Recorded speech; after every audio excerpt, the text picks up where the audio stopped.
Hello! What's up, YouTube? Welcome. Today, I'm gonna make Minecraft in one stream. Ha! Okay, I may be sensationalizing that just a little bit. I'm not gonna make the whole thing in one stream, but I am going to try remaking the level generation component as much from memory as I can, and I'm gonna cheat sometimes and look at what I did before. Does that make sense? Think of it like one of those talk shows where a chef comes on and they're like, we're gonna make a roast. And then they show you the ingredients and then they put it in the oven, the roast in the oven, and then they're like, this is one that already was done, right? It's like that kind of in one stream. So this is something that I was working on off stream. You might be wondering why. Why make something like Minecraft now? There's a reason. It's because of the Game Like Jam. It's a jam that I host every other month. We make games like other games. We've done games like Frogger. We've done games like Rogue, Wolfenstein 3D. And this time around, we are doing games like Minecraft Classic. It's embedded right on the jam page. It is. If you want to, such hype. What's up, Aunt Jack? If you want to try out the theme game, you can literally just go, whoa, this is kind of a cool seed. Wow, look at that, my little island. That's kind of unusual, I love it. You can play it right there on the jam page. It's Minecraft Classic, and it's rather a bit simpler than your Minecraft Bedrocks, your Minecraft Java. You know what I mean? It's not all that. So you're kind of already seeing all that it is. You can break stuff, you can build stuff, you can pick a few different blocks. Okay, we've got a little yarn here, but for the most part, it's pretty simple. I am stuck in this water, and it is freaking me out. Like I'm getting thalassophobia right now. Get me out of the freaking water! I don't actually know how to get out of the water right now. Probably want to dig out, right? If I dig, will I be free? Oh God, no, it's filling up everywhere. Okay, wait. Freedom, please. Ah, I'm free. Okay, so that is the theme game that we're all doing. You should head over to the jam page, give it a try, see what it's like. It's kind of cool. You have 1 month to make this game. It's a nice way to just have the kind of game scope decided for you so you don't have to worry about all the little details about your game. If you don't want to, you can just say, okay, I'm only going to make a way to break blocks and create them. You don't have to actually even do the generation stuff if you don't want to, the voxel generation. You could make a game where you're just like creating blocks and then platforming on them or something, and then they get destroyed behind you like an endless run. I don't care, you know? Look back at some of the past Game Like Jam games. This was for the Pac-Man Like Jam. Look at the winning entry, #1. We did games like Pac-Man, okay? Look at the winning entry for this one. #1 prize. The one that the people who joined in voted as being the best, not just the most like Pac-Man, but the best entry in the jam. It's kind of not like Pac-Man. It is, but you're placing little directions, and then those directional arrows determine sort of what happens. So it's not exactly like Pac-Man. Anyway, I'm not gonna play it because it's gonna take too long. You should go play it though. But the point is, you can take it as a little influence, a little inspiration, and do whatever you want with it. It's up to you. It really is. With that said, I think that a lot of us are probably going to want to go the traditional voxel chunk route. Maybe not everyone, but a lot of us. So I want to demystify it just a little bit. Not a lot, because it's something I'm still learning too. I followed some tutorials, especially a specific tutorial series, and I've been working on this off stream, and I came up with this. Look at that! I made this with a tutorial. We are placing blocks. We are destroying blocks, baby. Let's freaking go. And it is not the slowest thing in the whole world. It was, and then I made it not be. But it was hard. So I already made it. What am I doing today? What I'm doing today is I'm gonna try to remake this whole generation stuff. I'm gonna take the script that makes this possible and I'm going to detach it.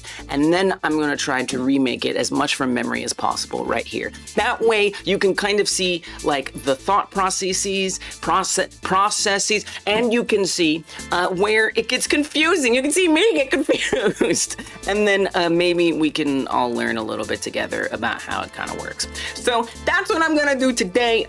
And if you want a couple things. Number one, if you have joined the free Patreon tier on patreon.com/hypergamedev, I actually put the script that I'm going to try to remake today, I put it as a download. So I'm not putting the whole thing, so that way you have to learn something. You still have to plug it in, okay? But if you're like really nervous about doing this like generation stuff and the complexity, I put the script there so that way you have something to base what you're doing on. Don't steal it, you have to learn something. But hopefully that's a little helpful to some of you. And then the last little gift that I want to give is the tutorial that I followed to figure this out. So here's how I'm gonna do this. I actually made a playlist. It has a few videos in it. There is a much grander, check the chat, by the way. I should put it in the description box as well, but check the chat. It's gonna be in there. And I'll make sure there's one in the description box too. And it's got only a few videos. It's by this channel called MakerTech. That was the tutorial series that I followed the most closely. Rachel F. Tech, another tech channel, made Minecraft and made a video that just sort of has like a vlog style. So it's not exactly giving you all the code along the way, but it definitely chronicles all the same journey that you go through, where you think you know what to do and then it's slow and then you try to fix it and you run into those problems. This is like exactly that right trajectory, and you'll still learn all the components. And then the MakerTech, this is actually part of a tutorial. The number 5 one is the one that helped me the absolute most. But if you start from number 1, make sure you actually watch them all. There is links to the playlist in that video. So anyway, go check that out if you want to see how I made this. Those are what I've got for you. Now I'm gonna hang out a little bit while we catch up and become familiar with each other. And then once that is done, I'm gonna get started trying to recreate. I'm gonna study that which I made off stream and then try to make as much of it from scratch as possible. It will not go well. I will do a bad job, I will make mistakes, and I will probably have to look back at my cheat sheet. But I think it'll be fun, and who knows, maybe I'll do better than I realize. All right, let's do a little check-in, a little hangout, a little check-in, and then we'll get to work.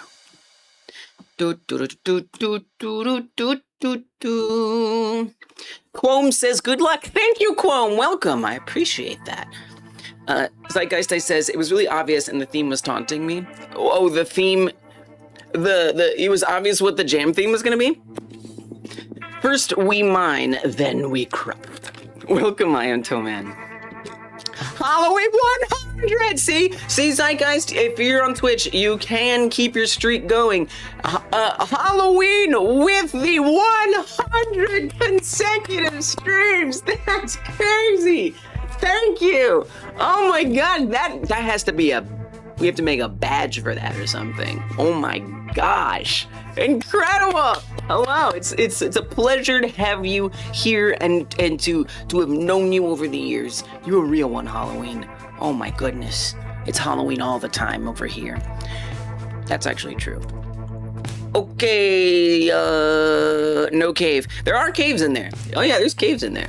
It's a little different, like it's not like quite as robust as the modern Minecraft, but they're there. You should check it out, it's kind of fun. A little hardcore today. It's gonna be a little hardcore today. That's all right. And Satan says, well, look who it is. If it isn't Minecraft, is an MMO herself, trying to fool me with her lies and deception. Nah, the moment you deflected that hard, you knew it was right. Yeah. So, I mean, y'all have been trying to guess what the theme was. I've dropped some hints. I've dropped some clues along the way. And I may have denied it was Minecraft. I don't know that I fully denied it, though. I said, if you think about it, I said, would I do an MMO? When people said Minecraft, I was like, do you think I would do it? I was kind of weaseling out of it. You know what they say? This is what I say. I don't know if anyone else says this. The best lies are true. So I said something that was true. I implied that I wouldn't pick an MMO because I didn't pick an MMO. We got Minecraft Classic. Thank goodness Minecraft Classic exists. Really, really cool that it does. You were right, but for the record, Insane Alpha Beta knew that it was Minecraft a long time ago. Insane guessed really early. Rorik has your Angry Birds like. Actually, a lot of the clues did point to Angry Birds, which I thought was kind of surprising. Also, Flappy Bird. Until once the create destroy stuff came in, I think Flappy Bird fell out of favor. But yeah, Angry Birds, and also Angry Birds and Flappy Bird, definite future Game Like Jam themes, of course. We got Function in the house. Function switched from Godot to a different game engine, and wow, is making a web explorer complicated. What engine? Oh no, I'm sorry to hear that. Dang. Yeah, so for our jam, and I'm gonna make a little entry today, just also to like demonstrate how you submit entries to the Game Like Jam. You do have to make it a web build, unfortunately. But it sounds like it's possible, Function, which is exciting. If you think about it, actually. Function says, I kind of had a feeling that Minecraft was going to be on there, but then again, you said that a Doom theme would be too complicated. Yeah, I've sort of evolved on that, Function. Well, now also, I was hesitant to pick Wolfenstein for a while, Wolfenstein 3D, because there's just so many levels. There's so many levels in Wolfenstein, but then I realized, wait, we can just not make all the levels. So people will just make a few levels, and you did, and it was fine, because the basic mechanics aren't bad. And Doom, here's the thing, Doom is more complicated than Wolfenstein, so Wolfenstein made sense. Minecraft Classic is not that complicated. Like, yes, if you want super efficient voxel, generation and breaking and adding, that requires a little complexity, but there's lots of tutorials, there's lots of guides. It's not like it's a super mysterious dark art, So I don't know. I feel like Minecraft Classic is still within the realm of doability, personally. Coming up with hints for a game like Minecraft is very difficult to do. Yeah, because it's so famous, right? Pac-Man is a household name. The only other game that features the hints like Create and Destroy is more famous than Pac-Man is Minecraft. It really was going to be possible. Yeah. Well, I made sure that wasn't the first day clue, was Create and Destroy. So there's an art form to dropping the clues. Flappy Bird is too basic. It kind of is too basic, but you know what, Zeitgeist Time? There have been times where we did, you started the dark arts, welcome Pun. There have been times where we've done like what turned out to be a really difficult Game Like Jam, and it was like, you know what, let's just do an easy one for the next one. So we did Ski Free after Puyo Puyo, I think. Maybe that was after Granny. I can't remember. But either way, we've done like really simple ones sometimes, just as like some relief from a string of more complicated ones. So it can be nice because then you can take like the basic concept and then do something really, really unique. The basic ones allow you to do a lot of creative things, I think. That's true. Some of them are harder than you think. That's fair. Yeah, that has been a mistake I've made. Oh, I thought Puyo Puyo would be easy. I was deeply wrong, which it's actually very similar to what you do here. Not entirely, but a little bit. If it's too time consuming, you can always go back to Godot. I mean, I'm glad you're getting to like stress test the engine. That's always good, right? Considering Claude is somewhat proficient at a simple Minecraft clone, I wonder how many will use that. I mean, look, like I can't spy on everybody to be like, you use too much Gen AI. It is discouraged by the jam. Like we say, hey, maybe try a a local LLM or something that's more ethically trained. It's mostly like, you know, to discourage asset theft, you know, is kind of the what the rule is getting at.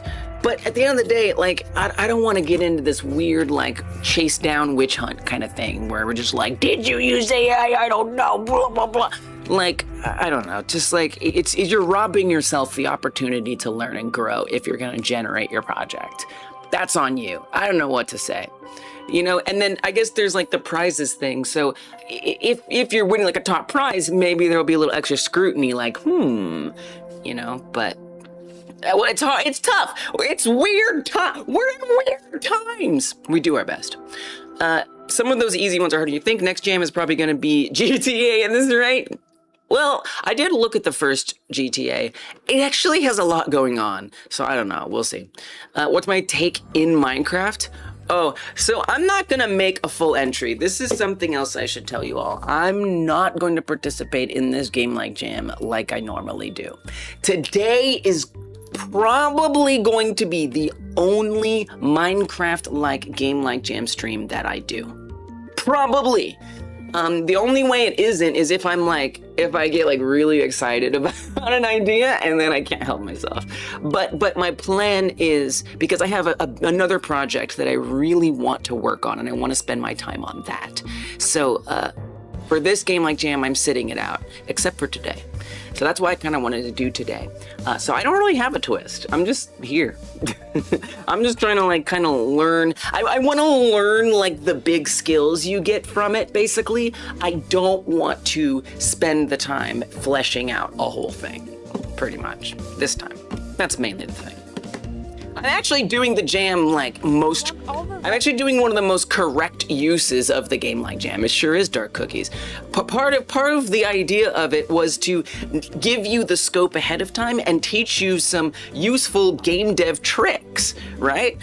So all of the games that we've done for the game like jam, like Tamagotchi, Granny, Puyo Puyo, Bloons, Frogger, Wolfenstein, Rogue, they all teach different core skills in programming and game dev. And this is no different. So I can't resist picking up some of those core skills. You know, I'm not here to necessarily worry about all the finer details, but that's just this time. That's just this time. What's cracking? Not a whole lot of what's cracking with you, Python. We need a Sims jam one day. Sims is, I don't know, it's a tough one. Who knows? I mean, maybe we look back at The Sims 1 and it's like, maybe it's not so, I don't know, but it has to be free. That's the other thing. I don't want to put up a game that isn't free. And not only that, but, you know, it seems kind of hard. It seems pretty difficult. I've been trying to find like a sim-like game, like a management game, like some kind of simulation game. It's hard because they're either like really dull and boring and flat, no offense. Not that Minecraft Classic is free. Go to the jam page, dark cookies, pay attention. And no, we're not gonna, I'm not gonna do, there's sponsors for this jam. I have to be ethical. And anyway, Sims is too complicated, but I do want to find a good sim game. It's kind of hard. It's harder than I'd like it to be. It's either too complicated, too obscure, too dull, or expensive. All right. I think we've caught up. So let's do the thing. I think the first thing I'm gonna do is I'm gonna show you how to do a game like jam entry. That's gonna be the first thing. You wanna know how to submit a game to the game like jam? I'm gonna do it now and I'm gonna do it after, just so you can see. Okay, here we go. I've got my project. This is what I made before the stream started, so I'm gonna remake this today. But for now, I've got that. So what I'm gonna do is in Godot. I don't know about your other engine, but in Godot, we can export our project. Apparently, I have not downloaded any of the packages. So that was an oops, because I have a new version of Godot, so I need to download those. Well, that's gonna take a while, so never mind. I will say, this is new. Wow, they changed the way that this works. They changed the way this works. You made a 3D cube in Unity, all code, on a journey to make an entire world. Yeah, same. That's the way to do it. Are you gonna make use of the new area lighting? Maybe. I haven't yet. But yeah, Godot 4.7 has some cool new stuff. But I don't know. I mean, probably. You know, like right now I'm working on a gigantic project that's in its early stages. So lighting isn't a priority right now. And then for this, not gonna do any lighting for it, so it might be a while till I'm messing with it, but someday. Yeah, so basically what Coyote is talking about is Godot 4.7 has like a rectangular box-shaped light, which can look a little nicer probably in like rooms with corners and stuff like that. Hope you're enjoying San Diego. You may do a spinoff and make it a hospital theme spinoff of your other game. Nice, I love that. I like how it still hasn't even done this. So, oh, there we go. Yeah, speed it up. There you go. Okay, so I wonder if I can just like let that hang out in the background and then do this export. Yeah, baby, let's go. Let's freaking go. What we're gonna do is we're gonna export it. I'm gonna put it outside of here for now. We're gonna say blocky export, no debug, just put, oh, you also have to not call it, you have to name it index. If you're on Godot, make sure you call it index.html when you export it, otherwise itch.io will not like that. Okay, so now I'm gonna go to itch.io, which I just realized I'm not logged into, so I'm gonna have to do that real quick. I didn't plan for this well, did I? Did I? The answer is no, I didn't. But that's okay. Hey, you know what's the full process? This is what you do. This is what it's like, everybody. Okay, this is what it's like to log in. You know, logging in, very important. Everyone needs a tutorial for logging in once in a while. You never know. You never know. Okay, let's put our username and password right here on screen because we're feeling a little dangerous. Isn't danger exciting? Hey, what's up, Epic Photon? Welcome. All right, here we go. This is what it's like to submit to the Game Like Jam. We're going to say, my Minecraft like. Okay, we'll say, and don't call, actually, no, don't call it that. Because one of the rules, hey, thank you for the sub, Epic Photon, let's go! Okay, because what? Okay, we're gonna talk to you. How was your stream? Because, what in the world? Because of the rules, you are not allowed to put Minecraft in the name or anything like Minecraft. I don't want to hear no puns like crafty building, mine and dine. Nothing. It better not have the word mine. It better not have the word craft. It better not have any allusions or puns, or I will disqualify your game. I'll send you a polite message to change it, and then when you fix it, I'll bring it back. So let's call this block spawn and creation time. Okay, very appropriate title. Let's call it block time.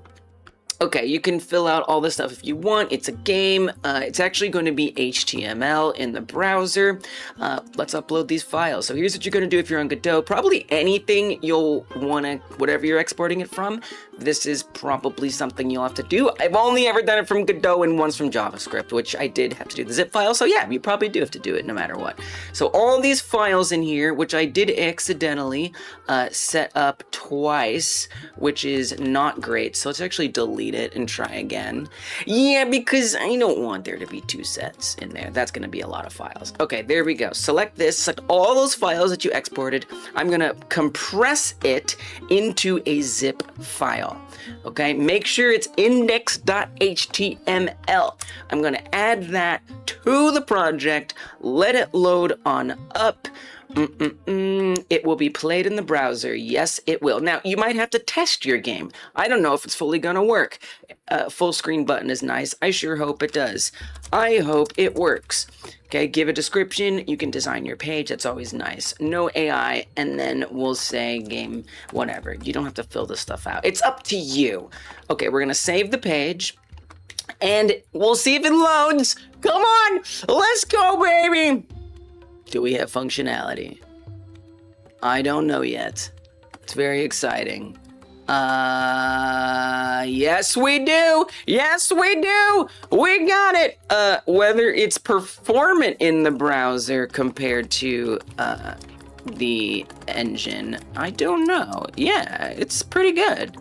Yeah, it's pretty good. You know, it's pretty good. All right, let's go. So now, how do you submit it? Make sure you go back and set this to public. Okay, now I'm gonna make it unlisted because I'm not trying to blast to everybody that I uploaded this. And then let's go to the jam page. So game like jam page is right here. Okay, we're gonna join the jam. Very important to join the jam. We'll scroll down to submit your project. I will pick my block spawn and creation time. Please read the rules. Take this as an opportunity to read the rules. Make sure you actually are following everything, because I will hopefully find out and be like, do a good job. If it's not playable on the page, we have a problem. So make sure it's embedded on the page or that's like instant disqualified. The music question is just for me when I'm live streaming to make sure that YouTube doesn't like get me demonetized and in trouble. So depending on how you answer this, I might mute your game during the stream. Ideally, you put a music slider. That would be optimal. It's a good thing to learn anyway. I don't think this one is... I think I might get rid of this question where, like, if you're going to copyright it, why would you do that? You're going to have your game get copyright claimed on YouTube, then no one will play it. So I doubt that's really an issue. In this case, there's no music, so it won't get muted because you can't mute something that you can't hear. Think about that! Okay, how long before the jam did you work on this game? This was actually made not more than 2 weeks. So be honest in there, okay? So I would actually be safe, technically. I would technically be okay, right? Well, I'm gonna say other, but the idea is that if you have been working on a voxel game, like in your spare time, and oh look, a Minecraft jam, perfect! I'm gonna just put my game in there because I want my game to get some feedback, some exposure. That's fine. But if you disclose this, I'll know that you shouldn't be in the running for prizes. If you lie, I'm gonna be really mad. But if you use this properly, it can be actually a really good opportunity to get feedback to put your game out there, even though you didn't make it during the jam. So, something to think about. And then this is just so that way I can play it on stream and put it in thumbnails and stuff and everything's okay. So consent to that, and then we will submit. And now, I have submitted my game as well as Ripoff Craft. See, now whoever the real Mr. M. Brown is, you are already wrong. That name is not going to work, but hey, it's early, so no big deal. And there it is, my game is a submission. That's how you submit to the Game Like Jam and follow all the rules. So then I did say one thing, which is that you want to explain the description. I will say, I knew what the theme was ahead of time because I made the jam and made this practice project so I could show everyone how to do chunks and voxel gen. Okay, I'm just keeping it real. I'm being honest. I'm following the rules, okay? Okay? Yes, Kaote. Yes, it's called rules. We have them, and if you don't like them, you can join another jam. It's really not a big deal. But yes, the rule is incredibly clear. If your name is is close to the theme, it is disqualified. It's really very simple. So here's the thing, all right? You can fix it. I do it all the time. Every single jam, I disqualify like 1 to 6 plus projects. And I leave a nice note and I say, hey, you need to rename it, okay? Because honestly, if you want to call it Skyrim, that's on you. I don't care. Just don't call it the theme game name, okay? That's it. That's all I ask of you. Don't call it a theme game name. Don't make it like the theme game name, okay? That's it. That's the rule. That's the way it is, all right? And I will ask you, and every single time people have changed it, it's really not a big deal. All right. So, let me catch up real fast. We had a raid from Epic Photon, and you subbed! Let's go, sub! And dark cookies with all of the bits. Thank you. Appreciate you. Okay, and then we're gonna do the voxel gen stuff for real. Yeah, don't be slick. Don't be slick, Anjack. Seriously, I don't like that. That's mean. Don't trick me, because I'll unleash my wrath. It's a bit pedantic. Okay, listen to me, okay? It's my jam, I do what I want. You know what I'm saying? But if you want to understand my logic, you could ask that and I'll tell you. My logic, it's like we've been doing this for 2 years, okay? It's been a rule since the beginning. The logic is that the developers of the theme game, I want to show them and I want to show the sponsors that we do not encourage plagiarism. The entire jam is completely predicated around, hey everybody, let's make games like another game, right? I don't want the jam to be about, hey everybody, plagiarize all these other games. So this is a good faith showing where I can say, hey, we actively discourage taking assets from the original game and titling our games like the original. That's it. That's what it is. It's not a discussion. It's a rule. If you don't like a rule, I don't really care. Okay, so, Epic, how was your stream? What were you getting up to? By the way, okay, we had take a short lap. I should do that. We did have to do a breathing earlier too. Let's forge these games for free. Congrats on the July Game Jam. Sorry. Thank you. Yes, it's very exciting. Your stream was good and productive. We love to hear it. Epic Photon, by the way. I don't know if you dropped a link to your game, but I hope you did. It is a game, Lake Hopper, where you are a plane builder. I don't know if you're a builder, you're like a plane manager. It's like a flight sim where you also manage your planes. It's a pretty cool game. So if y'all want to support Epic Photon, I recommend going to that Steam page and giving a wish list to this one. It's like people love it. Do you see these reviews right now? Like, people love this game. Epic Photon is working on plane number 2, working on getting the beta release out tonight. Okay, that's super hype. That's super hype. Currently there's 1 plane in the game, but there might be 2 soon. So yeah, you like build your plane, you walk around your plane, all that good stuff. And then you can fly it, and it's got that realism built in too. So it's kind of cool. It's kind of a really cool game. And so it's an honor. It's an honor to hang out with you, whether you made a cool game or not, but especially. You can't name it like a Minecraft clone. I mean, Minecraft clones can't name it like Minecraft either, because Microsoft will get you. Yours will be Creative Twist. Nice. Yes, so that's the other thing. When you submit to our jam, you don't have to make it just like the original. You don't even have to, you can like do a very creative take on it. And that is a valid way to approach your game. It's very valid. You're going to make it not too Minecrafty, but gather aspects of it. Love that. Thanks for following, Kilitara. Kilitara. Welcome. Dark is glad the designer still had the logo files, or there would have been no Pride Month logo. I don't know what that means. Reminds you of Minecraft 4K? It's not Minecraft with 4K graphics. It's Minecraft within 4 kilobytes. That sounds cool. Wait, that's hilarious. BSCT rolls her off the tongue. Yes, right. Block spawner creation time. That's what I'm saying. What's up, Mika? Welcome. Peace. Do not mind, do not craft. You cannot. Nope. It will be disqualified. There's the rules. Them's the rules. It's the first of the month. It sure is. It sure is.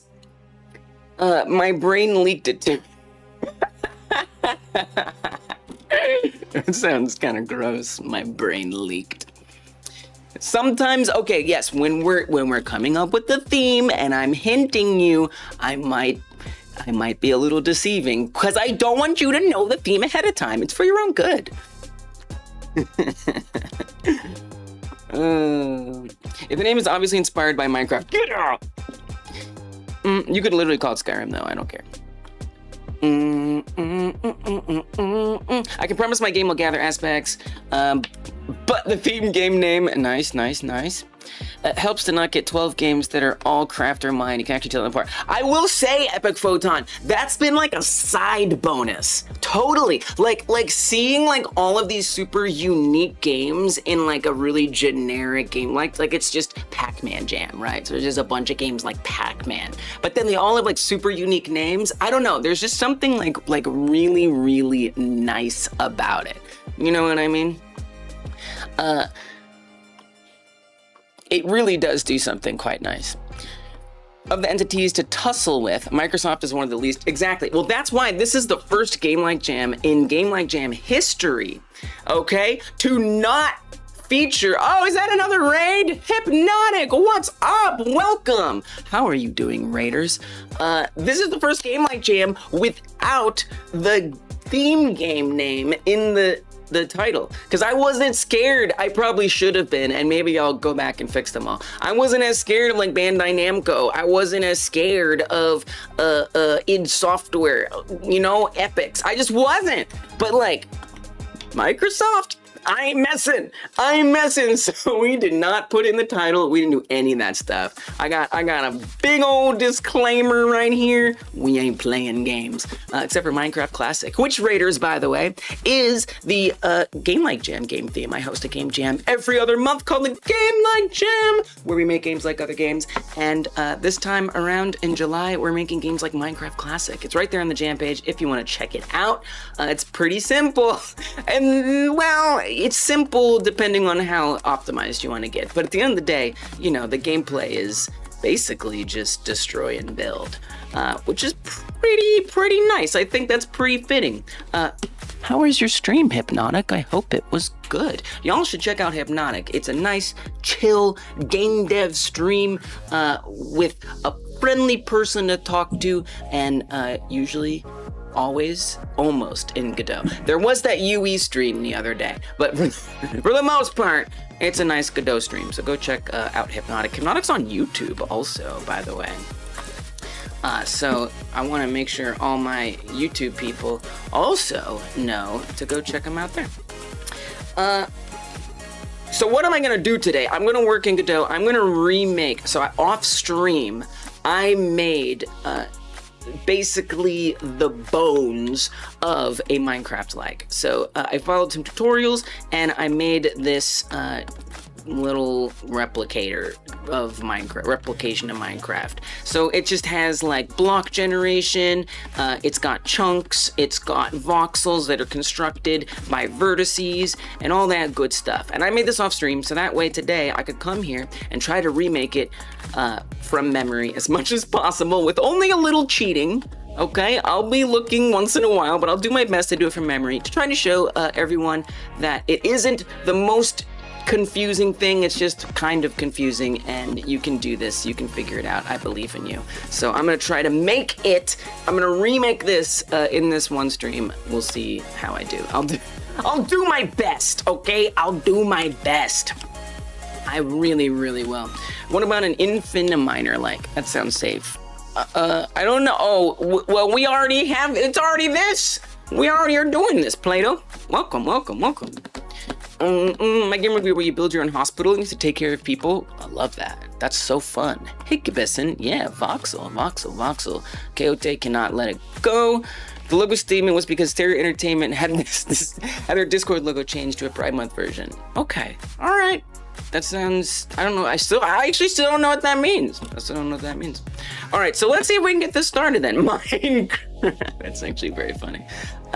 You need to get the pun title ideas out of your head. That actually is delightful. I found, you know what? I observed that, Hypnotic, and I have to say, I think you're brave. You're brave for trying to run Unreal Engine 5.8 on Linux. But does previous Unreal Engines work on Linux? Maybe it was just, I guess if it's still, I'm impressed if it's only that one, to be honest. What is a stereo entertainment? Oh, that's your that's your indie, that's your little indie, okay. That's your studio name. See, I don't just know that. I kept freezing. 5.4, I think. Maybe 5.5 works. Look, Unreal Engine, it's not really my cup of tea, but I'll say it's so fun just to mess around with the physics and the incredible like textures you can get. It really is, for me, it's a super fun toy. Hey, thanks for following, USA. But then I try to make a game seriously in it, and I'm just like, I don't need all this. This is too much. This is like bringing a chainsaw when you need to just cut a piece of paper. Okay. Okay, maybe that was a bad analogy. All right, let's do this. So what am I about to do? I'm about to do an hour and 20 minutes of focused game dev.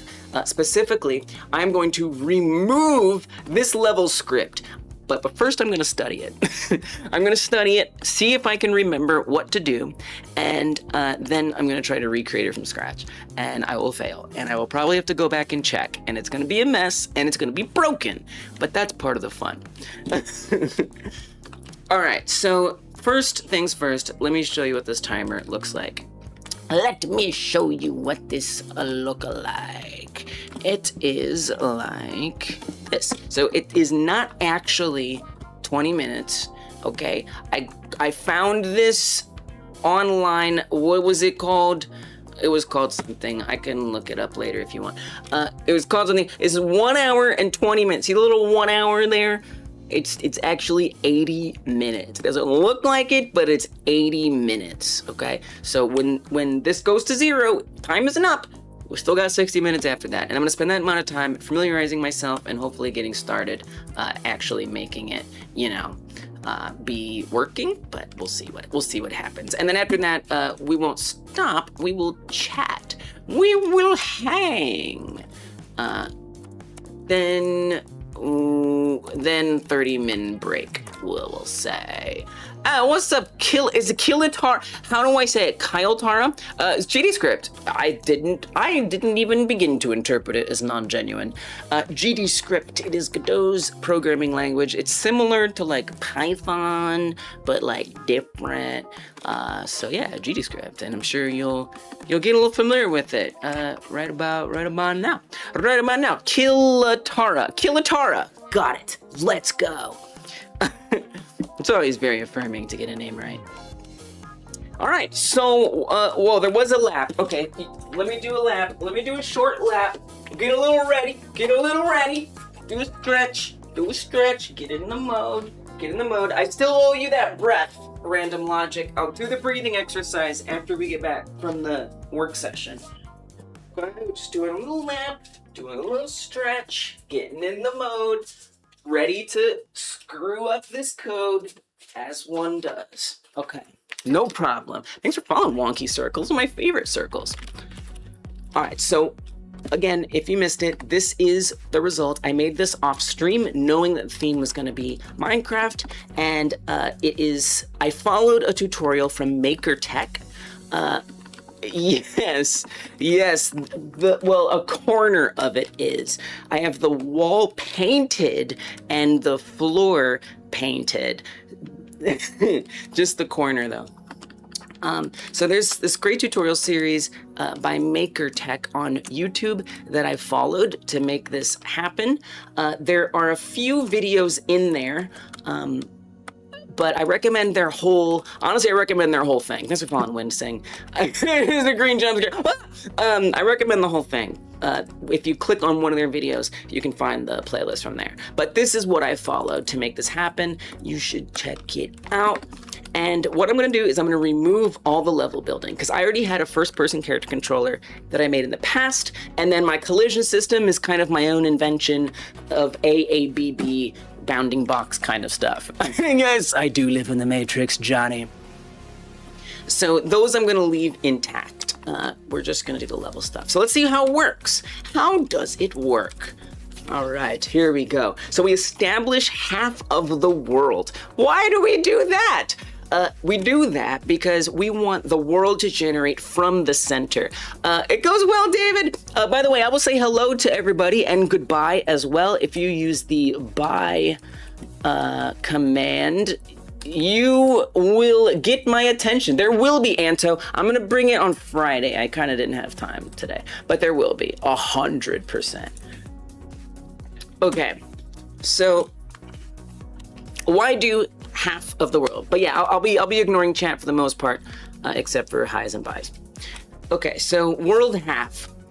We want to generate our world from the center, right? Because otherwise it would generate from the corner, and I want it to be growing from the center. So we establish the half of the world size that we want. This will ultimately give us a 32 by 32 by 32 world, okay? That's actually correct, Anjac, we do need that. Voxel size. So this, actually, it is compatible. I fixed it. I made it compatible. That's a lie. Voxel size is literally just either a bigger block or a smaller block. It's just changing the block. So if I make this like 10, okay, and we hit play, hopefully it'll work. You'll probably notice that we are very tiny and it's a very large, you know, it's little mini Minecraft. We're itty bitty. So that's what that does. It just sets that 1 by 1 by 1 size or whatever it ends up being.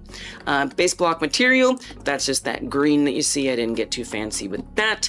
Landscape noise. So in order to do the actual landscape generation, the shape of it, we're actually just using Godot's built-in fast noise light. Nothing fancy there. It's pretty straightforward. I'm just writing it in through code.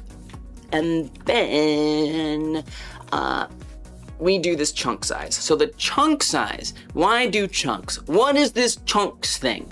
Again, if you're new to this whole thing, you might be like, not sure what that is. Well, if we don't use chunks, what happens is all of, and again, to be clear, let me start here. We rebuild every voxel from scratch, right? So these blocks, we're taking each face of that block, this face, that face, this face, that face, this face, that face, and we're defining each point, right? So if we say, this is kind of hard to see. Let's go out here. If we say, this is a cube, wow, how do you draw things in 3D? Pretend that this is really good 3D drawing. Okay, so we're actually defining this is one point of the face, this is another point of the face, so is that, and so is that. And then we are drawing a face based on that, right? So we're doing that for every single block that you see. We're drawing it from scratch, right? And every time I add a new block, it has to redraw everything because we're storing that data in arrays or dictionaries. We're storing all that data, so we want to make sure we update that data. Not only that, but we're not showing every face all the time. So if a block is here, on the other side of that block, we don't want that face to be rendered because it's not being seen. If we render it, that's tons and tons and tons of geometry that starts slowing the game down. So that means every time we place a block or remove a block, we have to rebuild everything. Unless we use chunks. If we use chunks, what we say is within certain areas, okay? Within certain areas of blocks, these are the only things that get rebuilt. So if I destroy a block in that chunk, this yellow chunk right here, only the blocks in there rebuild themselves to figure out which faces do I show, which faces don't I show, how do I update the data, and things like that. There's also a bit of a neighboring thing too. So if I destroy a block right there, it will look to the neighboring one and make sure it rebuilds that as well. So that's what those chunks do, is they comprise a bunch of voxels in a certain area, and you'll see how that kind of works when we get down to there. So it's 512 the way I have it set up, because it's 8. It's 512 chunks or blocks per chunk, because it's 8 by 8 by 8, right? 8, 8, 8, and then that's 512 inside of there. Yeah, right? It's interesting. That's why I want to go through this, because I think as people try ways to make their Minecraft likes, they're probably going to run into performance issues. And there are really, really well established and treaded ways to make this work good. And so I think, you know, just demystifying that a little bit it'd be interesting to see, like, also, like, how other people come up with different ways to chunk things and hide faces and stuff. So yeah, it helps a lot with performance stuff. And so figuring out this right chunk size is a little tricky, right? Because you want to find something that's not too small, not too big, because it can cause lag again. But I found 8 was a pretty good. I wonder if we can, like, recreate lag. What if we make it like 100? I don't know, I'm just curious to see if we can make it laggy on purpose. Oh yeah, oh my goodness, okay. Did you feel that? Do you feel those frames per second? See how much slower it is? That's because it's basically rebuilding every single voxel every single time that I destroy it. And so the frame rate is dropping a lot. And then if we make it too small, I don't know, let's see. So that'll be lots of rebuild. It might not be too bad, but it won't be too good either. It's not too bad, so shockingly. It's not too bad, but there might be some points where it's not great. So 8, I think, is like a well-established sweet spot, pretty much. Seconds per frame, I know, right? Might as well be. Okay, voxels added. So this is where we store all of the voxels that are on the level. All of them that exist are in there. Now, this is a weird trick, but I learned it from tutorials, and it's pretty clever. So we're putting a Boolean in this dictionary. Why? Because it is a faster lookup than having an array. Dictionaries in Godot are much, much faster to parse when you're looking up a specific thing, point of data in that whole list, okay? And so by having this kind of like placeholder Boolean here, it allows us to justify having this dictionary and allows us to add data to the dictionary. So the point that really matters is the key of the dictionary, which this is the actual coordinate of the voxel, essentially. Thank you, Wonky. Thank you. Honestly, I mean, not for me. like my hair just grows like this, right? I just have to like stop combing it, and then I do have to like set up the like guides for it to go in like the right direction so it doesn't like, you know, bunch up in bad ways. But once I kind of got those tracks going, we're fine. And then when new growth comes, I have to twist that. But it's, you know, it's actually pretty easy for me. But I could see if like your hair doesn't do this naturally, that would be really hard. Thank you, appreciate it. Welcome. Thank you, Wonky. Okay, so this is gonna have a list of all the voxels that are in there, and it's sort of their ID and it's also useful, it's the coordinate. Yes, these are comments. These are comments just so that way I know what my code does and I can explain it and remember it good. That's what all that is. But this giant dictionary of voxels added, we are going to reference it often to find certain things and where it's at. Chunk meshes is similar, except it's the full chunk. And we actually do use the value here. So we know the associated mesh instance. So that's, by the way, how this works, is we create a mesh instance, and all of the crafted voxels, where again we do point by point by point for each face, we take that data and we say, hey, mesh instance, that data is your mesh. and it contains all of those voxels. Like a mesh is already a container for that stuff, which is pretty cool. And so this is just that coordinate point where the chunk exists on the grid, and then what mesh instance is associated with it. So it's just a full list of all of those chunks that are in the level. Okay, chunks to rebuild. This is our rebuild queue. Is it like VRAM? Maybe, Neon. I do game dev and I don't know a lot about that kind of stuff, but probably. Probably.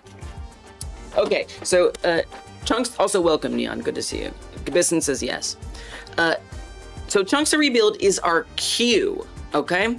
The queue will be what we are rebuilding. So remember when I said, if I come in here and add something or delete something, it rebuilds the entire chunk, right?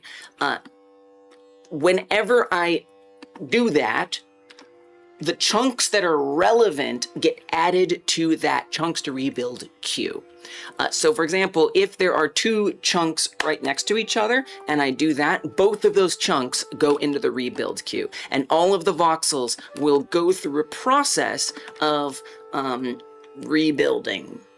And that way we're isolating, these are the only things that I want to apply that rebuilding to. And once again, we just have this placeholder bool so we can use the dictionary for efficiency's sake. All right, so this is where things start to get a little numbery.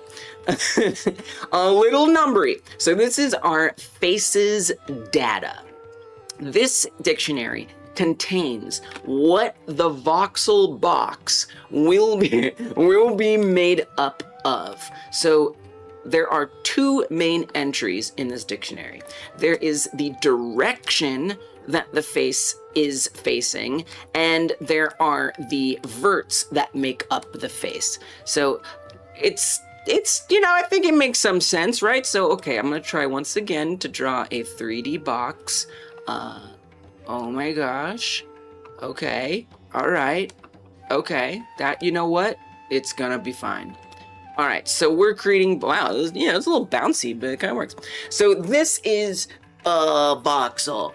Now, let's start with the verts. So the verts, what we're saying in each of these sections, and I'm not gonna draw them, I'm not gonna make them for real correspond, but imagine that I am. So for example, this one might correspond to that point, this one to that point, this point to that point, and this point to that point.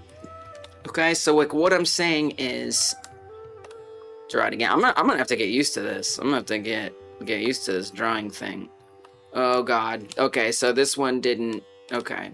All right. You know what? It's fine. So, so it's like that, and that. We're saying here are the points of the faces. So this is not correct. Understand, I'm just illustrating, okay? It is a cheese wedge. Cheese wedge. I'm just illustrating. These are not the right numbers. But you can imagine that these would be those points, right? And that's what we're telling it. When you go to construct this, here are the points that you're gonna reference. And we use it for other things too, for finding where things are, which you'll see later on.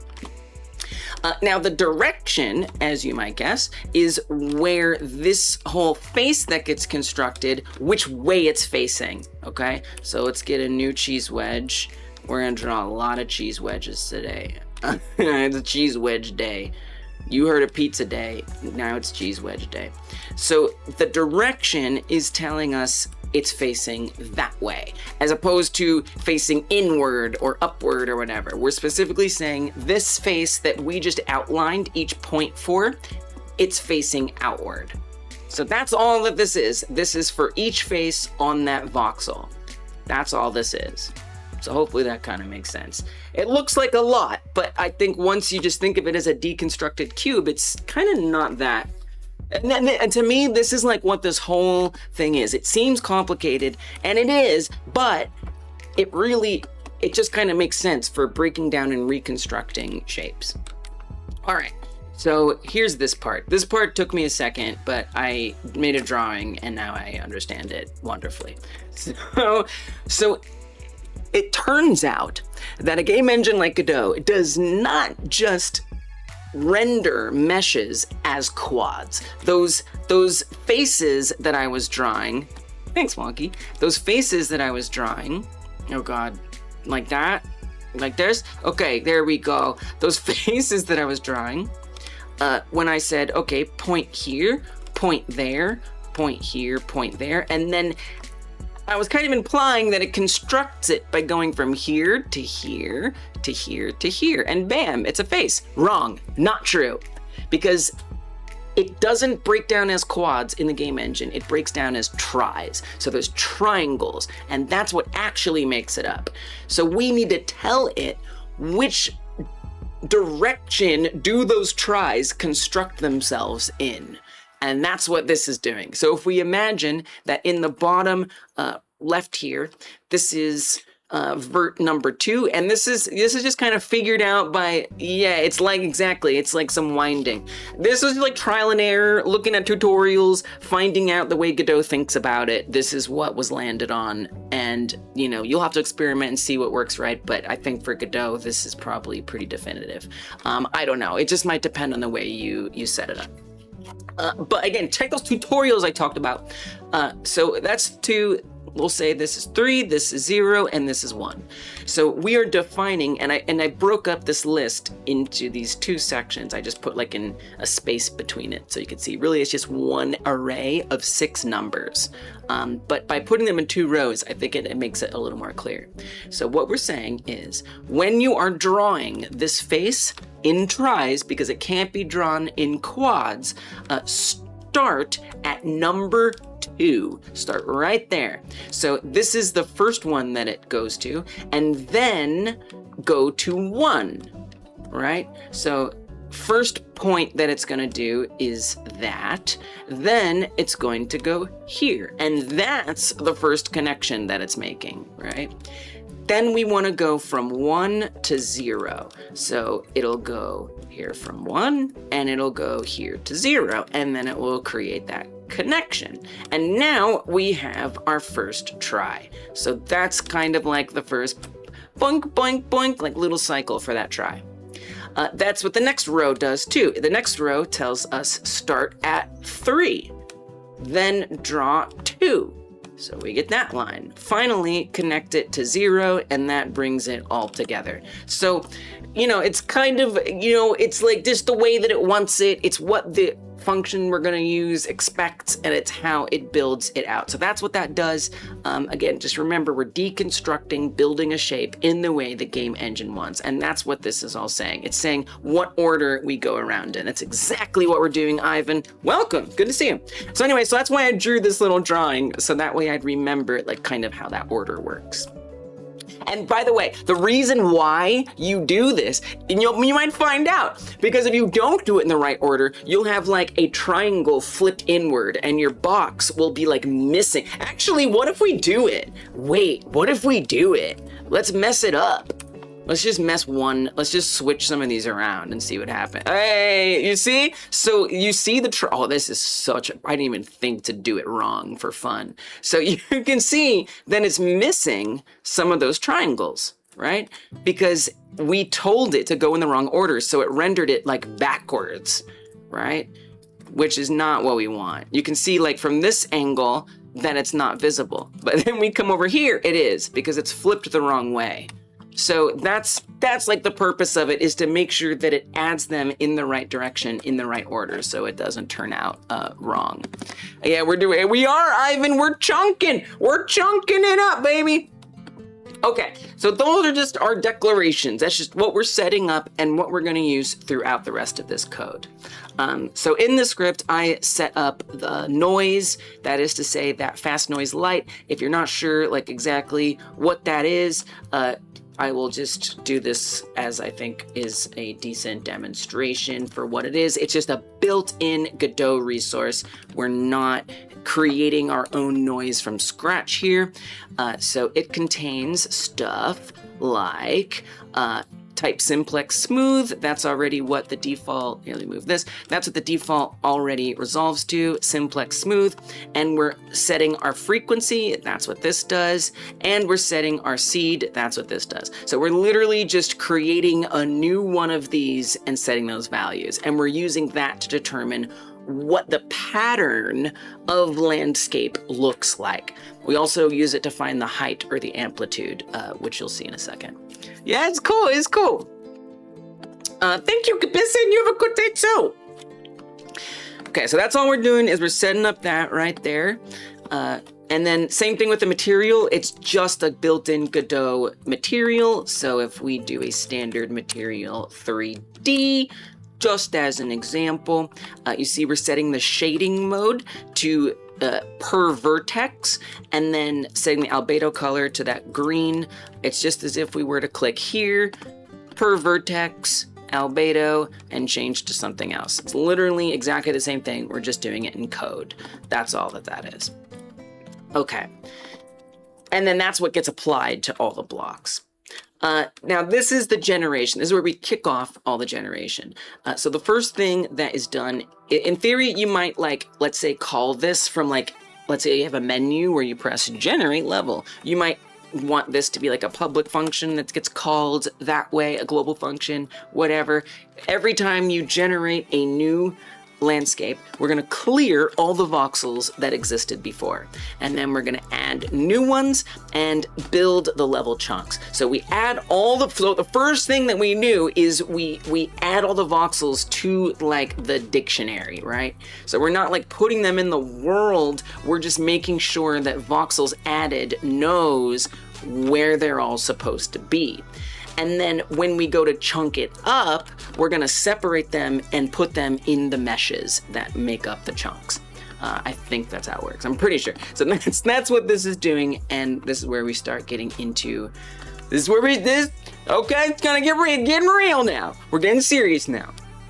Okay, so we're doing some nested for loops, which is a little crazy looking, but it kinda does make sense. So we have, okay, I'm gonna do my best. I'm gonna do my best here. So we have different axes, right? We have our x-axis and the z-axis. X-axis is over here. I don't know, Wonky, I don't know. X-axis over here and z-axis over there. We're not talking about vertical just yet. That's gonna be in a second. We're talking about our x-axis over here and our z-axis over there, okay? That's what this is doing. We're not doing the height yet. We're not doing the height yet. Okay, so we iterate through all of the x-axis points, right? So we have that world half. Remember, it's negative 16, 16, which is just 32 by 32 by 32. I'm saying let's iterate through minimum negative 16, maximum 16. So this will give us a for loop. If you're familiar with the for loop, we're running everything below, okay, well, everything I just collapsed, all of that is getting run 32 times, more or less. Maybe like 31, 32 times. The range between negative 16 and 16, okay? It's looping through all of this. I'm not that good at math, okay? I can do the code and I know why it works. What's up, Rex Riker? Thank you for following, appreciate you. Okay, so we're doing it through what the equivalent of one axis is. We're iterating through all of that code. Now we also want to add voxels, not just that way, we want to add them this way too. We add them that way and we add them this way, both directions, right? So we're going to iterate again through that same amount. Iterate through all these, iterate through all those. That way we have the right number of times nested with a number that corresponds to its grid. Because now we have like coordinates, right? We have, if we're on iteration negative 16, you have your X and your Z for a coordinate, right? It builds those coordinates through the loop. If you're iterating through 1 and this is 1, then you've got your 1, 1. So that's kind of like what we're doing, is we're just quickly plugging in all of those vector 3 units that go in there, if that makes sense.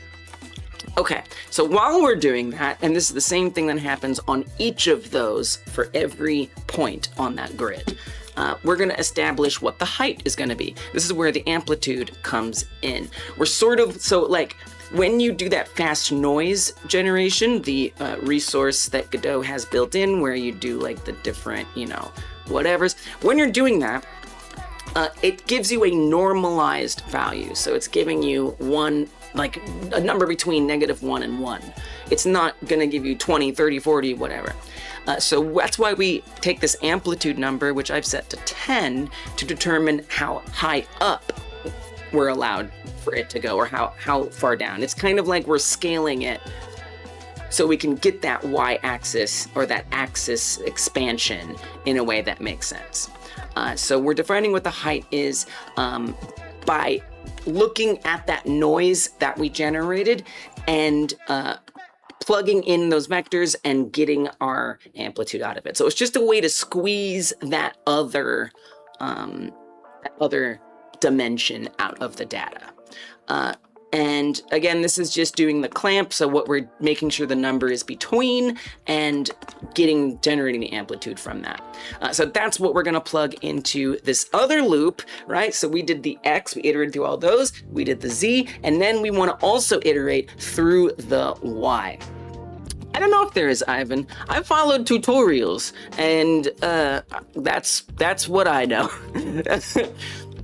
Maybe, possibly. There might be. I don't think there is, though. I don't think there is, but maybe. I'm not sure. So for the y-axis range, right, we're going to make sure, and then we do the +1 because the range is like, what is it, exclusive, not inclusive. So if think of it like this, like 0 is a unit. Like if you're doing -16 to 16, it's gonna stop before 16. So this just like kind of makes sure we get the full inclusion in there. You almost wouldn't even notice it, like other than there would just be like an extra like row. You won't even know until, you know, it won't even cause like a noticeable error. You just might be able to build too high on that one axis, but we want to like know what we're doing and do it on purpose with intentionality. So we do it that way with the +1. You know, again, you're gonna see where my shake is actually is just like, wow, that is just letting me do very high. So you do just do that. I don't have the best explanation, but do +1 because it makes the range work gooder. This will come up a couple times where sometimes you gotta do a minus or a plus. It's just like repetition stuff. Okay, so for the X, for the Y, for the Z, X, Y, Z, we are now going to take all of those and slot them in for that ID voxel coordinate, because through iterating through all of the right, we got what the grid X is within that range, we got what the grid Z is in that range, and then we figured out what the height could be, and we're iterating through that. So by sort of like drilling down into this final loop, by then we have defined what that first X, what that Y is here, and what that Z is, and we can now insert that into our voxels added. Basically, all we're doing is we are drawing the grid and the positions that voxels will be at. That's what this is really doing. Okay? All right. So I could even like probably write this a little differently. Maybe it would be better to just say like grid points. I don't know.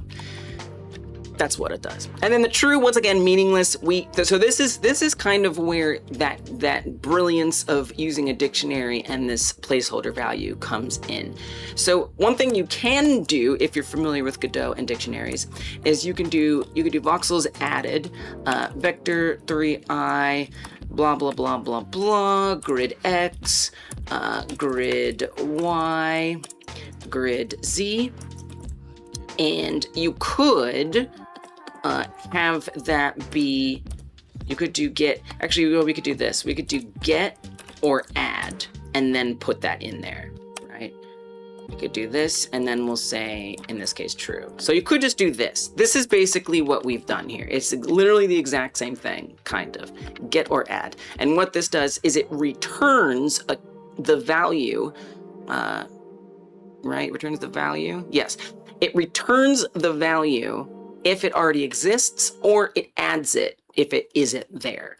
But what this is doing is this is letting us avoid that extra calculation of returning something. We're not looking something up and returning it. So it's just like shaving off little efficiencies by instead handling it this way. And for whatever reason, in Godot, if you simply assign a value to a key that doesn't exist in a dictionary, it will just get added. So it's literally the same as the get or add, except we're not doing the get. So it's adding this key that didn't exist before because we set this value into that dictionary. So it just lets us build this dictionary really easily, really efficiently, that we can look up later. All right, so we've done that. We've gotten every single possible grid. That's normal. Can you tell GDScript is like the main thing I know? So we've added the full grid to this dictionary. And we're gonna wanna add some stuff to it. So that was add voxels, which again, you might wanna call, it might be better just to call this add grid. I might not have named this the best. Let's go, Wonky. Hopefully this helps people who are trying to make their own optimal voxel gen. Because you really, oh, YouTube, by the way, if you're liking the stream, let us know with a thumbs up. I appreciate it, it means a lot. Hyper smash that like button if you meant to. Yeah, we're gonna go all the way, Ivan. So yeah, I just named it the best I could, but you could name it something else. So we've updated the grid. Now we're going to start building out what's in there. Thank you, Ivan, appreciate it. So what is build new level chunks doing? So first of all, if there's anything already in there, we're going to get rid of it. I learned this, that apparently if you iterate through something that's empty, it just will skip the whole thing. So if there's no chunk meshes that have already been made, then this for loop won't even do anything. But if there are some in there, we're clearing it. We're trying to get a fresh start when we do this. Hello, Dazo, welcome. We clear all the existing chunk meshes. We literally delete them from the map, right? So again, if you keep like creating a new level, regenerating it, we want to make sure we clear it all out first. So it's clearing it out, it's clearing out the queue of chunks to rebuild, and now we will start doing our kinda building stuff. Okay, 4 voxel coordinate, vector 3 in voxels added. Chunks to rebuild, true. So again, very similar to that, exactly similar to this. We are adding something to the dictionary by just assigning a value to it. All right, we're just adding on in there. So we're gonna pass voxel coordinate for every single coordinate that exists in that grid dictionary we just made, right? We just did 32 by 32 by 32, all of that grid that we just made. Now we are going to queue them all up to be rebuilt. So that way they exist and we give chunks to all of those. So we do this voxel to chunk origin. This is simply like a little math kind of thing just to convert those points that are in that dictionary, again, that we iterated through to build out the grid points, to convert that to where the chunk should be. So if we have like this big chunk, okay, this is like a big chunk, and then there's a bunch of voxels inside of there, okay, those are voxels inside of there.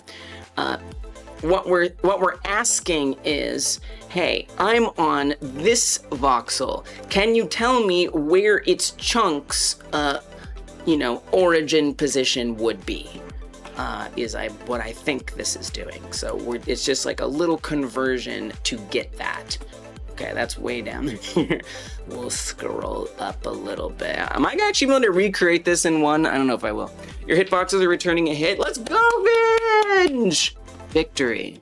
Nice. I assume that took some work. Nice job. We're actually gonna, well, I don't know if we'll talk about it today, but I did make a ray marching raycast. I don't think I'm gonna talk about that here. We're just gonna assume that. But I did have some fun setting up some stuff like that myself, which is very satisfying to get those to happen. Anyway, we're distracted. So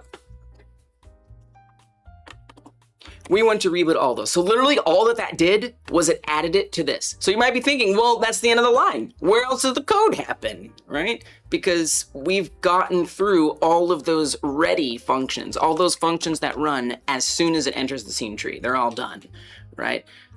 The last thing that we did was we added every grid point into the chunks to rebuild queue. Well, that's where this process comes into play. So every process frame, we are checking to see if there are chunks to rebuild. So we've now given it the full grid of points to rebuild chunks, okay? The ones that showed up in the noise, of course. We've given that to here. So since this is definitely not empty, we're gonna run process rebuild queue. So it's constantly just waiting in process for something to go into that queue. And there is a lot in that queue. So it's going to process all of those voxels and make them happen. So first thing we're doing, rebuild chunks whose geometry changed. Chunk origin, vector3i in chunks to rebuild the chunk. Again, we're just kind of passing through to other functions. So we'll just keep doing that. And then we want to clear the queue. So this would be iterating through every single thing in there and then doing the thing, making sure we clear the queue after. Okay, rebuild chunk. We have arrived. We have arrived at the chunkiest function of this script. I'd be surprised if it's very close to the chunkiest. So, what are we gonna do here? We will take in the origin. Yes, Vinge, that's exactly what's happening. We take in, and I'm gonna try to remake it, and I'm gonna fail. I'm gonna fail miserably, but this is my study phase. I'm studying what I made off stream so I can try to recreate it from memory. I'm gonna fail at that. Understand, I'm gonna make a mistake. But I wanna do it just for to help me like learn and see what happens. So I'm studying what I've made the best that I can. So we're rebuilding based on that chunk origin. These are like the most important data things here, because what we're going to use to make our voxels is something in Godot called array mesh. Now, it came to my attention there's something called surface tool in Godot as well. The tutorial I followed was talking about array mesh, so that's what I followed. That's what I did, and it seems like array mesh allows for more granularity when you're building out your voxels and stuff. So I'm glad that that's what I'm working with. But what this does is this lets us construct meshes, right? So construct a surface from arrays, essentially. And we need to tell it what vertices do you have? What's your normals? What is your stuff? And once we tell it that, it will basically make it for us, for all intents and purposes. And so we create this surface arrays array. And in here, so in this array type, this is for any mesh. These are the components that make up a mesh. There's the vertices, the normals, the tangents. We're not gonna mess with that. The colors, the UV, UV2. So this way you can set different textures, set different colors. Apparently there's a custom color, love that. We got custom stuff. I don't know about all that. Bones, weights, I don't know. But you can set a lot of different things. Index, thanks for following Freedom from Mars. And then maximum, this is just like the end of that enum. So yeah, that's what we're gonna pass in. We're gonna pass in these different things. So we're resizing the surface array to the maximum. We wanna say, you know, when we pass this surface array to the array mesh function, which is add surface from arrays, when we pass this to add surface from arrays, we wanna make sure that it's potentially ready for us to slot in any of these things. So we've got the surface arrays resized to the maximum possible properties that we'd want. I don't need all the properties. The only ones I care about for this simple setup are the vertices, the normals, and the index. By the way, normals is like, remember when we set up that face direction where we say that, okay, cheese wedge time, where we say that this, yes, where we said that the face direction, this one faces that way, this one faces that way, that's our normal, basically. So that's what goes into there. So each face knows what it's supposed to be, because it's basically constructing those faces. These are the indices that make that up. The vertices on each point that make that up. So we're just passing that data in. That's why it's so important. What's up? A whole lot of pixels. Welcome back, Sarah. Good to see you. So back up here. We're making those empty arrays ready to receive all the values right here. And look, we're doing it again. The nested iteration. It's so useful just to just to get the same data to be applied in a grid-like fashion. So we're doing that. We're doing it again. So we've got our chunk size, so that way we know we want 512 voxels per chunk. So we're going to iterate through the number of voxels that go into each chunk, because that's what we're generating. We're generating the chunk, and we're going to put every voxel that's supposed to be there based on that noise generation we did. We're going to put every voxel that's supposed to be there at whatever points are supposed to have them within the chunk. Okay, so again, just to recap, the chunks, the voxels are all over the place, but they're contained within certain sections, their own special cheese wedges that may or may not have they may not, every single point within the chunk may not have a voxel in it. But we are saying where there is one, as we iterate through, let's put something there. Okay, so for all the x-axes, we're going through there. For the y-axis, z-axis, same kind of thing. Hopefully that makes sense at this point. They were running one set of code on every single point in that full chunk grid. All right, so then we want to get the coordinate of the current iteration, because remember, we're iterating through every possible voxel. So we're gonna fetch that based on the chunk origin. Now this is where we're getting into math stuff that I got from a tutorial. Okay, let me put the tutorial in the chat because it might have a better job at explaining why the math super works. Okay, but we're taking that the for loop values and we're reconstructing the positions within the chunk where things go. We're checking to see if the noise generated a voxel at that correct position. So we're checking to see if that dictionary that we made earlier in the first nested for loop, if it's even in there. So imagine this. Okay, actually I do understand the math. I didn't give myself enough credit. So imagine this. We have our chunk. Boop, boop, boop, boop, boop, boop.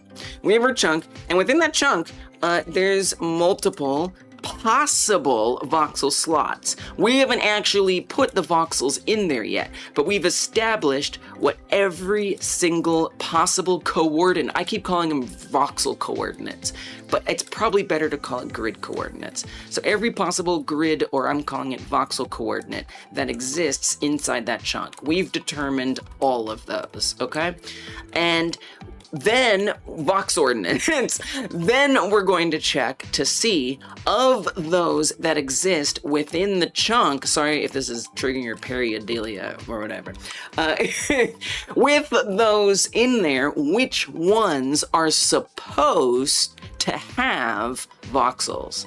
So that one will say all these did. This is all based on the noise gen. That which we filled out earlier will have the list of ones that actually contain voxels. So it's gonna skip all the ones that don't have it and make sure the ones that do get the voxel is what this is doing here. And then we get to adding visible faces. I think this is the other big chunky function here. I don't know if we should go to that yet. Maybe we can go to that. Let's get through the rest of this function and then we can look at that. But that's very important. This is very important. What this is essentially doing is this is actually taking those points that we established, right? So we say this is where the box is supposed to be. I am creating the cheese wedge from memory. Let's see if I did it. We're saying those are the vertices, and we also, it includes the normals goes in there, right? The indices will tell us like the order that it goes in, I think, right? And then its add visible faces is going to do this. But the reason why it's worded add visible faces, because what that function also does is it checks to see if there's a neighbor. If there's a neighboring voxel, it will say, no, I'm not going to do that face. It'll cancel out the faces that overlap. They don't really overlap, but like it's that would be, you know, hidden by this voxel, and to make sure those faces don't render. So that's what add visible faces is doing, is constructing those boxes except for the face that we don't need. We'll come back to that. Let's keep going through the rest of this though. So it's like, oh, is that calling? Did we make calling? Thank you, tutorial, for teaching me that. Okay. So we're going to create our mesh instance for the chunk. That is to say, this is our container for the voxels per chunk is a mesh instance. So we're creating that mesh instance by getting the origin. Does that really work? We just get the chunk origin vector3i and that's a mesh instance? It allows you to do that. You can set a mesh instance to a vector3. Well, you're getting, oh, it's the data. I'm so stupid. Okay, I'm not. So in chunk meshes, I'm so sorry. It's just like the brain, okay? So this is chunk meshes is a dictionary where we use the vector3i to get this. Remember, this dictionary was just arbitrarily had bool as the value. This one has the mesh instances. We're checking to see, is there already a mesh instance at that position? That's what that's doing. Okay, let's get back down there. We're trying our best. Learn more if I was a teacher? I don't know, I'm just trying to remind myself how this works so I can fail the least bad at remaking it. Chunky cheese mesh! More front end gal? All right, fair. Okay, so we fetch that mesh instance if it is there already. Then we're gonna check to see if the vertices are empty, no voxels left in the chunk. If there is a mesh instance, so this is kind of weird. I kind of wrote this in a weird way just to like make it be kind of clean, but it's kind of confusing. So, okay. So for example, if there are voxels that do not go into that do not have a chunk, okay? It's kind of weird because we're saying if vertices is empty, otherwise if there's no mesh instance. I didn't really have to do it this way. I just did it this way to make it easier for myself, and I'm confused. So I don't know if I succeeded at that. What's up, Dean 8-bit? You ever do that? You ever think you're making it more clear and it just confuses you more? You know what? That's why you review your code, so you find out. Well, I don't know how I would do it differently, but we're just trying to find what vertices need to go into the mesh. There is no way I'm gonna recreate this on my own. Oh my God. Okay, okay, this is like very confusing. Make a chunk for the voxels to get built into. If there isn't, okay, I think I see what it's doing. Okay, I get it. So what it's doing, we have our chunk origin, right? We know because by this point, we are iterating through every single place where a voxel could go in the chunk, okay? We've done that. We have done that. we have determined that there are vertices because we filled out the vertices dictionary, right? Have we? Is that from add visible faces? We should have gone to add visible faces, shouldn't we? Shouldn't we have? Because okay. We should have gone to add visible faces. Add visible faces. Remember I was saying that we give it those points and then it's going to construct this for us based on all that. Add visible faces is what fills out those dictionaries. That's where it's going to append the indices, where it's going to append the normals, where it's going to append the vertices. It's going to put it in there that way. How it gets to here, I'm not exactly sure I remember how that works. I need to, because we're getting a challenge time, because I'm going to need to be able to do this. How does that fill that out? We say that this equals the vertices. How did it get there? How did it get in there? See, this is why I'm not your teacher. Because I'm just telling you what I understand, and now I'm confused. We rebuild the chunk based on the chunk, because you're looking it up, right? Where does this get assigned is what I want to know in here. Because all we're saying is if voxels has that, add visible faces. But that's not going to... Is this a reference? Does it reference back to it? I can't do that. That doesn't make sense. I guess it does. This is is that the way? Does anyone know? Is that the way that works? That it references back to here because we're taking this, we're passing it into there. When this fills it out, this then gets those values. Correct me if I'm wrong, somebody in GD script. But that has to be what's happening, right? It simply must be. And then after we fill that out, we check to see if those are still empty or if it got filled out. I think that that's what's happening. The vectors are passed by reference. Right? It's passing it by reference. I always forget this. This has confused me constantly. But I'm pretty sure that it's getting passed by a reference. Yeah. Okay. Thank you. So we create the empty arrays. We put them through add visible faces. Add visible faces, I'm pretty sure, if Ivan is on the right track, that is going to fill out all of those. I guess what you know what I could do? We could do print. What if I print vertices right here? Just this would be the ultimate test to find that out. Let's see if it says anything. It's gonna be, it doesn't like that. Okay. Oh yeah, look at all that. That is definitely what happened.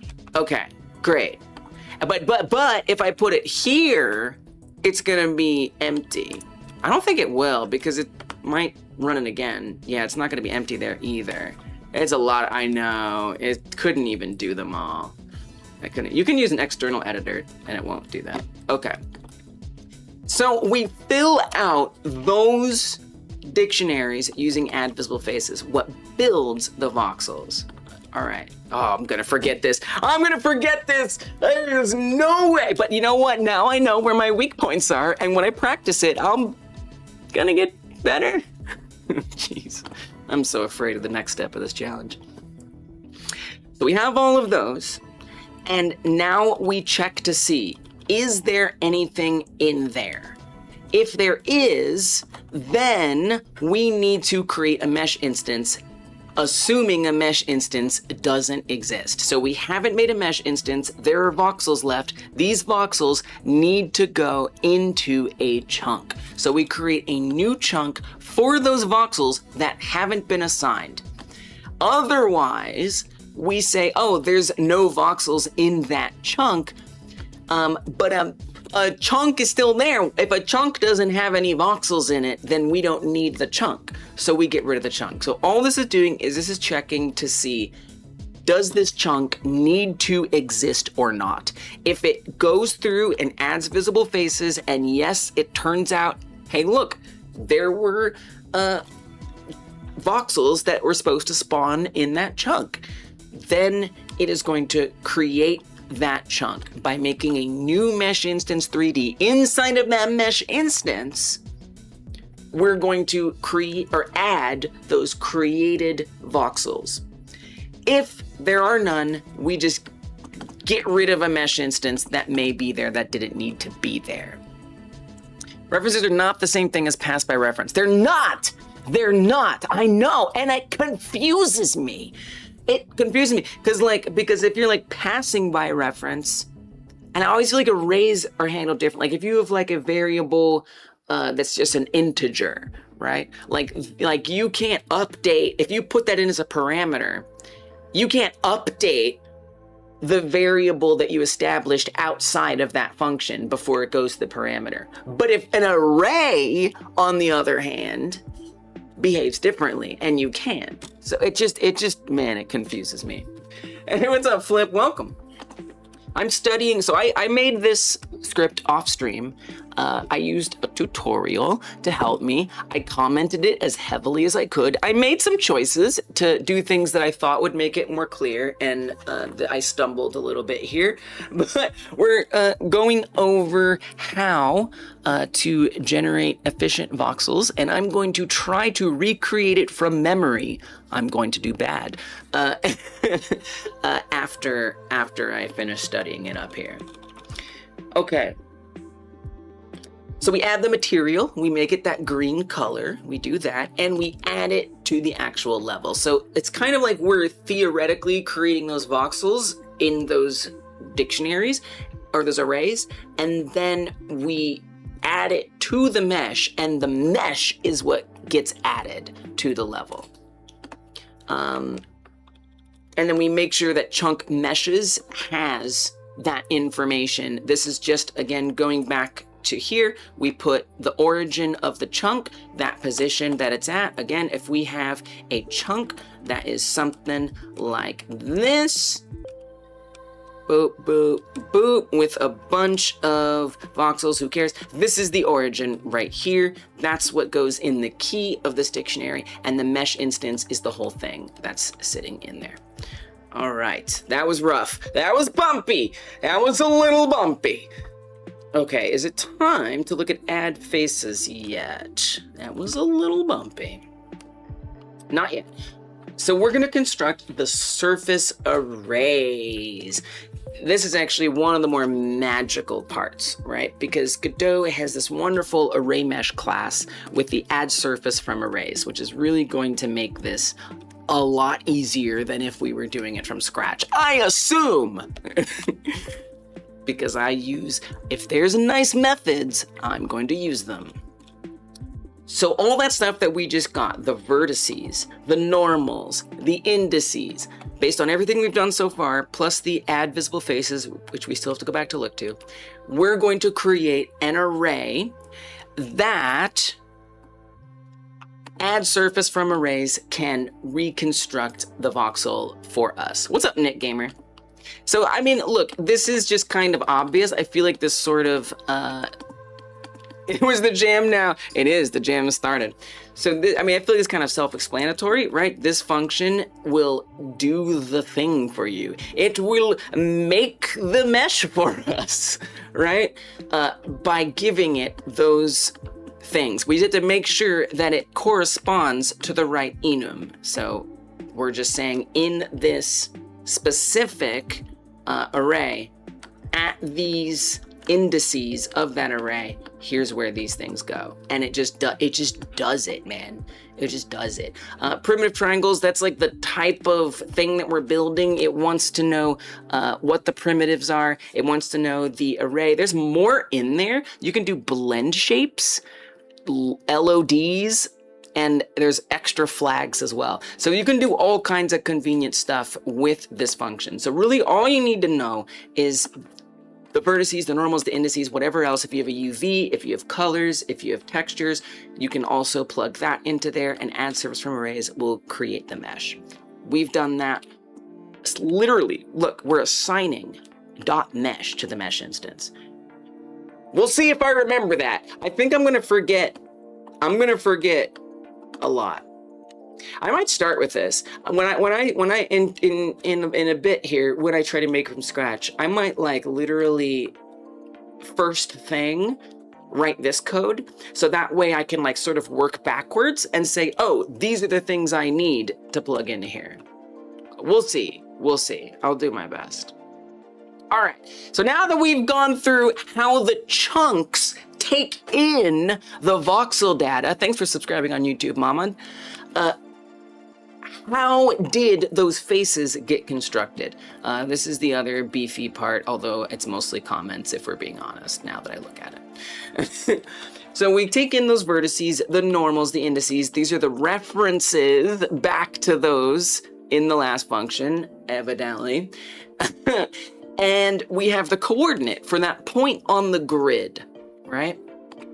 So we're going to get the world origin of the voxels. I actually made a debug tool for this because I did not understand what this means, but now I do. So this debug, what this is going to do, again, I just made this for my own sake, and it slows things down really bad. What this is going to do is it's just going to generate a sphere at the origin of every voxel. So if we think about the voxels, these are not the chunks, this is the voxel. If we think about each voxel that's getting made, we reference where it is based on the origin of it. So this is not exactly the same as its coordinate. This is its world origin, the point where we can always say anywhere on this grid, that's where it is, or anywhere in this level, that's where it's at. Voxel coordinate times the voxel size, because it's taking into account how big the voxels are. It's not just the point on our theoretical grid, it's the point actually in the world, right? It's not just like this normalized flat thing. If the voxel is super big, if it's super small, this is going to be different, and that's what this gives us. So just to visualize it, this helped me a lot. I had it generate these little orbs. So if you look, you can see those little orbs right there. And if I create a new one, I think it makes it more clear too. Right click, let's stack that there. And there it is. I didn't expect it to be there. Right there. It's always in that same spot. I want to say it's in the bottom left, but it's like not. It just kind of depends. So that is way. You see how slow it is because I'm creating separate mesh instances for every single one of these voxels, which is incredibly slow. But that's where that origin is at. That was, for me, this was like a big, I really needed that. Okay, so from that point, we're gonna figure out where the vertices, right? Remember we established where, way up here, way up here, we established the face verts, remember? We were drawing the first cheese block ever, up here, and we said this is that one, this is that one, this is that one, and they all correspond to these, okay? Well, you may have noticed these are very flat. It's just ones and zeros. That doesn't actually tell us where these are in the context of the entire map. It just tells us, you know, relatively where they are on a single voxel.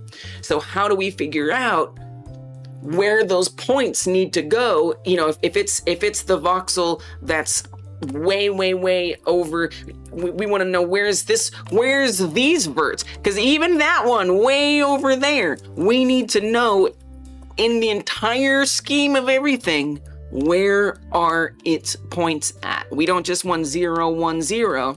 We want whatever it is, 105, 0, 105. I don't know, whenever it's not that, but whenever it is, we want to know what those points are. So that's what this is doing, is this is finding that point relative to these positions.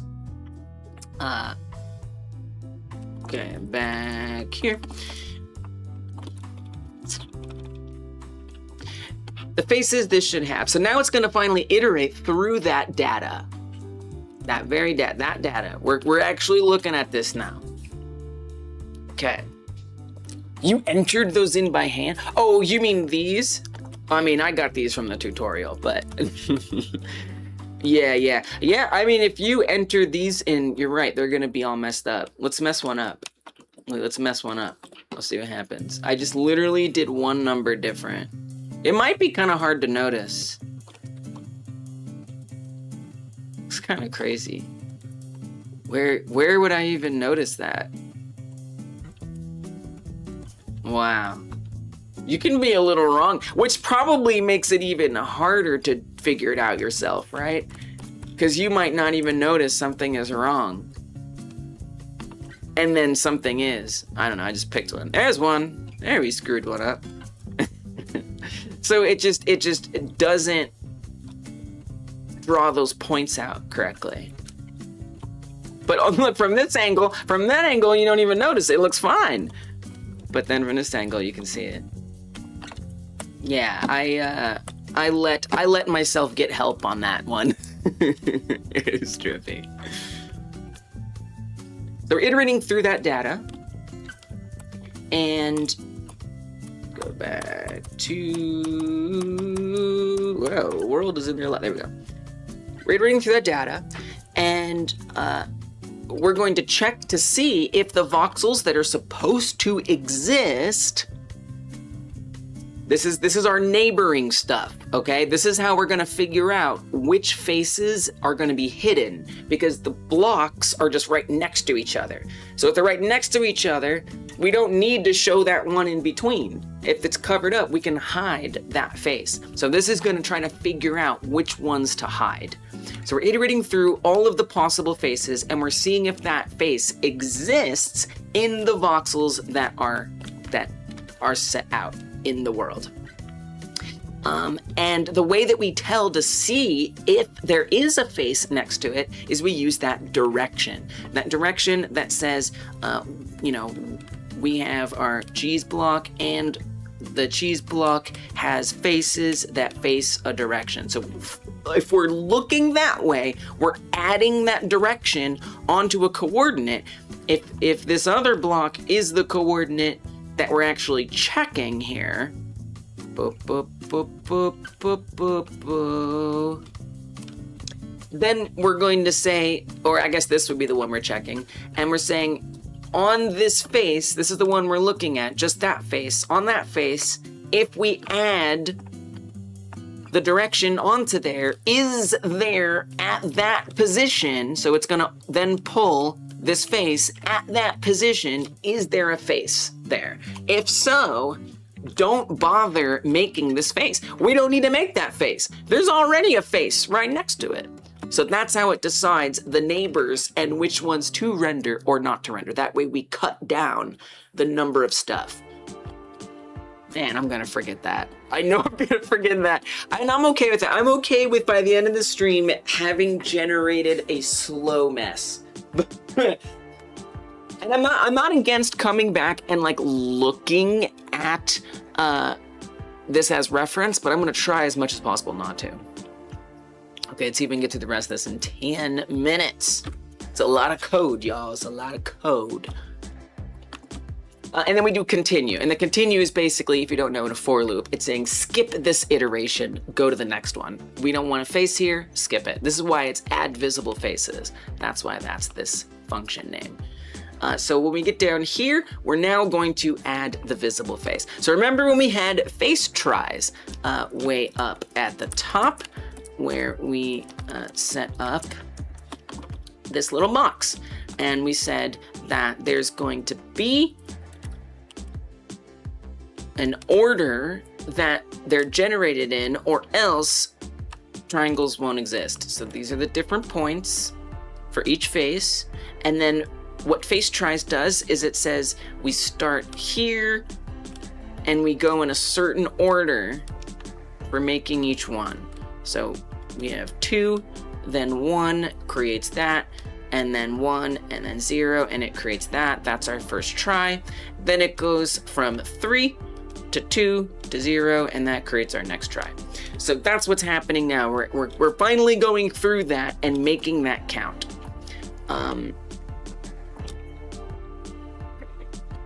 Okay, now this is kind of, you ain't, did that work? Did the counterclockwise work? This is, I named it this way because it made it make more sense to me. Let's see if that actually worked.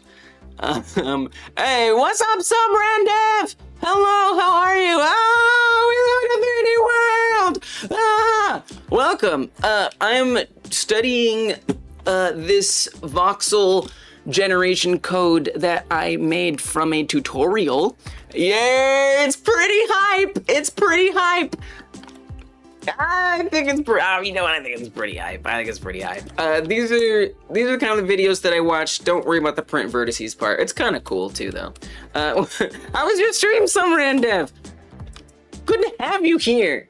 Sumrandev has a very cool stream, okay? A very cool stream. Twitch only, I think, but it's still very much worth going to. I'm gonna go ahead and say you really should go there, so I'm gonna drop a link even for you on YouTube. It's a super fun time. Hope you had a great stream. Thanks for bringing your people here. So I'm studying this up, this code that I wrote, following a tutorial very closely and doing my own thing, but also following a tutorial. I wrote this code to make this block building situation, and I'm gonna try to memorize as much of it as I can and remake it from scratch. It's gonna go poorly. It is not going to work right. But for me, that's kind of what I wanna learn and hopefully demonstrate a little bit about how it might go if you try to make it yourself and that being okay. You have a secret unlisted stream for archival purposes. Make it public! What are you waiting for? Make it public so I can raid you on YouTube! Wait, but that's exciting. You mainly coded backface culling. Yes, correct. That's right, David. Like sitting on YouTube. I'm saying. Okay, so real quick, I'll see if I can do this in 6 minutes. Real quick. I'll do my best. Oh man, I'll do my best. I feel like I should extend this. I feel like I should bump it up to 10. We're just gonna bump it up to 10, okay? Just because I think it's fair and reasonable to do that. Okay, I think, look, okay, so, all right, we're just gonna bump it up to 10. Hey, Tawny, welcome! 2 hours down, 22 to go, 22 to go. No. I mean, look, I'm not gonna be here for 24 hours. I'm willing to fail. I'm okay with failing. All right, so this phase triscaler, what this is doing is it's checking all of the vertices that exist right now, the full size of vertices that are possible, okay? And we're going to make sure that whatever point for the try, right? So the try has those 3 points. I need to make sure in order to find, you know, so like whatever, pick up one, this one right here. If I want to find this one's 3 try points, so that way we can connect them in the right order. If I want to find those, then I'm going to use this scalar based on the full vertices size to get there. I think that's what we're doing here. Because here's the thing, the vertices size changes. Every time add visible faces runs, that vertices size is going to be different. Because the vertices is only going to have how many have been created so far. So it conveniently gives us where we're at in the full list of vertices. That's why this works as a offset to find where the try is, if that makes sense. Okay, so we know where that's supposed to be going to, and now we're going to iterate through all of this. This is where we actually take those points that were way up here, right? The 0, 1s, 0, 1s, all of those. We're gonna finally build a face using those points. Okay. To do that, we append to the vertices. This is why it's going to grow. Thanks for lurking. That's why it's going to grow as more things get added, because now we are adding to that referenced array. We're taking the voxel world origin. Remember, that's that point. That's the same on each voxel. That represents our same starting place in the corner of each voxel. So we take that, we add which vert we're on the face. So remember, we said there's like 3, 2, 1, 0. So we're taking, I think that's not right. I don't think that's right. There is a 0% chance I remember how to do this. Because the vert is iterating through, because this isn't that number. This isn't 0, 1, 2, 3. This is 1, just every 6, right? 6, 4, wait. Oh, this is confusing. Wait, maybe it is. 0, 1, 2, 3. No, I'm 4, 5. Yeah, I don't know exactly. Tutorial stuff. You know, it's good to follow up. Good to follow up. So it adds something. Look, I'm gonna be really candid with you. When it comes to like vector type math, I just take it from the tutorial, okay? If you've been in these streams, you know that stuff breaks my brain a little. So we're iterating through every possible vert data on the face. I don't know, is vert even correct? Yeah, it is, because it is that. Yeah, because it's each face vert. Yeah, that's right. And then we're multiplying that by the size. This is just making sure that if we have giant voxels or small voxels, it's gonna be relative to that size. Leaves, this is what this is doing. Wait. No, this makes perfect sense. Actually, this makes perfect sense because you're saying that you're offsetting from the world. Oh, I think I kind of get. Oh, I get what's happening. No, I get it. Wait, I get it. Okay, I get it. So it's okay. If we have this, that's my that is my block. And this is the voxel world origin. What this is saying is, as we iterate through, right, the first one is going to be 0. It's going to start at 0. So it starts there. Then the next one will be 1. And so on and so forth. But it will also hit these others, right?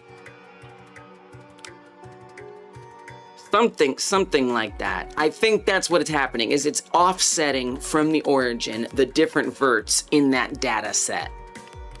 That's what I think is happening. And then it's scaling it to the voxel size. So that way it can actually reach each end. Oh man, I'm gonna screw this part up.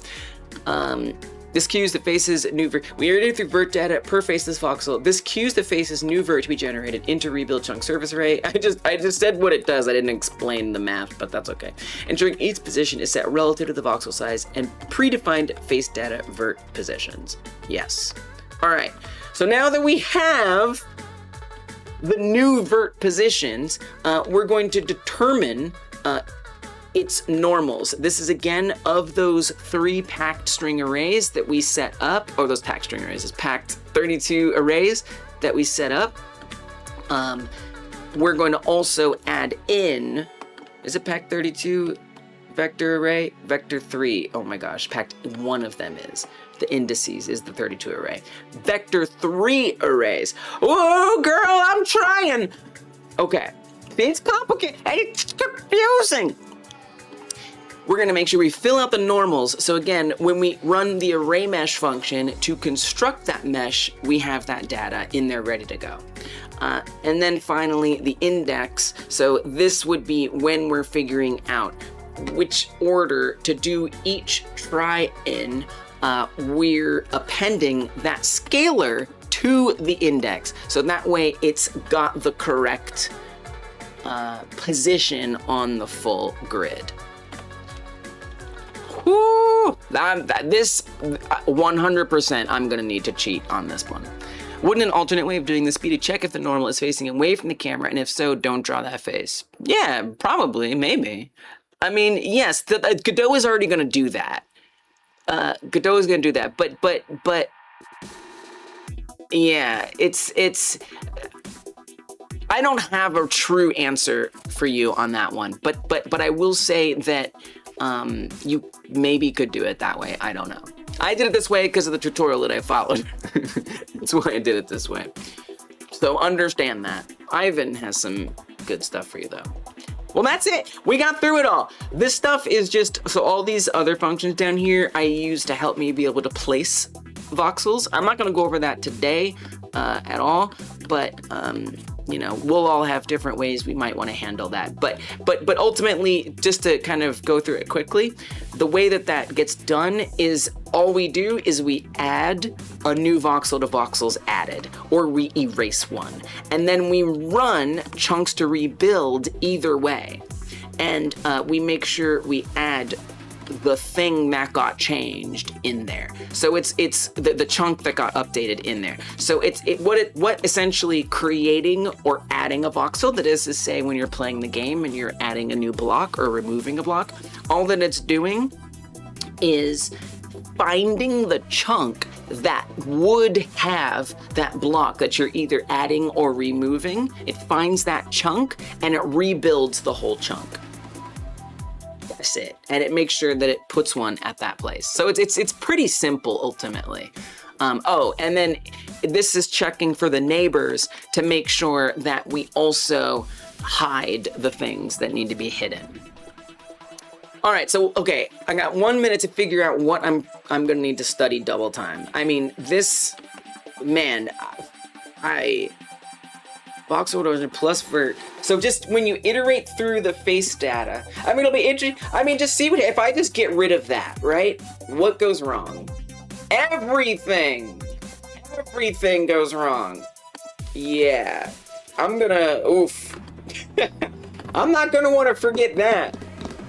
Ooh, man, that's gonna be tough. I kind of wanna just give myself, I am not doing it. I kind of wanna just give myself this as a cheat. Whatever, if I need it, I'll come back and get it. But man, I'm not gonna remember that. I'm not gonna remember that. Iterate through the vert data per face of this voxel. Right, so for every face of this voxel, we iterate through the data. Oh, I'm gonna forget that. Definitely. But where I'm gonna start is with the array mesh. I think that will be this. Oh, this is gonna be rough. Oh, this is gonna be rough. Well, so I know at the beginning, I understood a lot, and then at the end, it started to fall apart. So I hope you still learned something. But that is what I have gleaned. You see where you see the things that I don't understand, and you see the things that I do understand. And this is just kind of how it feels. It's just kind of how it feels doing this stuff, is you learn what you can, and you apply what you can, and you gotta, at the end of the day, you gotta use some help. There are people who have walked these paths long before you. Thank you for the hydrate. People who have figured out how to chunk voxels, generate faces, and make it efficient. That doesn't mean that I want to just copy and paste a version of it and move on. I want to try to understand everything I can, but I was gesturing at my computer. It doesn't look like I'm gesturing at my computer to you, but to me it does. But I still want to test myself and see if I can get a little in there. And I do. I write it by hand. I adjust things to make sense to me. I optimize where I think it could be optimized. But there are just certain parts that you gotta ask for help. You got it. Don't drive yourself nuts trying to do this from scratch. All right, so what's this gonna look like, by the way? I'm taking a break for 30 minutes right now. We'll do the breathing exercise at Random Logic, redeemed years ago at this point. 30-minute break, and then when we are not on a break, I'm going to try to recreate that script from scratch, from memory. That was my study session. It was my study session. And Flip, by the way, indeed, I'm not going to make a Minecraft like for this jam. However, today only, I'm going to sort of try to make that generation from scratch. Now, before the jam started, hey Henry, welcome. Before the jam started, I did my research. I spent about 2 weeks off and on making this code and making this little prototype. So I did, in a way, make a Minecraft-like, but it's just the bare bones, right? I didn't come up with a whole game, right? There's no concept here. There's not even textures, which is the whole other thing, by the way. Getting textures on these and having them be different, right? If you have sand, how does it fall? If you have water, how does it flow? Like, there's a lot of things that this doesn't have. But I did want to at least learn sort of that, like, fundamental component of how you make this. And then, see if I can share it with you, because I think some people are intimidated by it, and for good reason, but also, if I can do it, I think you can do it, and I want to show you what it's like when I try to do it. Had a silly idea for a game in the theme. Might spend a weekend and make something. Nice, let's go. Yeah, I would say this took me like all in all, maybe 24 hours. Like if I put together all the sessions I did. Maybe I spent 24 hours on this. But that's me, right? Someone else might do it a lot faster. I think Pawn said they did it in a few hours, but I had to spend a little more time. Unless I can think of something interesting to do as a twist, you're gonna stay out of this jam. It's understandable, David. Hey, we do them every other month, so you know there'll be another one. Same here, having a bit of a hard time thinking of an interesting idea. Yeah. Well, you know, there's a whole month. Something might come to you before then. And again, you don't even have to do like this whole complicated chunking thing. You could just, I don't know, have the concept of creating and destroying and do a real big twist. Okay, so I obviously missed a lot of messages. I'm gonna try to pick up some of that. I know we had the Epic Photon raid. There's the Hypnotic raid. That all happened while we were working, right? What's a tab merge raid? I don't know what that means, but I like it. Okay, this was... We did address that. We addressed all of this. Considered sending it in space with 0G, but space engineers exist. Just because it exists doesn't mean you shouldn't try it. But I see. You want something. You want to try something new. Yeah, I get that. I understand that. I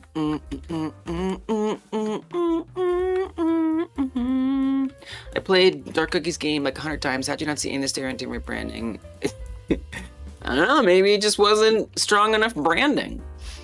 Maybe you gotta look into visual hierarchy when you're designing, you know, how text is shown and delivered. Okay, we talked about all that. Yes. Mr. Gabisson said, I want this week to try to begin AI on Game Dev Unity by Penny. FYI, Penny is one of the Udemy teachers, and she's a lecturer from Australia. She'll discuss AI from educational perspective. Okay, Gabisson. We don't render those faces because they're shy. I wonder if deferred shading would help for this. Don't know what that means. Oh, like, is that shader stuff? I don't know, maybe. Hey Char, welcome. How'd your stream go, by the way? You just accomplished your goal to stream 2 hours right before the end of Pride Month yesterday. Nice, let's go! Char's streaming! Only issue was you don't know what the best EQ settings you could have put for your microphone. Yeah, that's kind of a thing. I mean, look, I am listening to the stream audio all the time. You know what I mean? Oh, right, I guess it is over. Oh, that's what that means.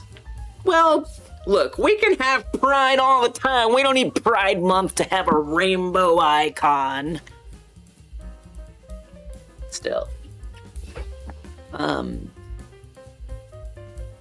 But yeah, so I'm listening to the audio at all times. So that might help you just like sit down, route your voice sound right into your ears and then tweak it and just listen. What does it sound like? And if you don't want to do that, you could do a recording and listen back to it. But I like listening in real time. It just, I know exactly what everything sounds like. Hello, Rosa, welcome. That is a booty shaking pride emote. It's beautiful. Clouds twerk too, okay?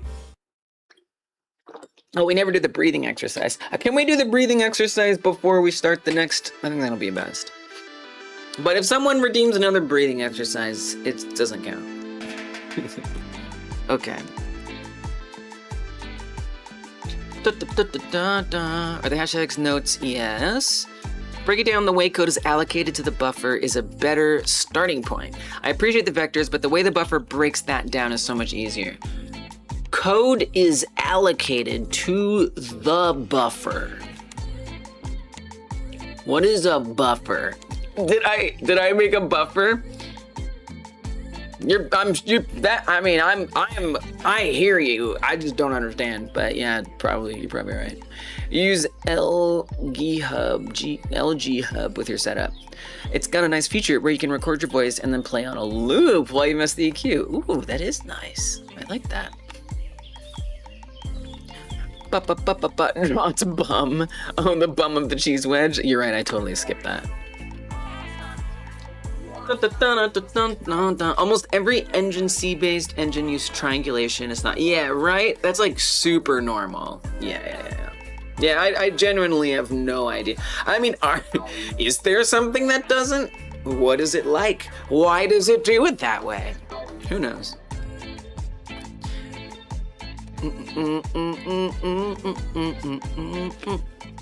Presets of chipmunk voice, demon voice. Oh, we love some voices. I don't even know what my voices are anymore. I do have the demon, but it kind of does a lot. Oh, this is the easiest one. You mean this chipmunk? Oh, my tail's over there. This chipmunk voice. No, but it's nice. If you got the settings already there, you don't even have to set them up, and they'd be kind of mid like this. Oh, we love a chipmunk voice. The tail. I'm afraid to do the demon. I'm afraid doing the demon is actually going to break something. How is it? It's Minecraft fire! The Minecraft fire compels you. This is demonic time. Well, it was supposed to be a redeem, but I just never made it.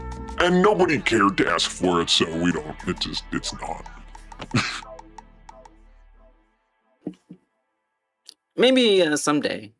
Oh wait, the music. It turned the music down. I think I mixed up.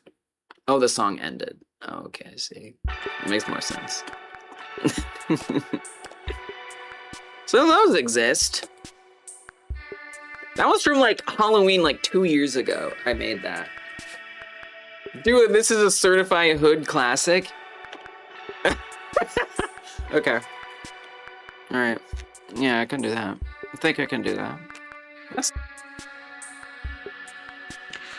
This is a certified hood classic. This is a certified hood classic. This is a certified hood classic.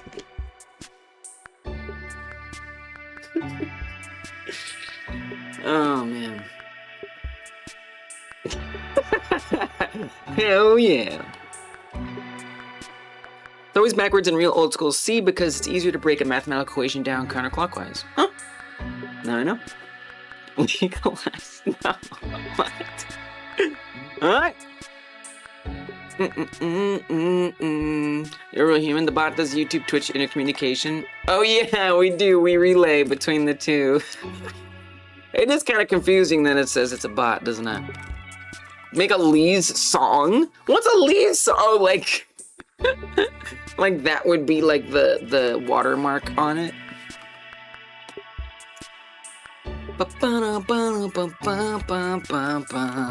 Bound to be enough singing that gets caught. Oh god, I hope not. I'm not really sure why I was able to get that high. I'm a little concerned that something is wrong that I was able to climb that high. I don't know. Maybe I just don't realize how high we're supposed to be able to climb. I thought there was a limit to the height, but I'm starting to think we can go very, very high. Oh, there it went. Oh, okay, there's the limit. No, we hit a limit. Alright, just making sure. Just making sure. I never actually tested it. Probably should have done that before I came here. We love casting spells. Sounded like a tagline or whatever. Yeah. Check your Discord for a surprise. What does that mean? Wait, I'm scared. Surprise. You mean, oh, it's your project. It's gotta be progress in your project. Surely that's what you mean. Just a surprise.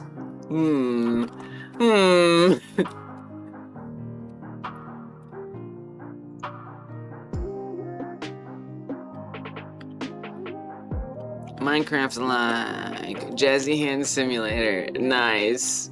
Whoa, what's this concept? Why does this look like a rhythm game? Interesting. Derek, aka Coke Gaming, made for the Wolfenstein made a game. Instead of like shooting people, you would heal people who were sick. And your character had like jazz hands when you were doing the healing. So I think this is like an extension of that universe. It's a rough concept. There's gonna be music going on. I really like these music notes. There's just something about them that I think is incredibly charming. I don't know. I like how you really broke down the components. Looks good.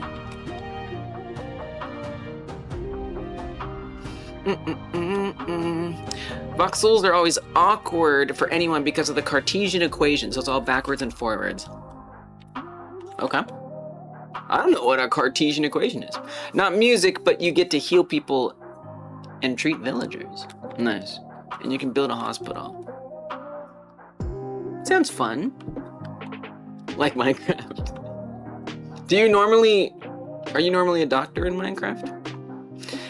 The old school C coding, which is beautiful to see happen live. Man, oh my gosh. So in 17 minutes, I'm about to try to recreate. Oh my god, it's gonna go so badly. Oh my god. I'm going to screw it up. Do you understand? Do you understand? It is going to be humiliating. It is going to be awkward. It is going to be slow. It is going to be incorrect. And I will have to refer to... I wonder if I should limit myself. Like, I'm only allowed to go back and refer to it, like, every so often. Like, I only have, like, 5 checks. Or, like, 1 check every 10 minutes or 20 minutes or something. I kind of like that.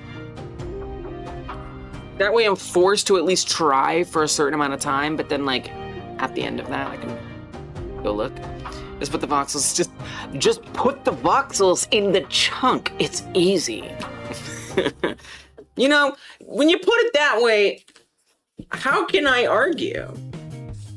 We're setting the bar very low. No disappointment will be had. Yeah, the bar must be low. Yes, incredibly low bar. The lowest. No high bars here, baby. Okay, this isn't gymnastics. They have a high bar, high beams, whatever. Whoops. Listen to your audio with your headset. It sounded fine, but when you listen to it with cheap AirPods, you notice a hissing sound more. Not necessarily overthinking. You're in OBS?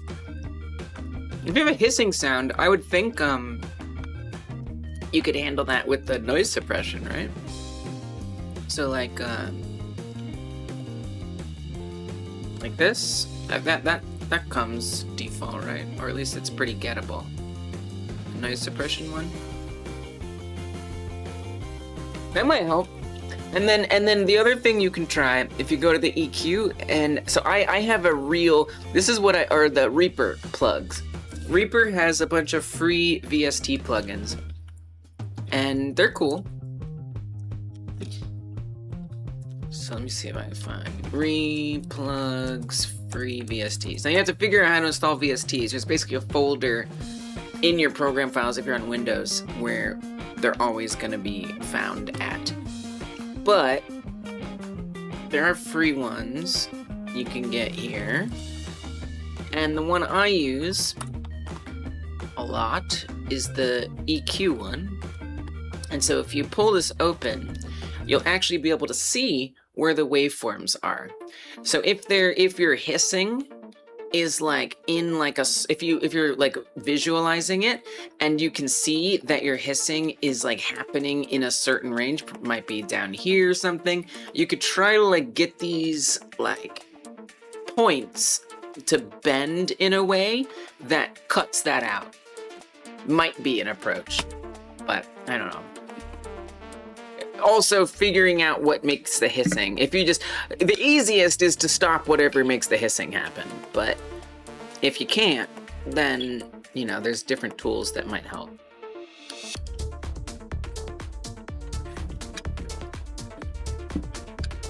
That's true, Rosa. Yeah, it could just be the AirPods. That's right. Good point. Well, and then, you know, seeing the EQ waveform like that would confirm it. Because if you can't see the hissing showing up on the waveform, you know that it was the actual headphones.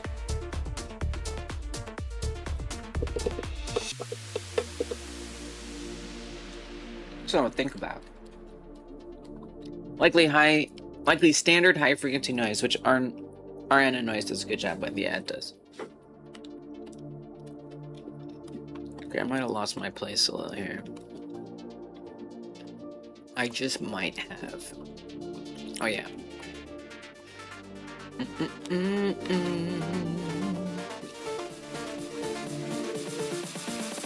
Binge got the hitboxes. We love it.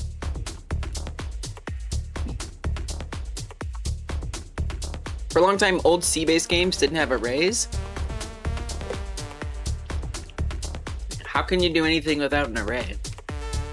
That doesn't even make sense. Oh wait, is this where the discussion happened? Oh yeah, I saw there was like a Wonky and Ivan were having like a serious back and forth. Hey, what's up, CPU Chan? I'm making Minecraft in not 1 hour. It's a little sensational, the title. What I'm actually doing is, so I made off stream leading up to the jam. SRD raid. What's an SR? Oh, some random dev. Yes, welcome from the raid, Fanny. Thank you for lurking. Thank you for lurking. So easy. Hey, I could make a crappy Minecraft in 1 hour. You bet. I made this off stream following a tutorial. If you want to see some of the videos that I used, specifically, there's the MakerDev videos. There's a whole series that she does, but that playlist should have the ones that I've mostly found the most useful. So I did that, and then I made this off stream that does the basics. And what I'm doing today is I'm going to, I just studied the level gen script that does all the chunking and the voxel building. I just studied it, I went through the whole thing, and I'm from memory going to try to recreate it. So like without this, there's no game. So we're not gonna remake the first person controller, we're not gonna remake the ray casting to detect where the blocks will go, or the collision of the player with the ground. The only thing that I'm gonna study here is how we generate voxels efficiently. So I'm gonna attempt to just write this from scratch. It's not gonna go well, but that's the point. We're gonna see the best I can do, and I'll refer back to my, you know, working version maybe at certain intervals or something. So that's what I'm technically up to. See, it does have arrays, maybe not dictionaries. Freedom for Mars, I probably said thanks, but thanks again for following. Way ahead of software we consider to be the best. I don't know what any of these means. Freedom of Mars and C has always had arrays. I think they might be under the wrong impression of what C is. G'day, mate. If you loved pain. This reminds me of my first period computer science class. I love that default squig. I think it'd be fun to be a computer teacher. Like for kids. I'd be a genius. I would be a freaking genius. I would seem like I know everything. Why do I want that? What kind of power fantasy do I have? What the hell's wrong with me?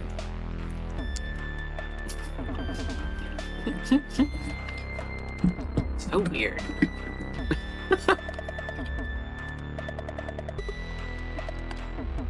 I think what the reality is I often feel like I'm a sub-genius. Like I'm often just like, oh man, I don't know that. Oh, that's confusing. I don't know that. Oh, I don't know that. And so I can't answer that question. That's too hard. But if I was around these children, I would never not know the right answer, probably, maybe. I think it's more a reflection of my insecurity than a reflection of my power hungriness. Yo, it'd be cool, right? Noise reduction is off on OBS because it's turned on in G-Hub. And when they're both on, the audio sounds weird, but maybe I should test it out more. I don't want both EQs to look at each other. I forgot what G-Hub is. That's like familiar. Yeah, you don't, I was just exactly what I was about to say. Like, maybe don't do that. Yeah. At least give it a shot. Chunky cheese mesh. Fail the test to win the knowledge. Yeah. Yes. Exactly, Pawn. Yeah, building octrees. Yeah, right. That is what's happening. Kind of. I only know much about that because of Pawnee codes, but also maybe a random Freya video I saw once. And I'm just like, I kind of get it. Sub-genius? I did, but I don't know what that is. JR Dobbs. Is that something? When I said sub-genius, I was like, I guess, constructing the word. Best cheese flavor is voxel? No trees. Yeah, I was gonna say, is it octrees? Referring to the Church of the Subgenius, a parody religion. That sounds cool.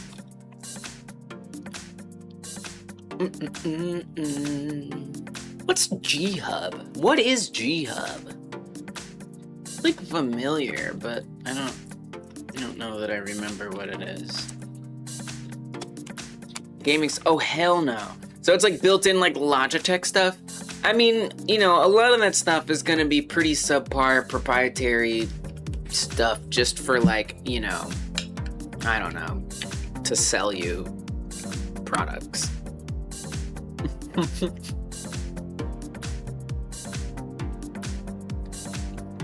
But, you know, if it works for you, it works for you. But personally, I would rather just keep it all in OBS.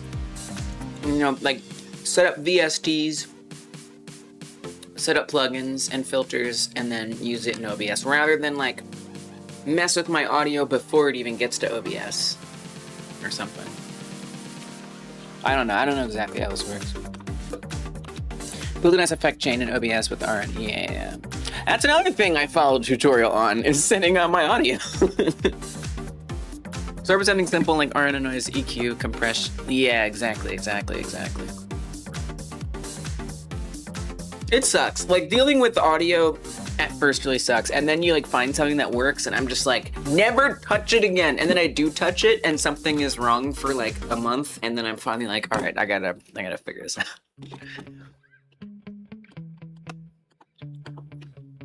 Juan says, since I don't normally leave myself notes, I figure if I don't understand what's happening, I'll just solve it on my own. Professional projects are very different, though. Yeah. I'm trying to get better at leaving myself notes, but I also knew I would be trying to do what I'm doing today, so I extra commented it. But I also like that I commented it so much. Maybe I'll do it more often. It's nice because when I'm on Discord with other people, they can hear all the EQ. Goes, oh, that's a good point. That's a good use case for it. Since Discord is not going to have any kind of nice stuff built in. That makes sense. Commenting is good. I know. I've often held the stubborn belief that, like, my code should be self-explanatory without needing any comments, if it's good code. I don't think that's really true. I think that there's truth in making code readable on its own, having descriptive function names and variable names. But I've definitely taken it to, it only goes so far. I've taken it to an extreme. And I think it's time for me to start bringing in some of those comments. You basically goosing everyone, like getting everyone to laugh together. Oh, because you do the G Hub. Wait, I think I do. Wait, no, I don't. No, I'm thinking of G Form. I'm thinking of something else. Never mind. But you're using it to like do funny voices and stuff. I see. So Rosa, you're not talking about like using it for like quality stuff. You're talking about using it for fun stuff. Yeah, fun stuff. You should do whatever you want. Comments always lie to you, especially my own. Yo, that's the other thing, right? Comments are another thing to maintain. Because you not only, if you refactor, update your code, you have to also update your comments. See, you don't want to have too many comments now. Use it for everything, but it works well for you. Yeah. Yeah, and I didn't mean to come off as snooty, like, that's a bunch of advertising crap. Nobody should use it. I didn't mean to come off that way. But like, so like, I mean, the only Logitech thing I use is for my keyboard, because it does help me with my keyboard. Help me make it work good. But at the end of the day, I'm just like, this is just advertising to me. It's like, there's better managers. It's just this one happens to be fully compatible with my actual keyboard. Control panel or whatever it is nowadays. I am on Windows, yeah. Yeah, no judgments. Well, sometimes I can autistically say something that, and I think a lot of us can relate to this on our little spectrums. Sometimes I can say something very blunt, right? And it can be like, well, but I like this. I like this thing, and I'm like, that thing sucks. And so I was like, well, I like it. I'm like, no, I like that you like it. It's okay. I'm sorry. I'm sorry. Oh, I see, Ivan. Oh, yeah, the control panel thing.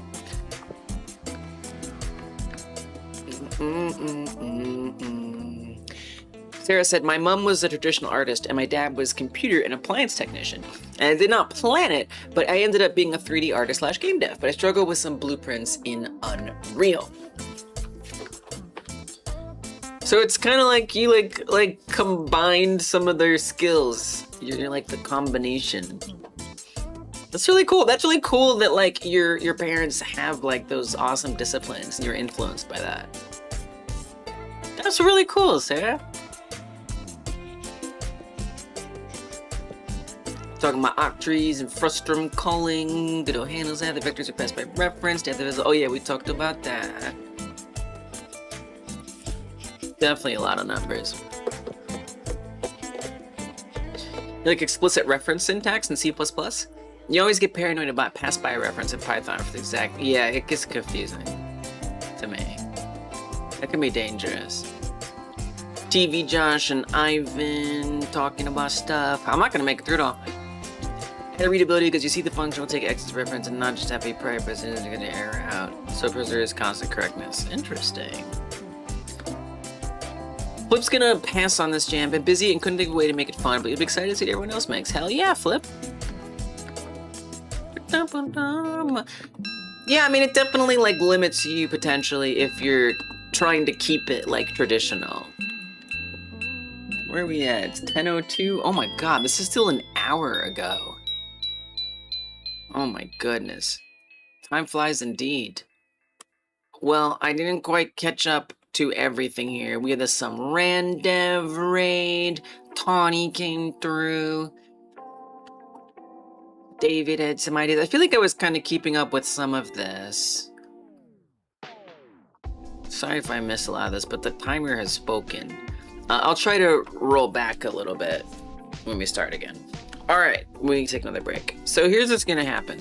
We're gonna do a breathing exercise because Random Logic actually redeemed this at the very beginning of the stream. And then I'm going to attempt for the next 80 minutes, I'm going to attempt to remake that whole level script.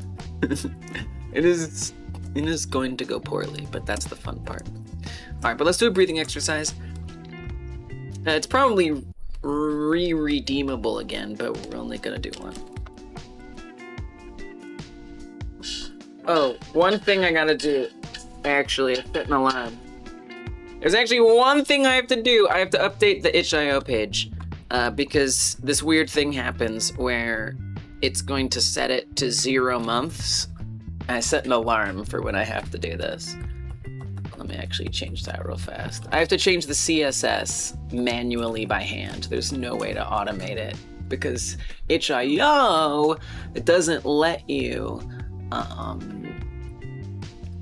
understandably, change much on their page unless you do it with the CSS. So I've got this ready to go. Copy the new CSS, replace the old, save it, and refresh. Bam.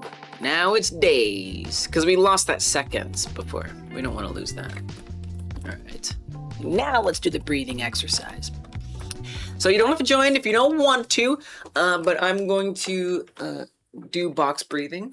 This will be great leading into this challenge. So I'm gonna breathe in for 4 seconds, hold for 4 seconds, exhale for 4 seconds, and then hold my exhalation out for 4 more seconds. Okay? You're welcome to join. You don't have to. We'll just do a few cycles of it. Good little prep. All right, here we go. Let's breathe out or breathe in. Hold our breath in. Exhale. Hold the exhalation. Breathe in. Hold. Breathe out. Hold is voxel breathing. In. Hold. Exhale. Hold it out. Breathe in. Hold for 4 seconds. Exhale. Hold. Breathe in. Hold again. Exhale. Let's do 2 more after this. Hold it out. Breathe in.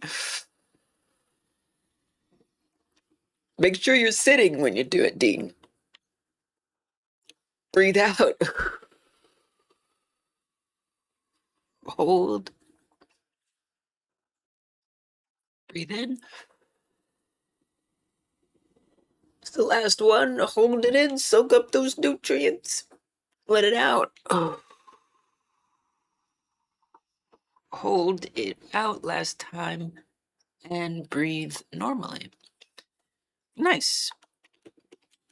I'm very calm now. I am ready to attack the difficult thing, and the sitar will deliver me. You didn't really pass out, right? You're okay, right?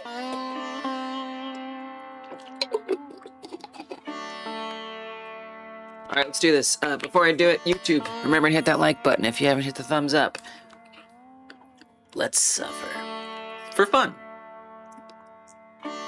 I'm gonna give myself.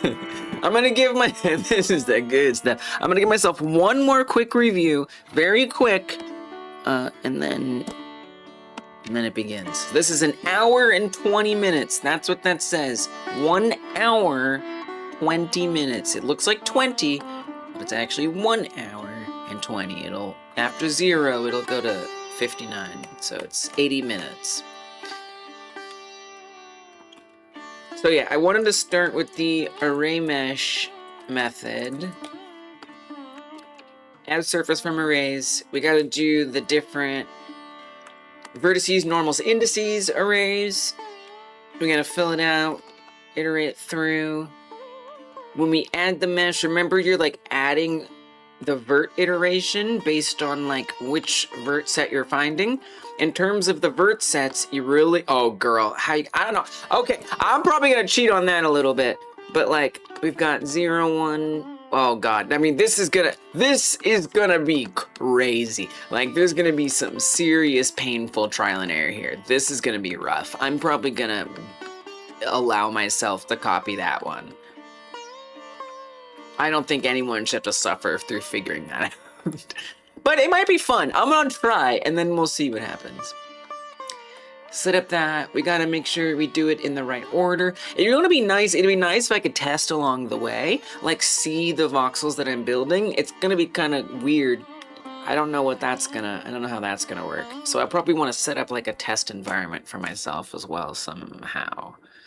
Oh my. Maybe I want like a tool script.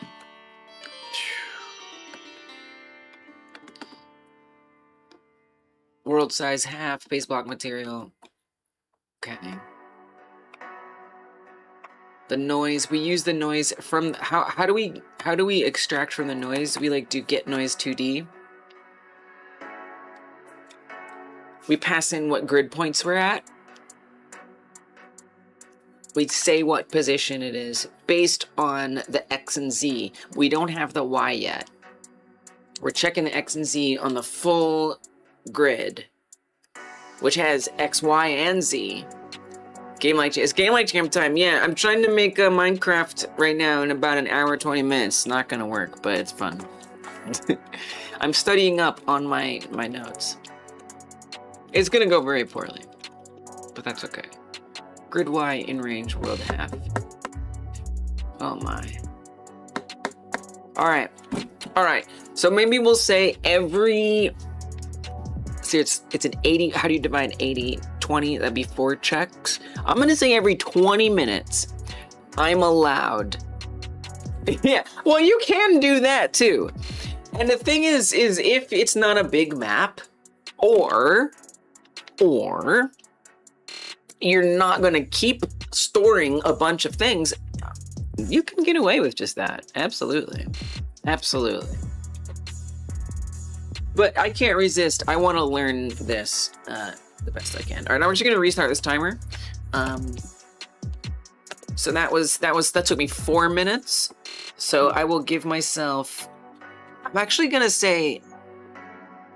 What if I get like.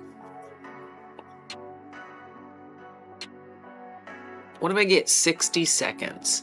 If I give myself 60 seconds.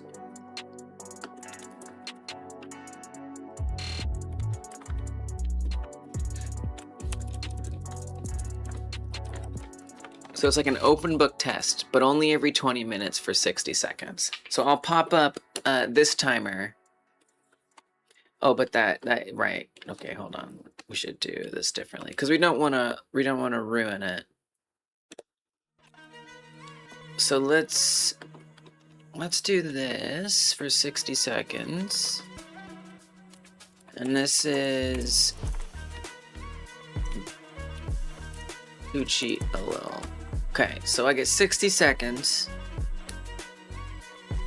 every 20 minutes to cheat. All right.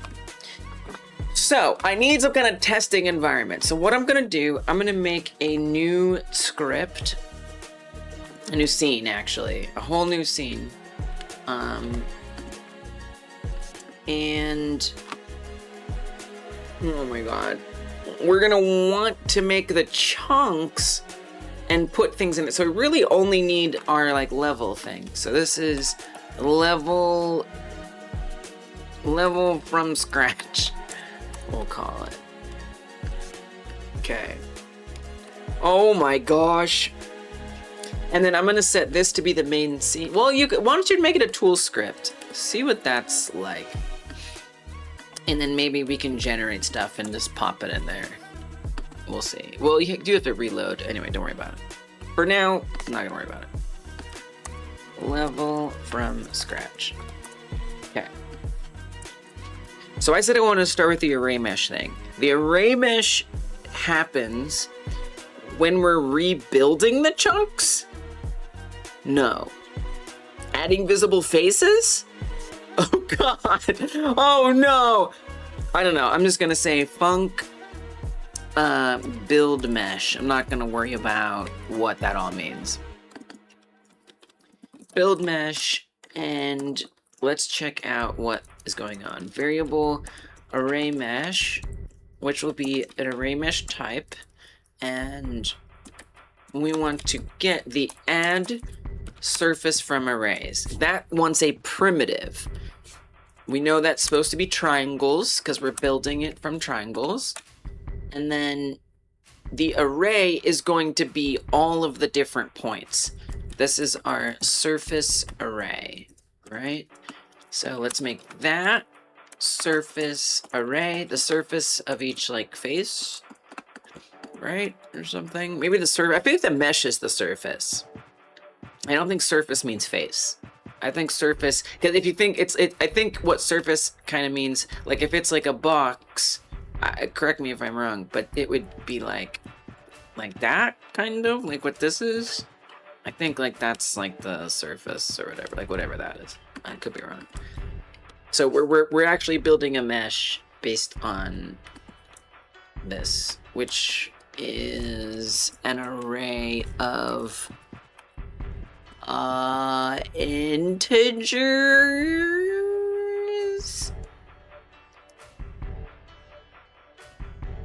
Oh god. Can you tell me more about what this wants? The arrays argument is an array of arrays. Got it. I see. Not a vector 3? Maybe. Yes. No. The arrays argument is array of arrays. Each of the mesh array max elements contains an array. Oh, they do. They contain the arrays with some of the mesh data for the surface as described by corresponding member of mesh type null not used surface. For example, arrays 0 is the array of vertices. The first vertex subarray is always required. The others are optional. Adding an index array puts this surface into index mode, where the vertex and other arrays become the sources of data and the index array defines the vertex order. All subarrays must have the same length as the vertex array, or be an exact multiple of the vertex array's length, when multiple elements of a subarray correspond to a single vertex, or be empty, except for a mesh array index. So I guess, okay, so we want multiple arrays inside of there is what that is. So I guess that's of the integer. I don't remember that, but I believe that that must be true. But we can't double nest type that. Like, it's not gonna let, Godot is not cool with that. I don't remember it being that. I simply don't. But I know we want like surface array, resize to the maximum. So we would get array mesh, no, array type, no, mesh,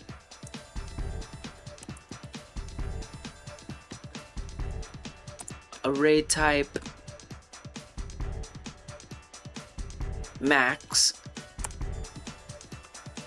So that's how big the surface array is of all of these array types, right? We're leaving room for it to have any of these in there. We know the first one is supposed to be array vertex. We definitely need vertex. We want normal and index. Okay. So surface array at the index mesh array type array vertex we set up. So okay, right. So this comes from our reference, if we remember correctly. Vertices is a packed, this is where it comes in CPU, vector 3 array, and then the normals also a packed vector 3 array, and the indices. By the way, I'm not trying to make it in just an hour 20. I'm just trying to make it during the stream, but I'm spending the next hour 20 to get as much done as I can. Integer 32 array. Okay. So this equals the vertices that we pass in. I'm not confident about this. I think something is wrong here. I really do. But maybe it's not. Maybe I just forgot. Surface array. It looks right. It might be right. Type and then index. Okay. Cool. You know, I feel like even from here, you know, we could just like pretend to build something. Okay, and then so, but what do we do with that? With that, we have to get like a mesh. We're creating a mesh based on all of the points that have voxels. So there's voxels all over the place, and those are all contained. Oop, I did that wrong. Those are all contained in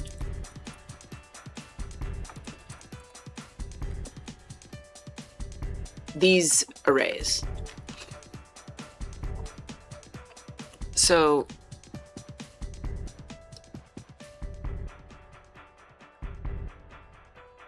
this is for making a chunk, right? Because the mesh, all the voxels that we see are like the surface of the mesh.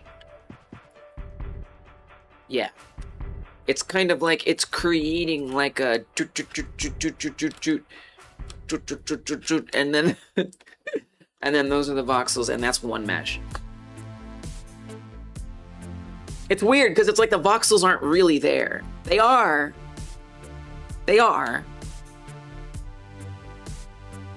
But they're being rendered as like one chunk, and it just looks like they're individual pieces. But like they are. They're also not. It's kind of trippy.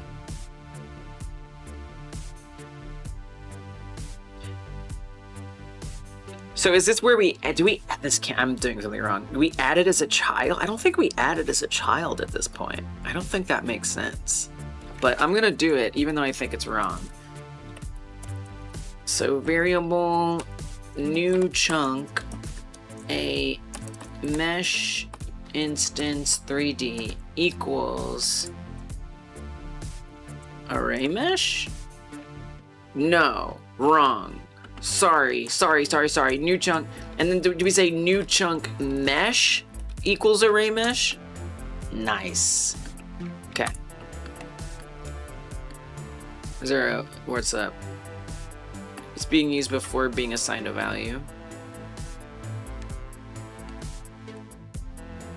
Okay. You want me to put something in here, is what you're saying? This has to be initialized. Okay. Yeah. Totally. Yeah. Can I just put whatever I want? Does it matter? Can I just make it that? You probably want this to equal mesh instance new. I think that would probably be optimal there. I don't think this is right. I think it's the same thing. I think it's the same thing. Array mesh new. Yeah, because you're creating a new one and then you're adding the surf. Okay, I got it. Big think. Super big think. Literally the biggest think. All right. Now, we add that maybe. This feels wrong, but we're gonna add the new chunk, I guess. Okay. And that's it. I guess. And that just be well. We don't know where is it going. We don't have the origin of it, so I don't know how. Oof. Yeah, I don't know. Well, let's figure out how to fill out these. I mean, it would be cool if I could like see it, you know. Well, you're gonna need the data. How do I make like one block? Dude, I have no idea. It's a junky mesh. I would certainly hope so. It would be kind of cool if I could like see if something happened. Like, what if I just said like func ready build mesh? I mean, we're gonna have problems, right? Well, you're not passing in any verts. Do you know what I'm saying? This is add. Is this add faces? No. Yes, I think this is add visible faces. So we would need to do like this is hard. Oh, this is hard. Oh, I'm overwhelmed. The neighbor stuff. Screw neighbor stuff. There is no way I'm giving a single crap about neighbors. Ain't no way. Hell no. Screw the neighbors, dude. Vertices. Well, there was something else we passed in here too. It must have been the position. That must be what we added in as well. Well, I know that we're going to need to figure out what vertices equals. This music is exactly how I feel. Which is it's basically these exactly, we just copy this. It's the same types, essentially. Variable. And then they're just empty, right? And then that's what you pass in. I mean, it's not gonna do anything. We don't even have a camera. We can't even see anything. We don't have an environment.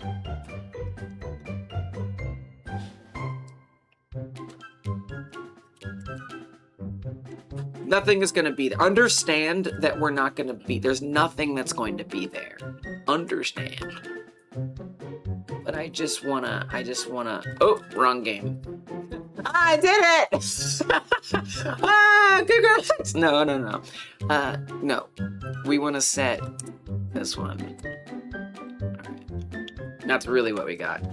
What you got for me, errors? Vertex array must be a packed vector 2 array or 3 array. Wait, really? Wait, I didn't do that? What'd I say? Wait, what did I say? Packed vector 3. Line 23.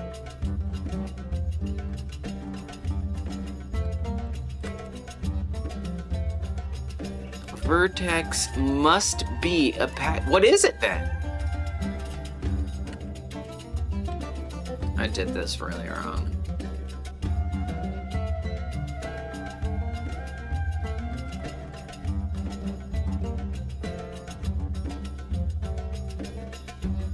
So what got put in there? Print surface array. Oh, we don't have any numbers, so you probably want to put some numbers in there.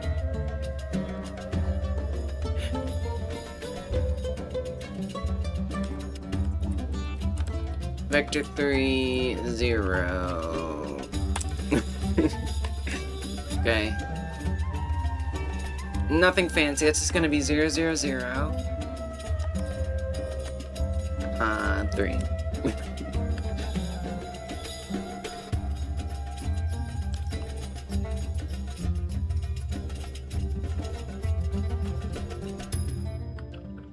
It certainly looks like that's what it is to me.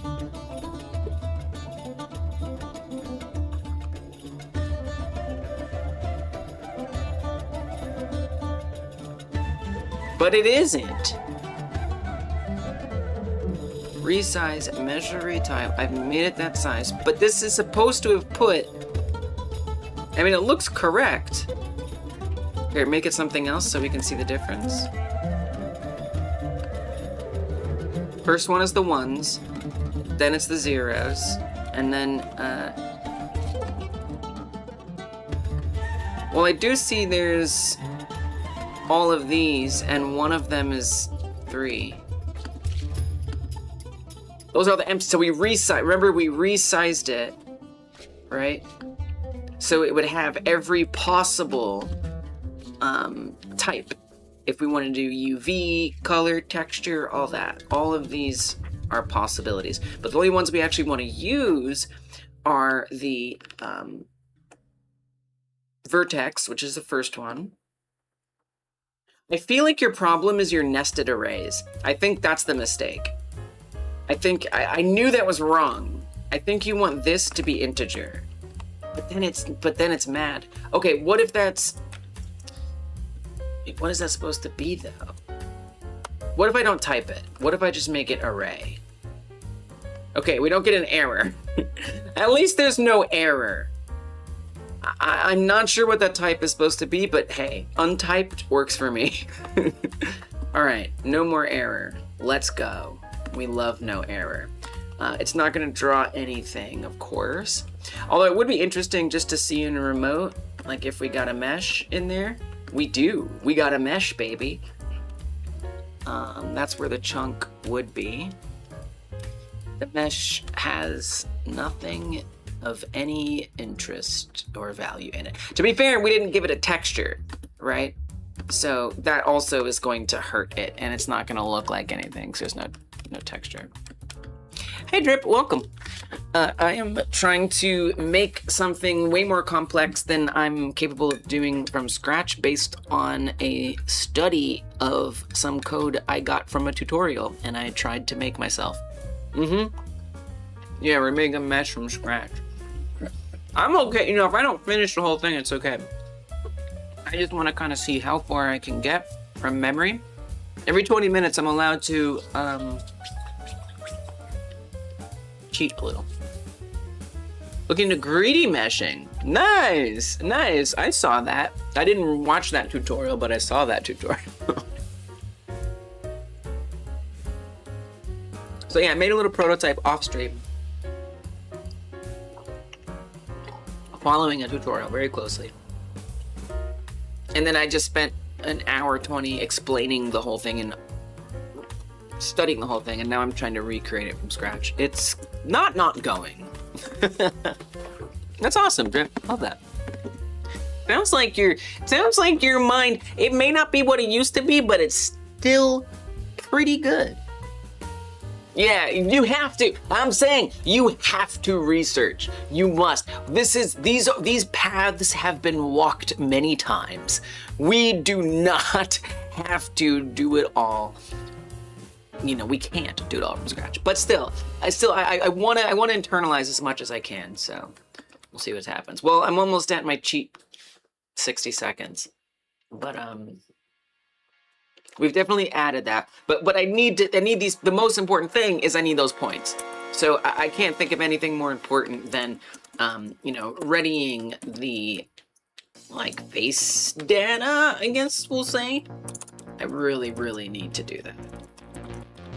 Because I can't even see if what I'm building is correct if we don't have the data to give it for building. All right, so I'm at my cheat moment. I'm gonna use my cheat moment not for this. Two things. I want to find what the type is there because I'm obsessed with typing everything, and then I'm going to see if I can quickly memorize the face data. All right. I'm gonna pull it up first. Okay, right there. My 60-second cheat starts now. Okay. First, array mesh. What is the type? What is the type for the array? It's no type! Ha! Okay, I did that right. Okay, and then for the face data. I feel like there is a type there, and I probably could find it, but we're just not going to. Okay, here we go. Data. Oh my god, 30 seconds. Jesus Christ. 0, 1, 1, 1, 1, 1, 1, 1, 0. Jesus Christ. Okay, there's 1, 2, 3, 4, 5, 6. Right, for every face. That makes sense. 0, 1, 0, 0, negative 1, 0, 1, 0, 0. Oh my god. Negative 1, 0, 0. Jesus. Oh my criminy. I don't know. It seems like there's always two that has one that has all three. 1, 1, 1, 1, 0. Oh, for crying out loud, that was miserable. I didn't like that. All right, whatever. Okay, here we go. That was, okay. Look, all right. There were. I know it was a lot of energy all of a sudden, but it got me some familiarity with some things. Okay, all right. Here we go. Oh man. So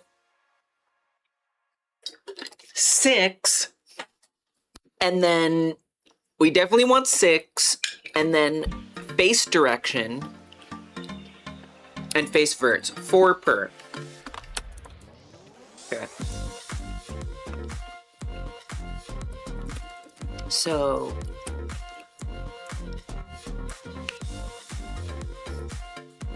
now we actually, I feel like you set this up out here. I don't think you need this at all. You can, but I would rather make it a constant. So let's not even do that. Constant faces, which is a dictionary of strings and vector 3s.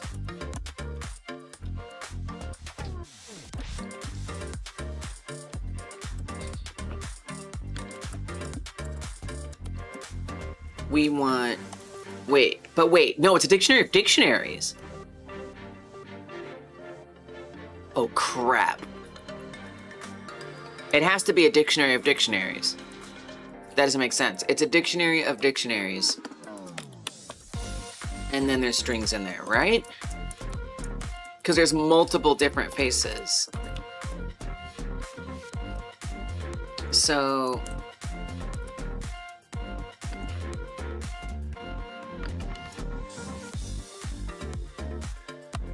wait.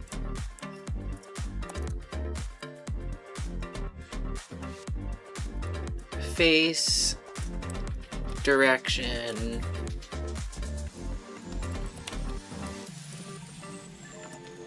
is whatever it's gonna be. That.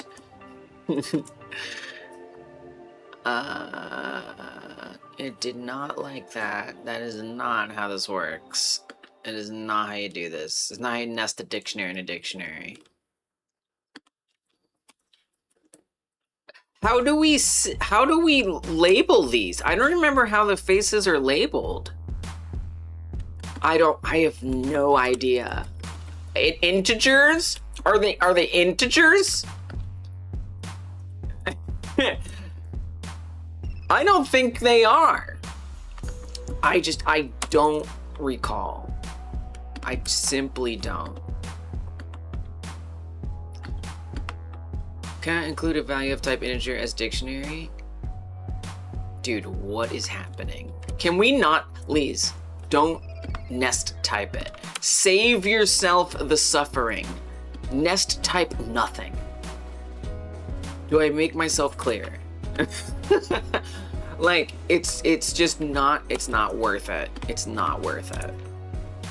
I know this is wrong. Face vertices. And then this is oh God. Oh my God. Dude, I have no idea. An array of vector 3s? Totally just guessing random numbers. What a mess. Holy crap. Impossible. I don't mind looking this up. Here's the thing. When you're coding, looking things up is acceptable. Okay? I don't mind looking this up. I'm not going to actually expect myself to know all of this, and you shouldn't either. But I would like to at least get these.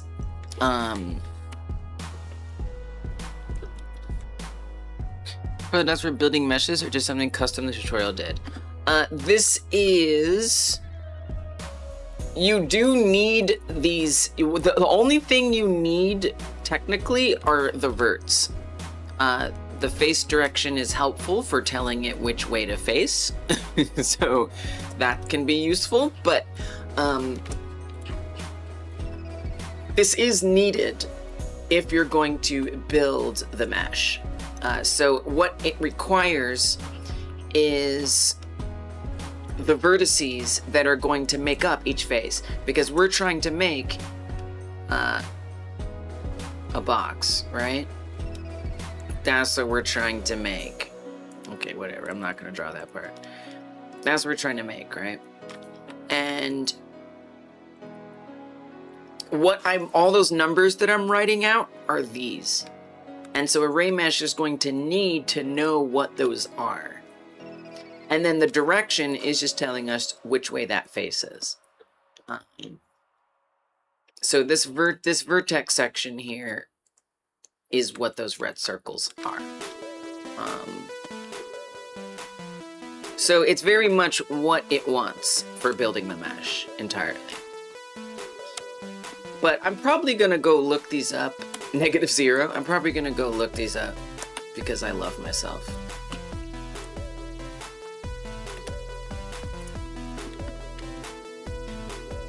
But the reason why I like doing this is because I find I learn a lot more when I struggle through and fail. It's sort of like getting your hands dirty. You know what I mean?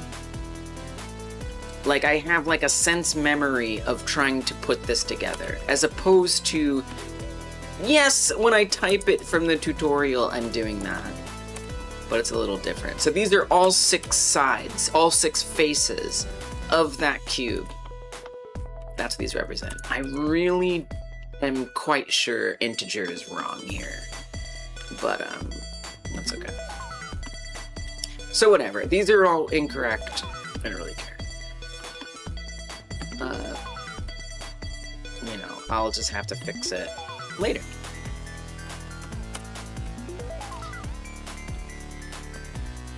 But at least I'm kind of getting the bones down. Alright, that's something. Try to make these all unique, perhaps.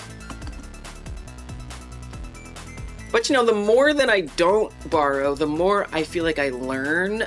So I might actually like intuit, like I might actually know, like, oh yeah, a face, like the front face is usually this. Like I might learn something. I might be able to say, oh yeah, Godot counts it counterclockwise. Like I could potentially have that knowledge if I allow myself to fail really hard here. Okay. Well, I know it's wrong, but at least it's kind of there. So that's face data. Is it like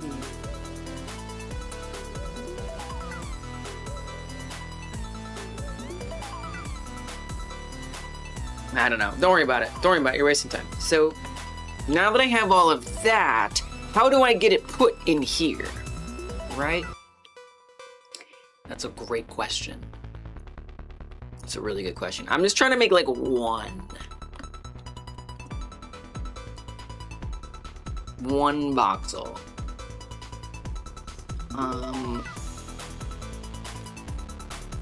Well, we want to iterate through. We need to create our grid. I haven't even established what a grid is here. So if I say we could do half world, which in retrospect, I don't know why. Oh, I guess I made an export variable before. Export variable, half world. I mean, I just want it to be kind of small. 0.5. I think you want it to be an integer though, right? Well, that would be 2. I don't know. So this would create a 2 by 2 by 2 world. I guess we have to make it a little bit bigger. Okay.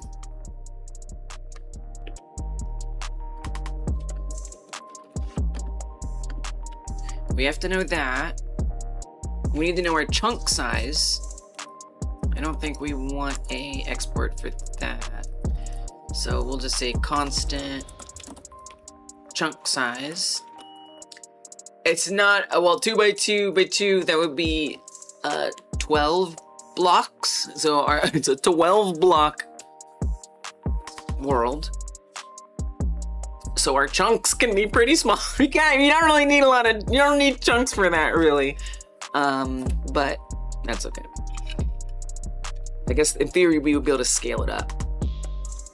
At that point, you might as well use bigger numbers. It's not really doing me any favors by making it small. Sorry, I had chunks.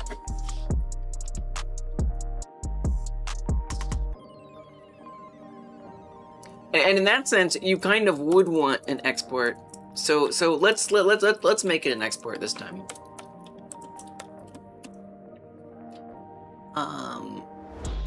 Chunk size.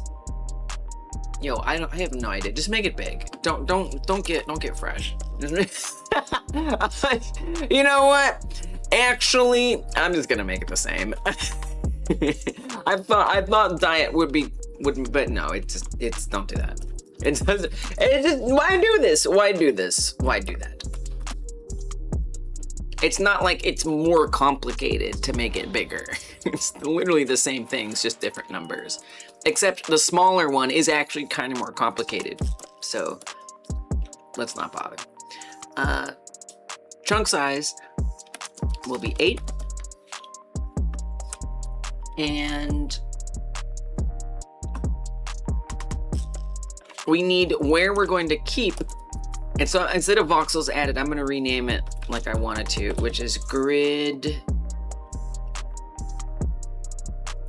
positions, which is a dictionary of vector 3 integers, I think, and booleans. The boolean being a placeholder. Then there is chunk meshes, which is a dictionary. Also at positions, the origins of each chunk sort of serves as like an ID, but also literally where it is. And then the mesh instances, the chunks themselves. Okay.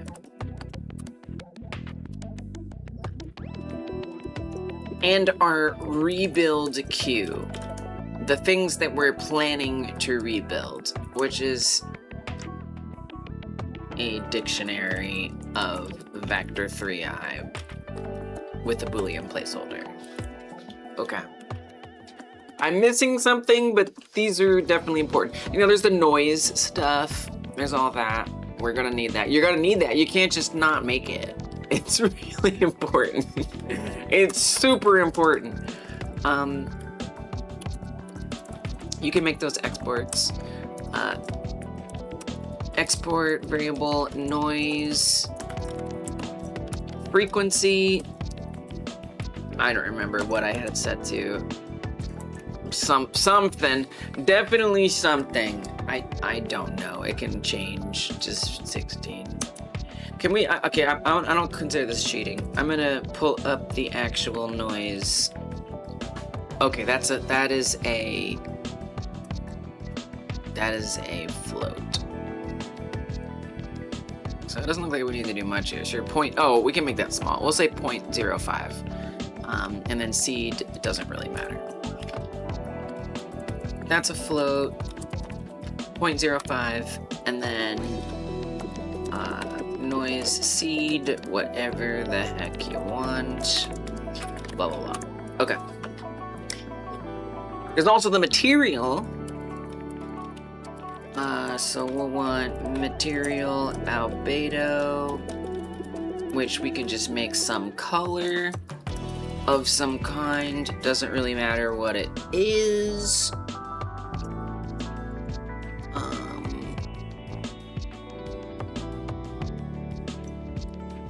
I think you can just type in like that.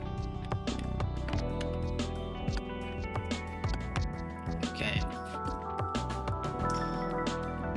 Then in the ready, we'll set all of those up. So ready noise, ready material. We'll probably want somewhere to receive that. So let's say, hey, what's up, Jar from Twitch now?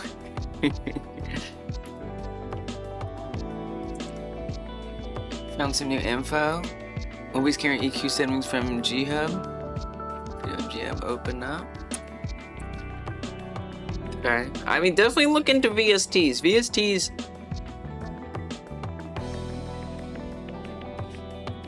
VSTs are the way.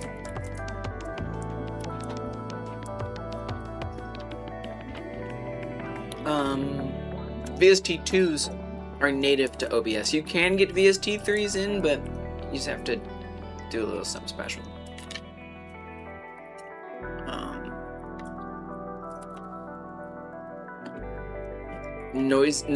A nosy seed.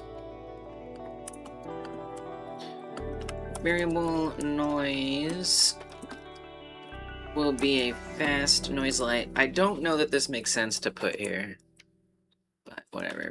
Material will be a standard material 3D.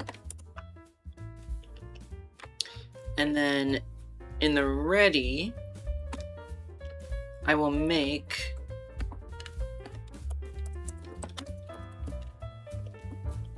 that noise. I keep typing nosy. I'll make that noise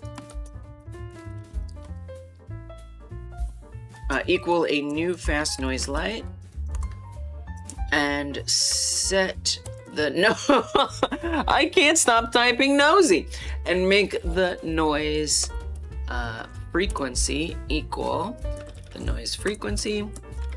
Set the seed to the noise seed. We also need an amplitude, by the way. Once we set up the height, we don't need it right away, but we will. Don't remember what I said. Probably wanted to like wouldn't you want it to be like the half world size? That doesn't make sense. I don't know. Something's not right there, but I don't care. I don't know. I seem to remember it was 10. I don't know. It's just like a, I know, I could be wrong.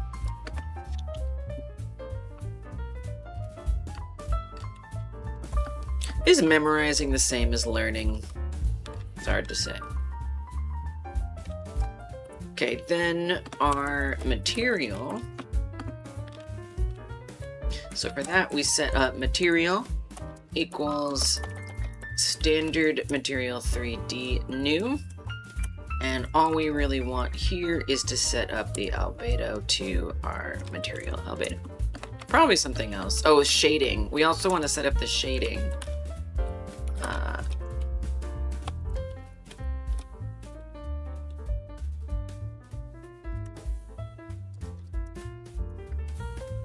To per vertex. Oh, we're at 20. Okay, I get another cheat minute. Oh gosh, I gotta plan this cheat minute out real good. Well, I think what I definitely want to see is how I'm supposed to construct this dictionary. I definitely need that. I do want to go through the trial and error of figuring out what these are, so I don't quite want to waste my minute on that just yet. but I definitely, I'll tell me what. Let me do the face directions. Let me see if I can remember the face directions and then how that's composed. The other thing that I want to know, well, I mean, I'm kind of doing okay. What are you gonna do after this? We're gonna do, we'll need to fill out the grid. Just making sure I have some of this right. I need to fill out the grid. I'll call it the build queue for the first time. I guess I want to see if I'm adding the mesh correctly. So I just want to see like how we're implementing the mesh into the scene. Number one. Number two, how am I supposed to construct that? That's what I'm gonna use my minute for. All right, here we go. Hold on. Minute commence. Whoa. Wait, it's an array of dictionaries? Wow, that is not what I expected. Okay, 0, 1, 0, then there's a -1. Okay, so we just do each position and one of them's negative. I can remember that. Okay, nice. And then it's an array of dictionaries. That is, wait, an array of dictionaries. And then the verts is an array. Okay. And then the mesh. Where do we do add child? Oh gosh, right, all of that. Rebuild the chunk. Add visible faces. Mesh instance is chunk meshes get. Whoa, so that's how we fill out that. So I'm kind of wrong on that. Wait, let me just see mesh instance, 3D new. There's nowhere. Okay, so I'm doing something really wrong there. I'm definitely making a big mistake there. This is wrong, right? No doubt about this is wrong. So I need to do that more correcter, that's for sure. Yeah, Drip, that's brain fog. That's just brain fog. That's a literal symptom. It's like a symptom. It sounds like a good idea. All right, this needs fixing. But for now, let's fix what we know how to fix. This is an array of dictionary. Of course. It makes so much sense. Any of those numbers didn't make any sense. This is looking a lot better already. Obviously, these numbers are all wrong.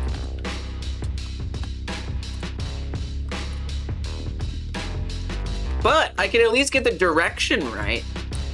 See, that's what I'm saying. That's why I like trying to do it this way, because it's so obvious now. Of course, we need to represent one number, right? 0, 1, 0, 0, -1, 0. It's so obvious now. And it's not just me memorizing things, it's like I logically get why those are each direction. I love it. Okay.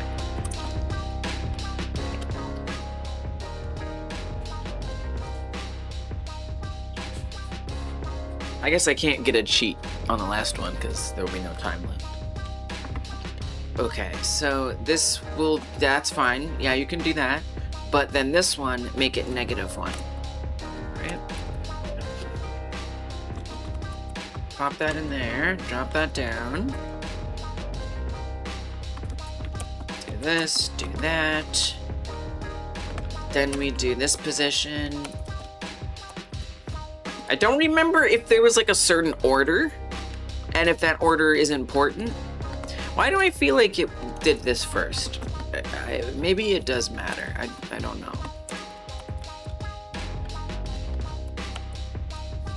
We'll certainly find out.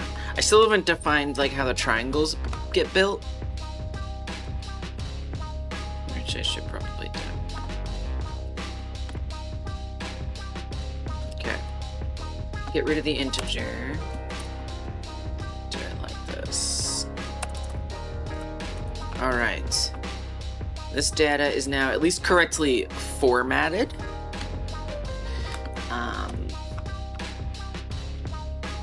There is the face tries.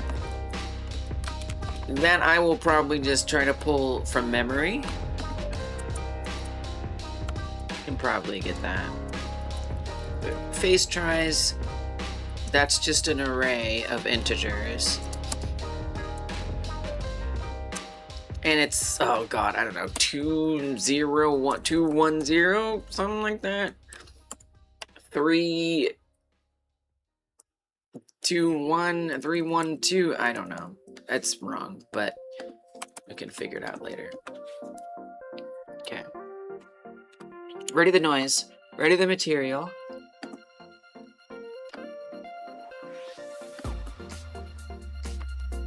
So we need to fill out our grid positions. Very important. So let's do that. Ready, grid. All of this will eventually be moved, that's for sure. But we'll worry about that later. Funk, ready, grid. Now we do our nested for loop stuff. For grid X in vector, do we do vector? I don't think you do range. Range negative half world. I think it already knows. Let me just check.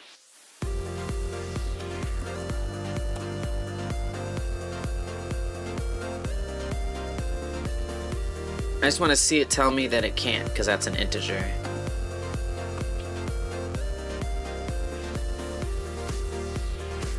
That's on line 106. Local variable float is... Oh no! Okay, so I think we do want to type it. Maybe. I don't know. I do kind of obsess over that kind of stuff. Ready grid not found itself. Wait, what's the error here?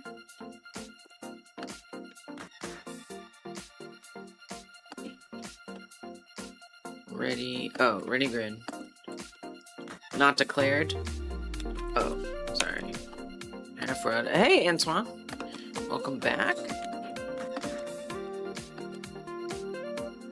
I just wanted to tell me that it's... whatever.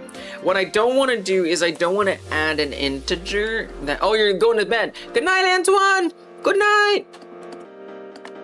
By the way, we do have goodbye stuff, in case sometimes I don't notice those messages if I'm locked in, but we do have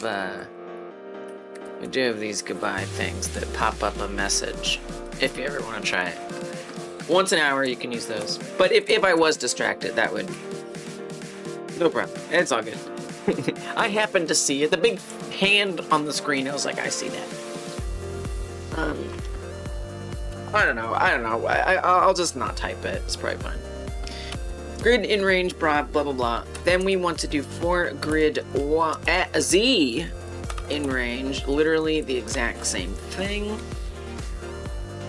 That way we're building out every axis. Oh God. And what are we putting in every axis? Well, I'm missing something. But I'm just gonna do like the simple thing I remember, which is, well, you need to get the height. You have to get the height. That's the main thing. So height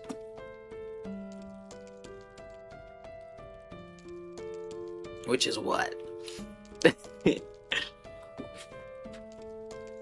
Well, we're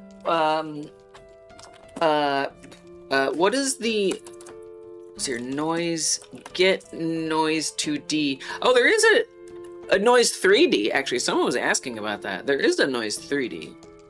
Returns the 3D noise value again. Wow, I don't really know how to use that, though. Huh. I think it was Dave, or no, maybe it was somebody else. Huh.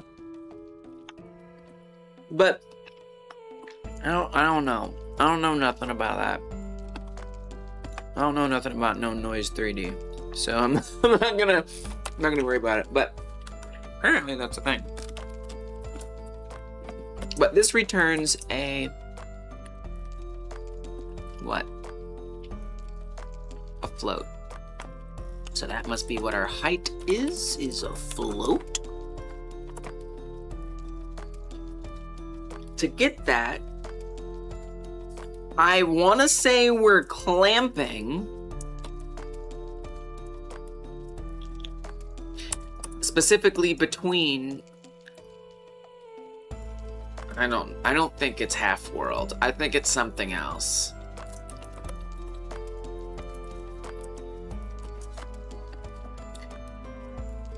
And what we're clamping is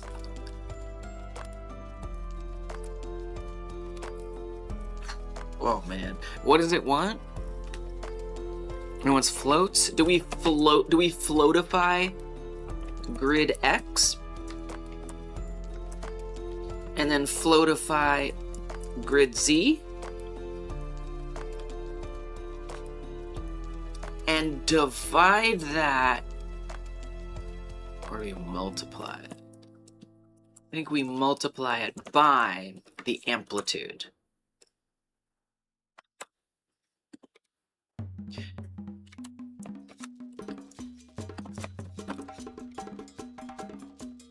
Too few arguments for clamps at 3 receive 2.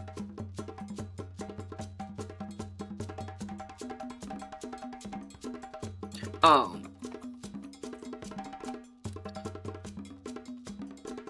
Noise has the clamp in it. Wait.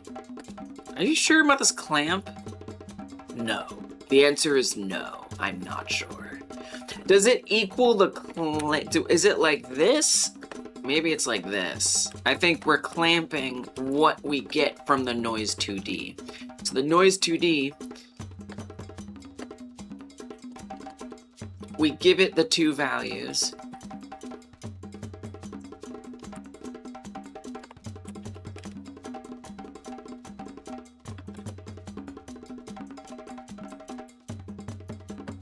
And then just spell this right. I'm pretty sure it's not half world, but at least there's not errors. That means it's correct. Okay, and then once we have the height, we can now iterate through, even though I'm sure it's wrong, we can now iterate through grid Y, which is going to go through, oh dear, half world.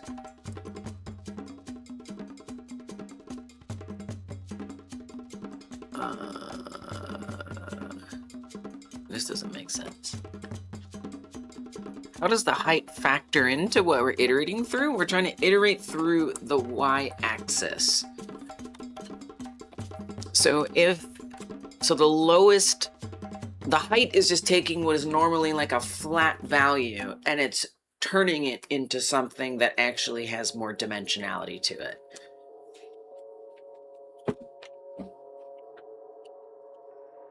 So wouldn't we want both?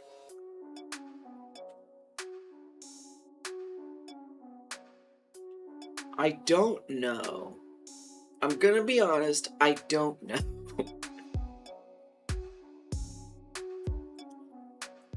I'm really not sure what's right here. Do we add the height?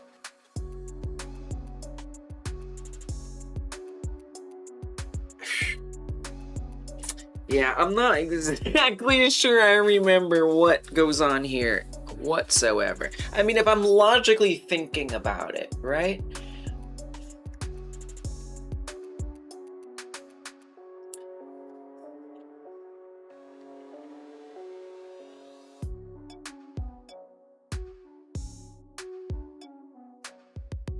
I don't know.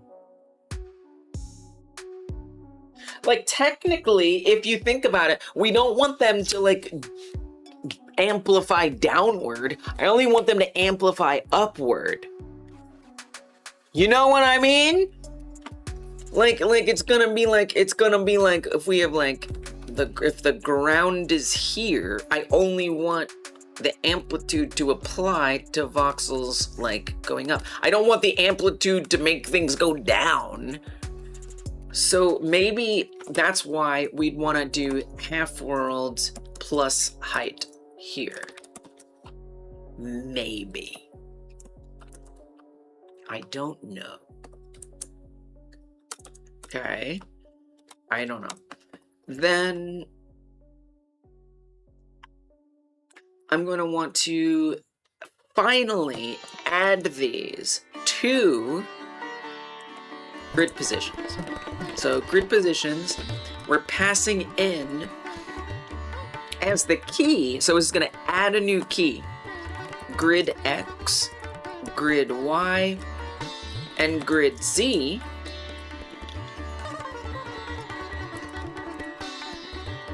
Which we want to equal our meaningless true.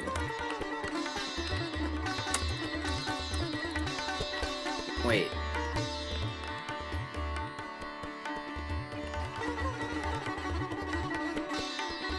Enter subscription index, grid positions,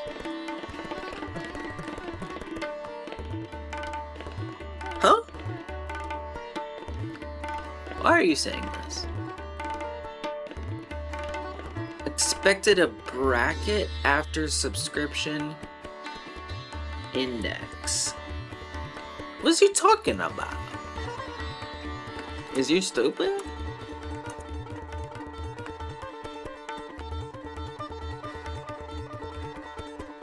It's right, that's what it is. It's right there. That's what I said that is. Oh, duh. Oh, I'm not stupid, but I forgot vector 3. That would help. Invalid for vector 3i. Alright. There we go. Okay. So, we add that grid point with the meaningless boolean to true placeholder. Okay, in theory, I've made a grid. Possibly. So now that I have a grid, I have weird vertices with correct directions for every face. I've got a maybe correct try set. We've got noise, we've got material. In theory, I've kind of set up a chunk. In theory, we should be ready to try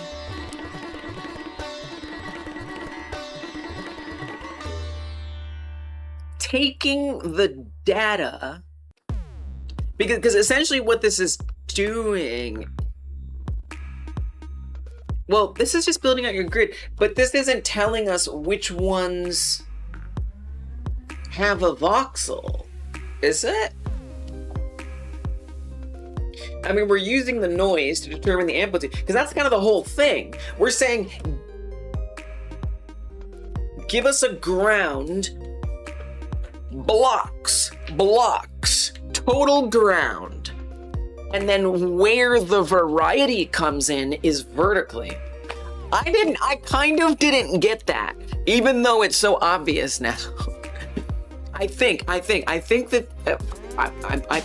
that we're saying on the X and Z axis, okay, there's just like definitely no holes. We don't want holes on the ground. It's just, okay, it's just a bunch, it's a solid grid of voxels on the bottom. I think that's what we're saying. And then on top of that solid ground, there may or may not be voxels vertically. I think that's what's happening. And then because of the noise distribution, it's going to look kind of reasonable in a way. 30 seconds, then I can cheat again. Okay. So anyway, so with that in mind, yeah, I feel like I can start building them now. And since it's the first generation, right, I would want to make sure we add all of them to our rebuild process. I need the process. Totally forgot about that.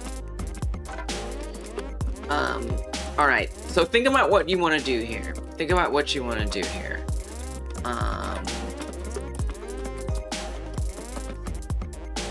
What do I need cheat help with? Well, I'm still not quite clear on when I'm creating a mesh instance. I don't know that you need to. I think that the new mesh instance is created by virtue of the chunk meshes. That doesn't make sense. Where do we create?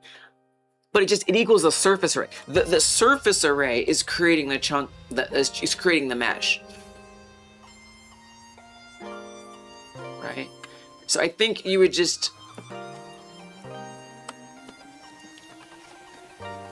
I don't think you have to make that anything. I am still curious, like, what we do that before we assign it. So I'm curious where we assign array mesh, and then how that goes. I guess I'm just gonna look at it and see what I'm missing. All right, I don't have exactly confidence in what I want. Maybe I'll take a look at process and rebuild too. Okay, here we go. 1 minute to cheat. Array mesh equals array mesh new. The mesh just equals the array. It just equals it. It just does. But the mesh instance mesh equals get chunk origin. Okay, but what puts it in there?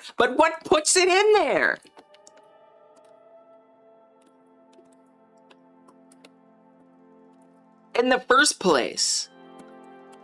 Wow. Okay. I'm still confused. All right, look at process. If not, chunks rebuild is empty. Right. So we need to make sure there is anything there in the chunks to rebuild. And then we're going to do rebuild. We got to make sure we clear it, although it's kind of not that important here. We set up all of those. We iterate through every possible origin. Oh, we got to set up the origins. I'm really going to screw up there. Oh, God. All right. I'm done. Jesus criminy. Okay. All right. 20 minutes. 17, 18 minutes. Oh, my gosh. Yeah, I mean, some of that math stuff, we're starting to creep up on the more math stuff that I'm gonna struggle with on my own. All right. I don't know what I really got from that, if I'm being honest. Not sure. Not quite sure. What are you gonna do for collisions? For mine, I just did like an AABB based system. I just sort of constructed like fake, like theoretical ranges, and then checked to see if we were overlapping with a voxel position. And then stopped the movement based on whether the movement overlapped with a voxel or not. Okay. It's a little wacky, but it's very efficient. But you can also, I mean, I don't know what you're talking about because I'm not reading the chat fully, but you could also just spawn colliders too. It wouldn't be that bad. New chunk equal, I'm gonna keep my mesh instance new. I don't really know why that isn't in the other, but I'm gonna keep it. Going back to process, we need to say if the chunk meshes is not empty, then it is time to rebuild our mesh. Rebuild chunks, which I guess is what we're trying to do here. Rebuild, but that's different. But this doesn't make sense. I think what you're trying to do here is you're trying to add faces. I think that's what you're trying to do there,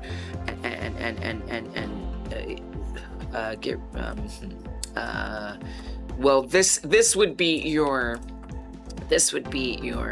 rebuilds, I think. So rebuilds chunks. That does this. That's eventually gonna add faces. We need a bunch of stuff happening in between there.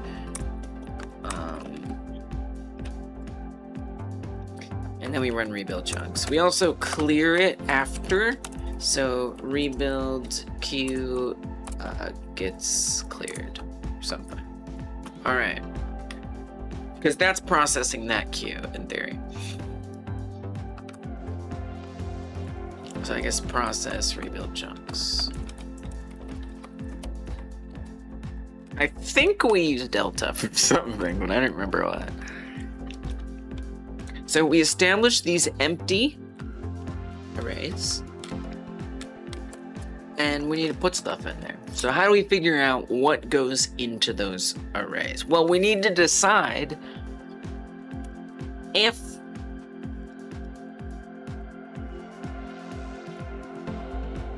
we have to look at the chunk size. We have to figure out what is the chunk space. And within the chunk space, where would voxels be? So I think now we do more loops. For,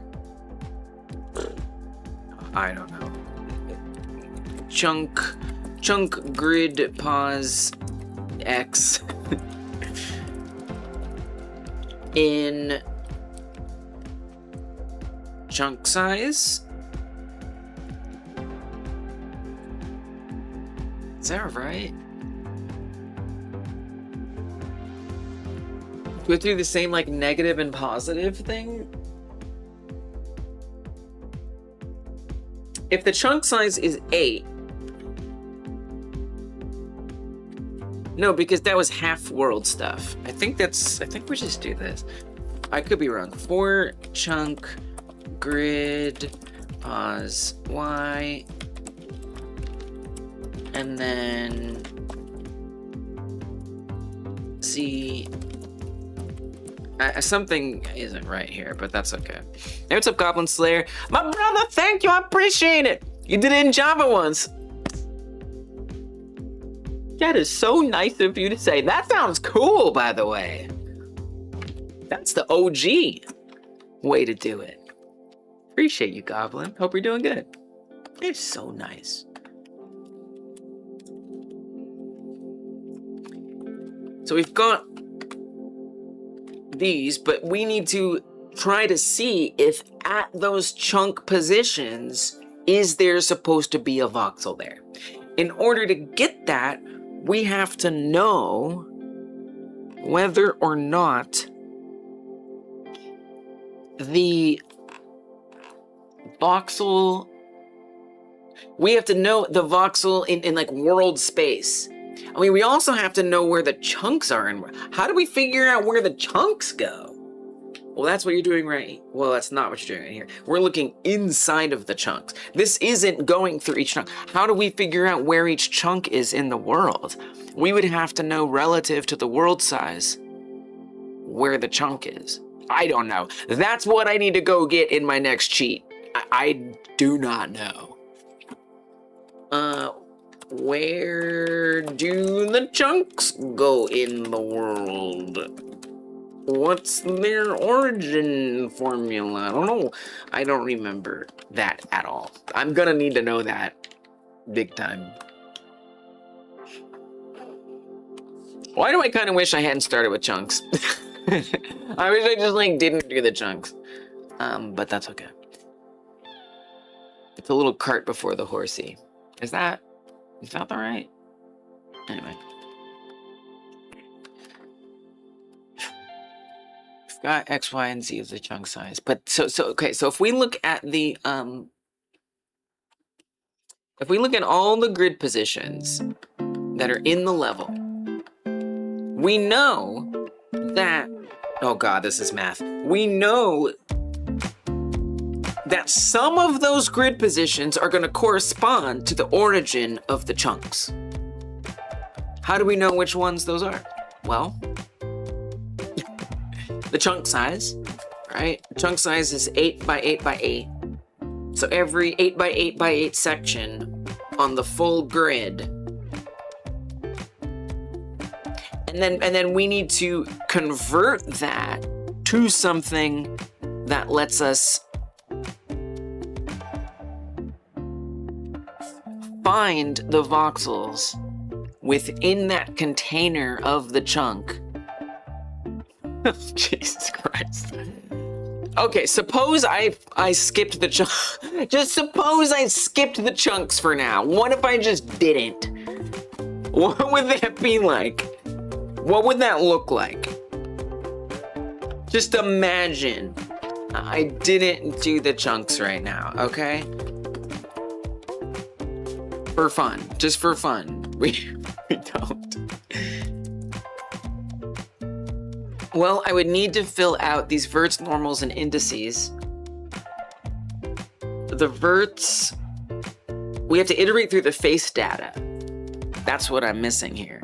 We iterate through the face data, and we offset the position, but that's for every point. That's what you do. That's for every point. So if we're getting every single point,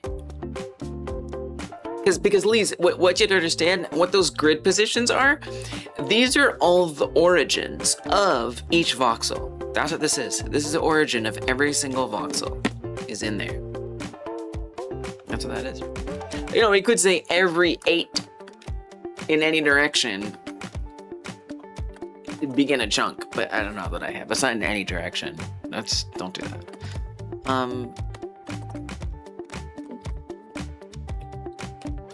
So all of those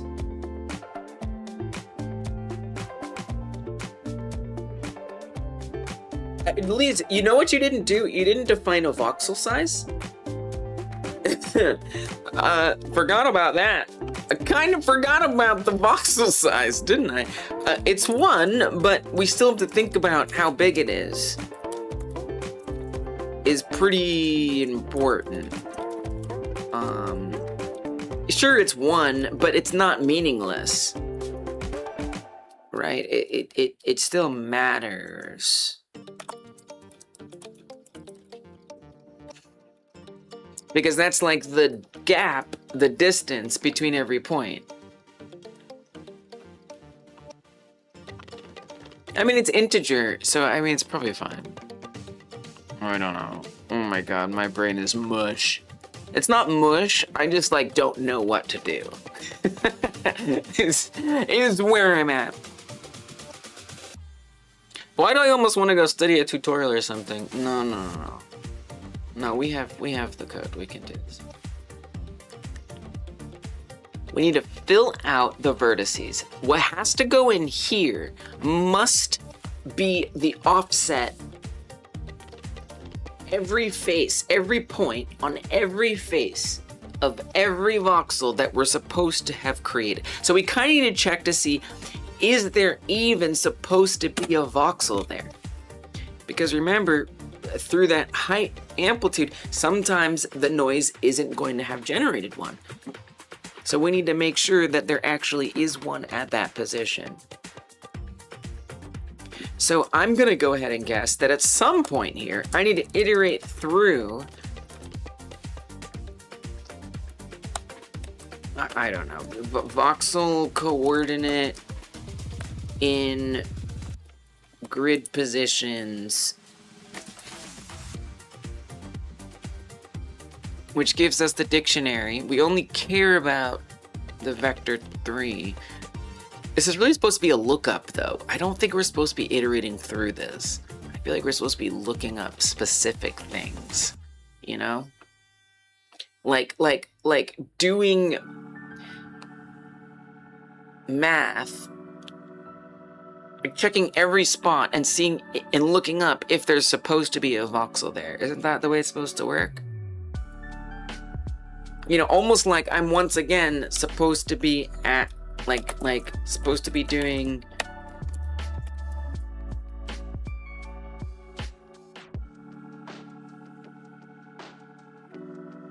but you would need to know the height. Don't know. I know I'm kind of curious about this is kind of out there, but what if I just like printed this? I don't know. It's just a thought. I just kind of want to see what this prints right now. Literally nothing, because you didn't call it. Yeah, that's good. You should call it. That would be good. Process. Well, because there's nothing in the queue. So that's where you have to go in here, and you want to run the generate. Very important. Which is really just a pass-through.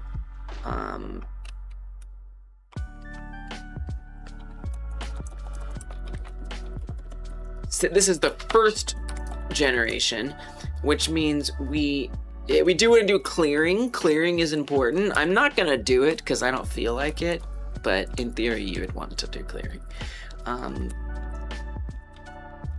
Rebuild queue append. Wait, is it a dictionary? It is a dictionary. Is it supposed to be a dictionary? Yeah, I think so. I think it is. We just need to make sure that this just gets all of the grid positions. just put it in there. Just put it in there. That can't be right. Just duplicate it in. I mean, we do need to do it all. Oh, whatever, see what happens. Nothing printed. If chunk meshes is empty, so that's that. Yeah, well, you're doing. I don't think this is right. I think it is right, and I think it's wrong.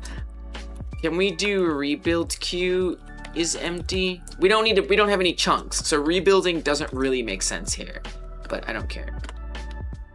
Okay, there we actually got something. It's overflowing. Oh, look at this. Okay, we've got some numbers. So it starts at -16, -16, goes all the way down. Now, this appears to just be putting them everywhere, as far as I can tell. So that's interesting.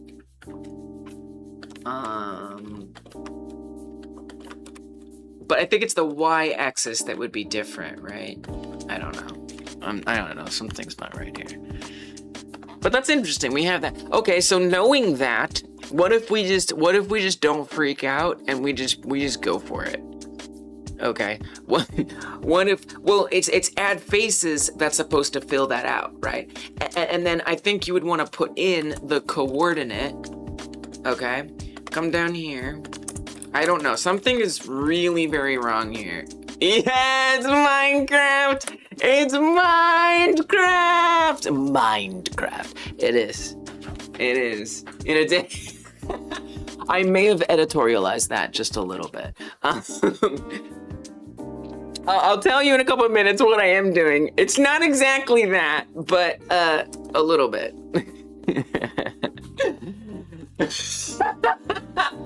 I've crafted your mind with my lies. I am a known liar at this point. Someone was saying that for a Wolfenstein Minecraft. Alternatively, everybody. Okay, 1 minute. Okay, I'm not gonna get very far here, but this would be vector 3i. And then when we're building this, we would just need to know where to friggin' put it, right? Like, I don't know where to put it. I don't know how to tell. We're not doing the mesh thing anymore. I mean, I guess we are. Dude, this is so hard. I mean, we would need to... Dude, I don't know. I don't remember how the heck this works. We're not gonna recall rebuilding the chunks, but I know that it was kind of going back and forth. They would like fill it out and then find it. Well, because you would check to see if it exists yet. If it doesn't exist yet, then we rebuild it. So like you definitely want to be rebuilding the chunks. It's tough because I kind of like, I gave myself in to making the chunks first instead of kind of figuring out how to do it without making the chunks first. And I think that just kind of hurt me a little bit. Okay, I'm gonna go cheat right now before the time's up. Every 20 minutes I do a 60-second cheat look, but since we're taking a break anyway, let's just do a little cheat look. Let's just have a little peek. Yeah, the chunk size. Okay, I did that right. That's the voxel origin. And then we add the... Well, what is chunk origin? What the heck is chunk origin? What is that? Oh, we passed that in. Oh.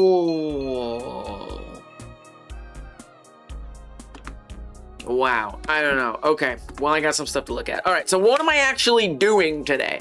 For context, what I'm actually doing is I am trying to recreate something that I made. I made 4, well, I followed a tutorial.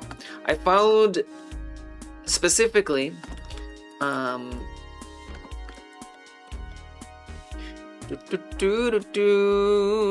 don't think that's in your clipboard. Oh, it is. I followed this tutorial series in particular. Let's see if she links the whole thing in here. She does not. So this is the tutorial series that I watched by MakerTech. And off stream, I made a very simple little Minecraft thing. Okay, there it is. I super recommend it, but do watch them all. Or at least, okay? Watch 1, 2, 3, 4, 5. Watch 1 and 5. I find 1 and 5 to be the only ones that you really need. Those are the only ones I really followed. So I say watch them all, but start with 1 and then watch 5. That's why I made this playlist. Okay. 5 and 1. Just watch 5 and 1. These are the ones that I followed off stream. And then I built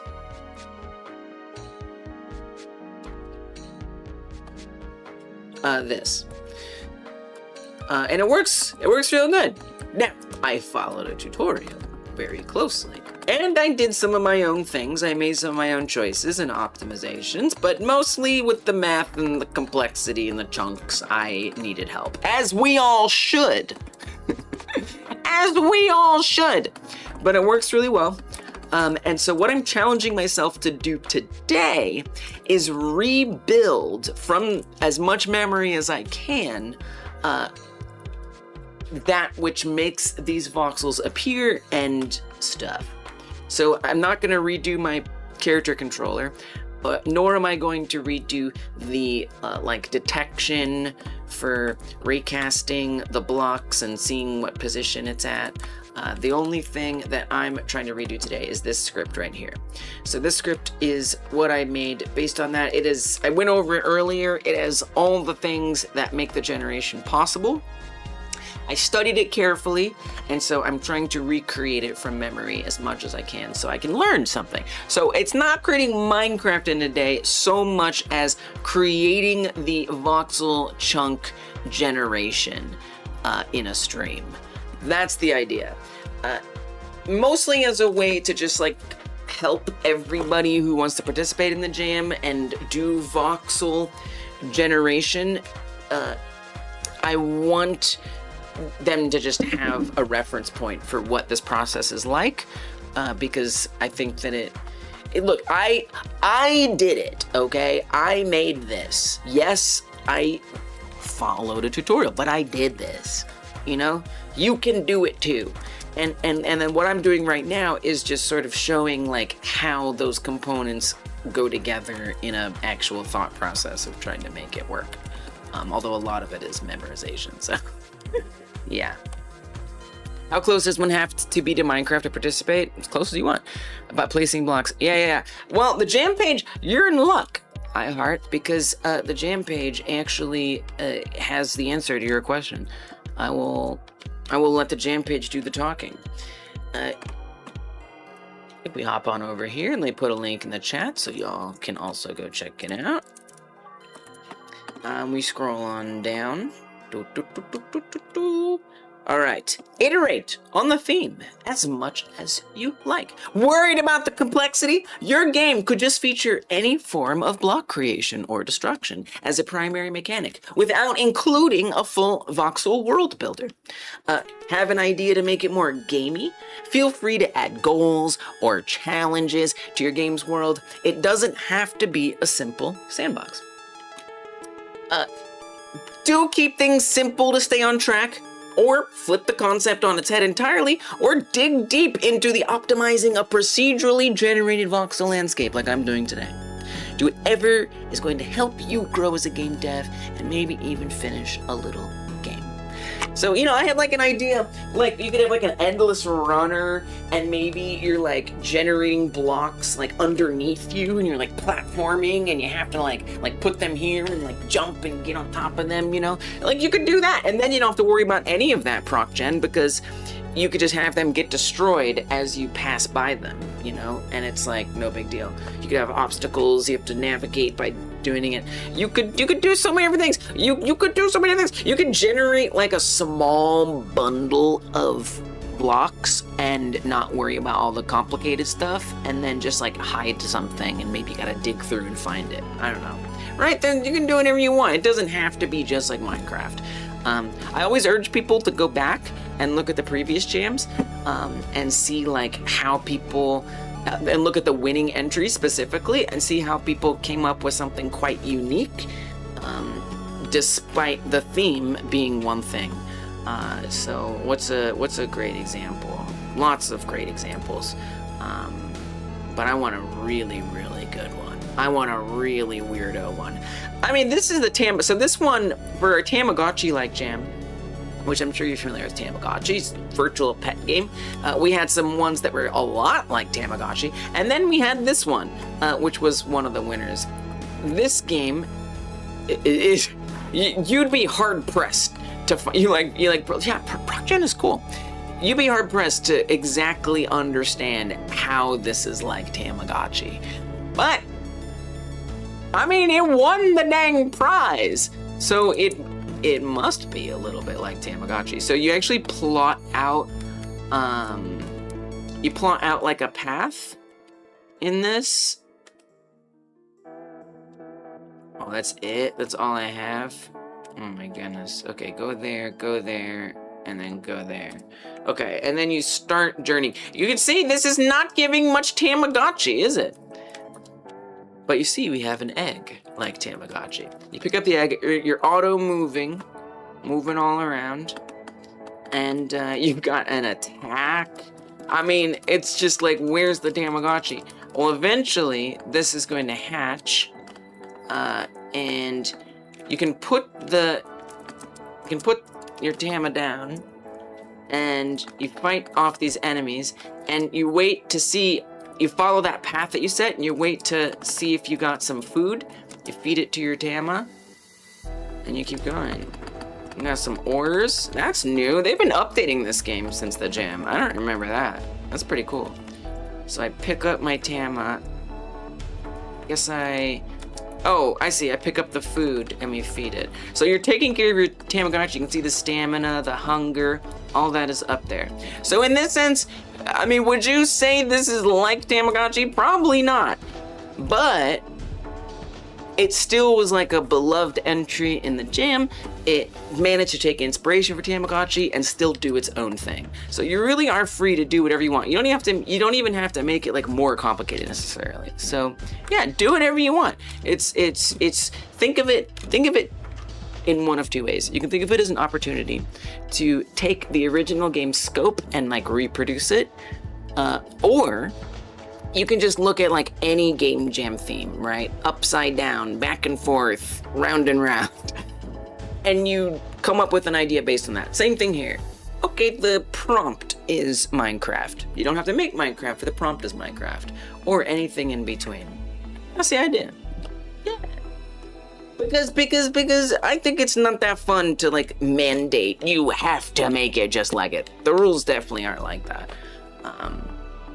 And I think it also helps to look at like the judging criteria on the page because, you know, with the most creative twist, that really gives you that freedom to even gun for a top spot. And there's also the artistry and the sound and completeness. Technically, you don't have to make it like the original to win any of those. So I want y'all to be encouraged to do your own thing too. Calls out on not doing your homework. I do. Well, you know, I also wanted to point you in the direction. I mean, look, It's hard because I'm like, okay, I wrote all this page, I wrote all these things, and nobody ever reads it. I understand, it's a lot of words. I don't blame you. The emails are good too. Maybe I should put more in the emails. Shoot, maybe I should put more in the emails. It's actually helpful feedback. Speaking of emails, by the way, I did get an updated code for the free asset pack that got messed up. I am going to send that out after the stream, just so everybody knows. You'll get your actual free asset pack. It's a great beginning. Thanks, BFT. Yeah, I don't know if I'm going to continue it. This might just be the last of it. But I don't know. It just kind of depends. I'm not really sure. Because now that I have it, it's like, oh man, what do I want to do with it? What do I want to do with it? But, you know, I can always come back to it someday if I ever want to. I think I'm most proud of the collision stuff. That I'm gonna use in the future for sure. It's doing like bounding box based collision.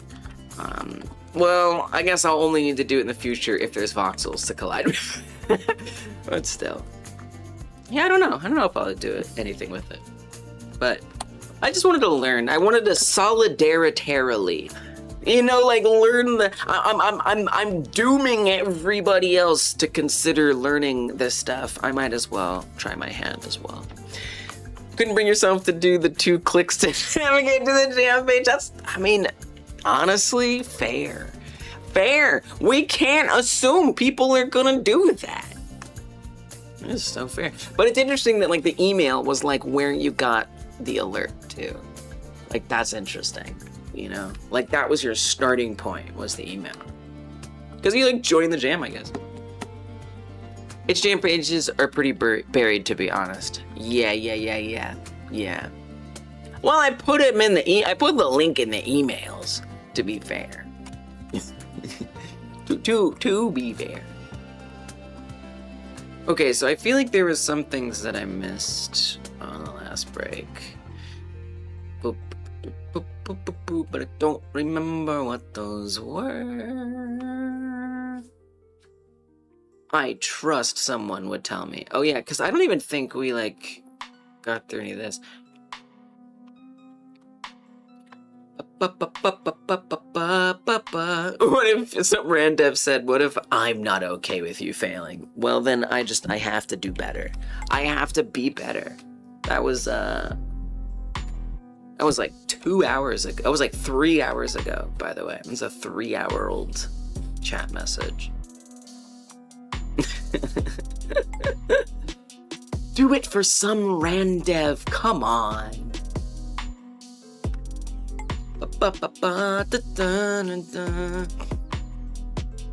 Co-command a queue from scratch. I mean, that's a good way to do it. I'm out here just trying to do the whole thing from scratch, and that is, you should do it the way Coke Gaming did it. By doing chunking, you reduce that 16 by 16 by 16 voxel cube into one cube with just 6 faces, and this is done only once. The rendering pipeline just needs to deal with 6 faces each time. Unless a better free asset comes out, I'll stick to voxel tools. Yeah, that's fair. I got enough on my plate trying to wrap my head around my inventory stuff. Yeah, voxel tools is like really popular Godot thing. Whoa, you did? You created a voxel creation Godot already? I made this off stream. Okay, I made this off stream following tutorials. Okay, that's what this is. What I'm trying to make today is that from scratch, basically. I'm trying to remake that today. So I wanted to at least kind of know where I was going. So I wasn't, currently it doesn't, the current version does nothing. It has 1,207 errors. Okay.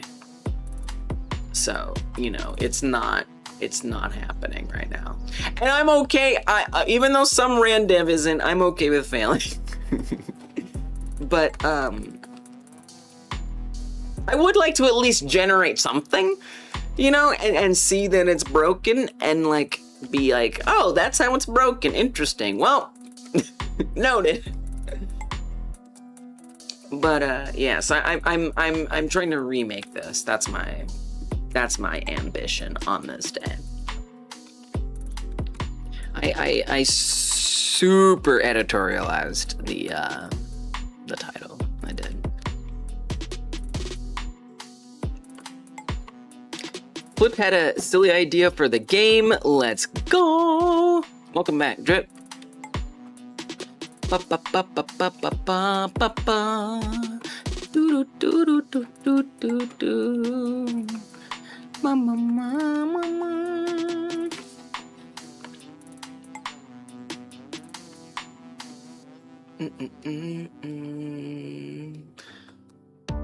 Perch of the Sub-Genius. Really okay to not be an instant Wile E. Coyote super genius in one night? No.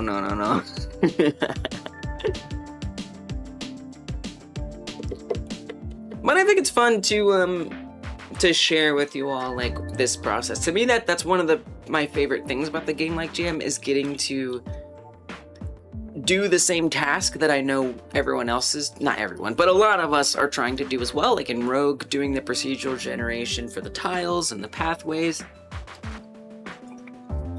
In Pac-Man, figuring out how to have the paths follow correctly in the AI of the monsters, the ghosts. It's always fun to like get to share in that experience and swap notes when we're doing that. And I didn't want, even though I'm not going to work on a Minecraft like for the whole month, I wanted to at least do that much. David fixed the spawning in walls bug. Let's go. Wait, did you say you have a spawning in walls bug at some point? Voxel breathing. Let me find your messages, Dave. Oh wait, this is kind of like when we started though. Vintage is making a building so you can place a basement portal and begin dungeoneering. That sounds cool. That sounds awesome. A basement portal. What does that mean? Dripmus is having a quick, clear mind, looking into greedy meshing in Bevy, Googling aggressively. Yeah, like brain fog. Doing this in Bevy might be a challenge, but you're gonna try it anyhow. Yeah, I mean, like a part of me at first is like, okay, entity component system, which Bevy is all about. Like on one hand, I would think, oh, Firminos! Got it. Oh, wait, that's cool. Wait, that's awesome. That's a big deal, Dave. Let's go. Minos is a game that David made that we played on stream a couple weeks back, and it's sort of like Dead by Daylight but 2D, and you could spawn as the monster inside of walls. So you would have to reload the like instance over and over again until you weren't spawning in a wall. That's a big deal because I feel like that was something you struggled with. Let's freaking go. I feel like that upgrades the experience of the game by like a lot. Nice work. It's a feeling where you're too tired to think, but it happens most of the day. Wow. You got it memorized? It was 10101010, give or take a 10101010. Yeah, I should make sure I do a little studying too. I'll give myself like 4 minutes, 4 or 5 minutes at the start, and then I'll go back to every 20 minutes. Could be from your condition or from the meds you take to treat it, perhaps even both. Yeah. I feel like a lot of the psychiatry stuff, like it becomes like trial and error, right? Just like figuring out what helps, what works, what causes what, and maybe you start to like triangulate what's causing what. And I don't recommend this depending on your condition, but something that has helped me has been like stopping things. Don't stop if you're taking like antipsychotics. Don't stop that. But I mean like you know, whatever like supplemental things you might be taking, or I guess what I'm saying is, let me rephrase this. Don't stop taking your meds.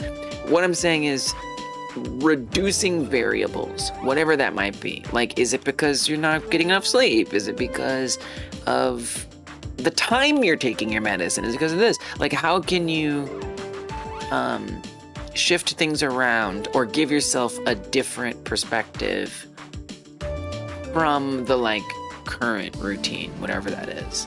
Sometimes that helps me realize what was working about the other way or not working. I don't know, it's tough. It can be quite challenging, sometimes even traumatizing, you know, to figure out the right like combination of things that works. But it's worth it. Copious amounts of Red Bull. That won't have any side effects. Oh, physically active. Nice. Oh man, that's a good point. I mean, wow. That's what they say for like ADHD symptoms and stuff, right? Is like a little exercise can help treat ADHD symptoms. Brain fog, ADHD symptom. So like, that makes sense. I get it. You know, this exercise stuff. It sounds better and better the more I hear about it. Antipsychotics and a mood stabilizer, plus an antidepressant, and then a handful of non-addictive anti-anxiety meds. Right. So then, you know, for me, it's like, you know, which of those can be like safely experimented with, you know, and like lowering a dose of something. I mean, obviously do this with your psychiatrist, but sometimes if I try taking a lower dose or a higher dose of something, it can obviously, but sticking with it for a while, such that I have like a comparison. Journaling. Here's what it was like during these 3 months or this year when I was taking this regimen. Here's what it was like during these 3 months or this year when I was taking that regimen. Then going back to this regimen and being like, wow, that was a lot better over here. Hydroxyzine, yes. Hydroxyzine is goated. So hydroxyzine makes me really sleepy. Hydroxyzine is like a, I don't know what it's supposed to be, but it can be an anxiety med, an anti-anxiety med. But I've taken it often as a sleep aid. It is very safe, non-addictive. I've found that while it helped me get enough sleep and an incredibly restful sleep, it did those two things really, really effectively. But the next morning, I would stay in bed so long. It would take me so long to get out of bed when I took hydroxyzine. And it was just something I noticed. I didn't notice at first, but I noticed that I was in bed. I just kind of assumed, I was like, I guess I'm just lazy. I can't get out of bed. I'm depressed, something like that. The moment I stopped taking hydroxyzine, I was able to get out of bed quicker. Right? That's what I'm saying. Like, just what stuff do I assume I should be taking that maybe if I pull it out, it's like, oh wait, actually this is better.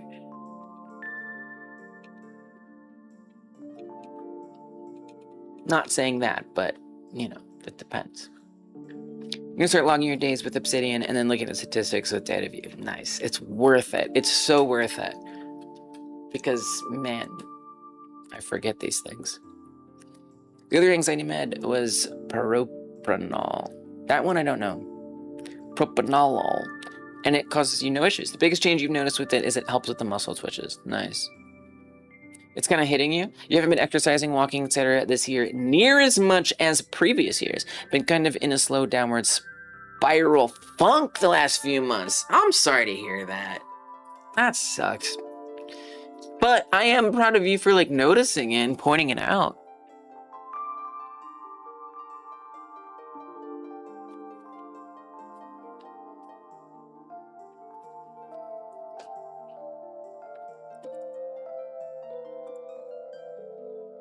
Do you hear music playing, or is it just me?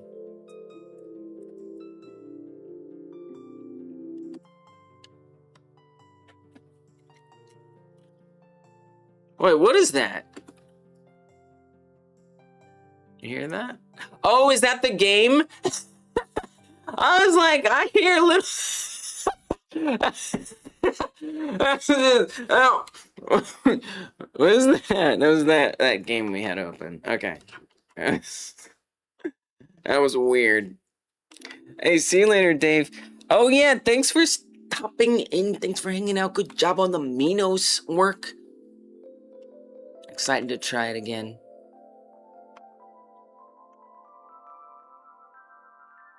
Okay, anyway, no, that was just like, I had to just like stop and reevaluate. Kai Guy, you know, good job noticing that kind of stuff.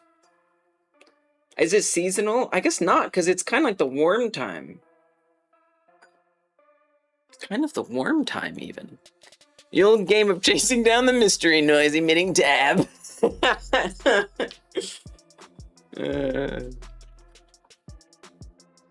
Yeah. Do what you... See what can help you. Let's try something. Try something new. Put a new something in the mix. That's my prescription. Put something new in the mix. I don't know. I don't know what that would be. Hey, Spicy Milk. You tried making... Please don't... I'm not a doctor. Please don't take advice from me, ever. You tried making a voxel sandbox game with GDScript. It lags if you build and break blocks, which is your problem. This was your new main account, by the way. You've been hacked 2 times. Jesus Christ. I'm sorry to hear that. Yeah, so here's... I mean, these are the tutorials I keep putting out. I don't know if anyone's actually going to watch them. But these... Especially that you're doing Godot, these tutorials... help me out a lot. So there's 3 videos in here, okay?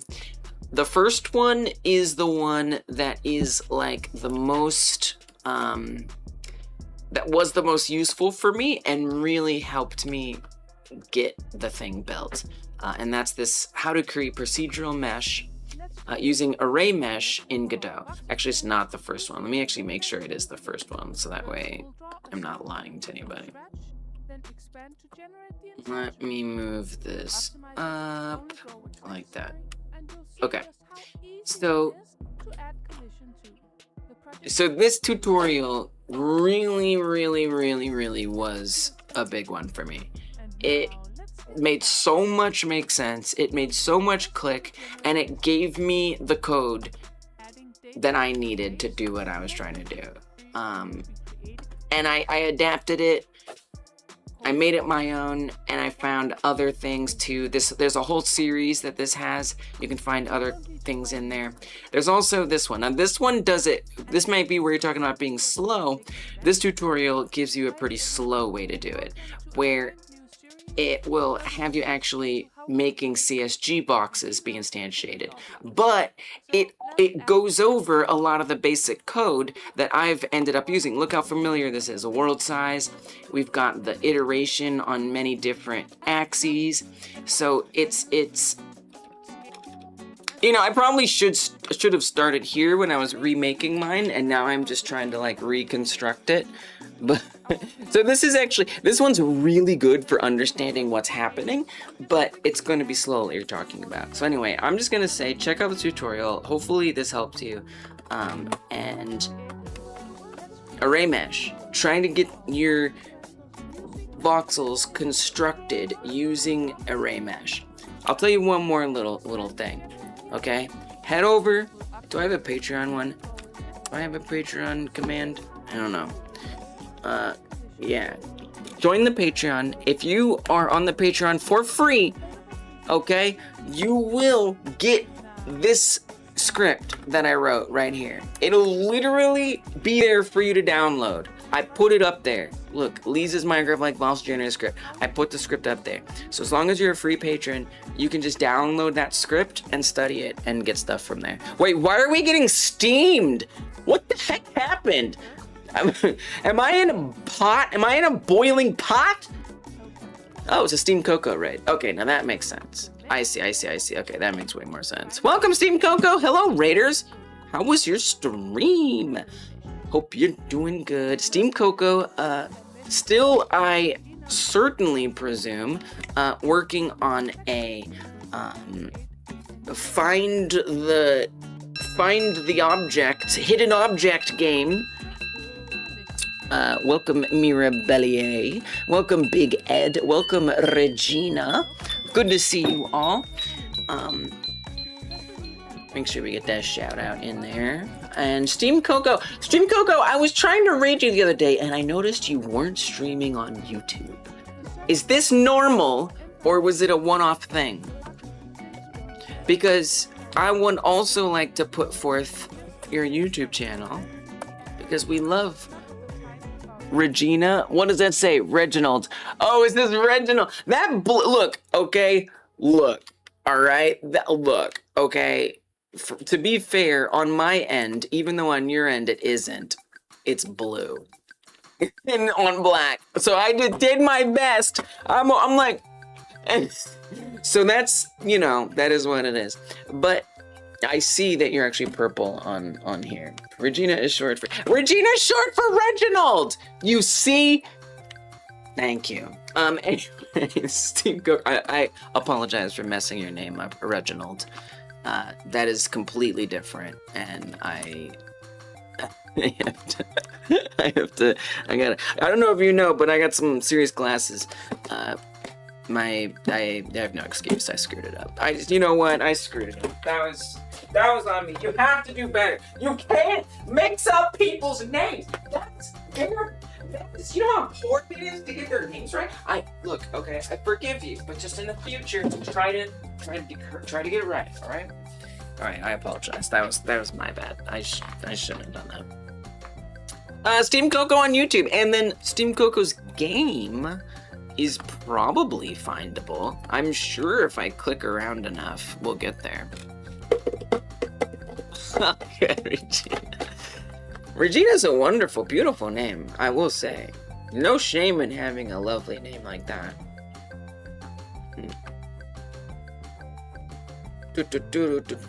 Where's your game? There it is! Hey! And click about. Click about. Just click about. It's not that hard. You just click on about. So it's, oh wait, this is a new trailer. I don't remember this. Wait, but isn't this new? Wait, this is good. This is nice. At least, I don't remember this trailer. Maybe it was there, I just forgot.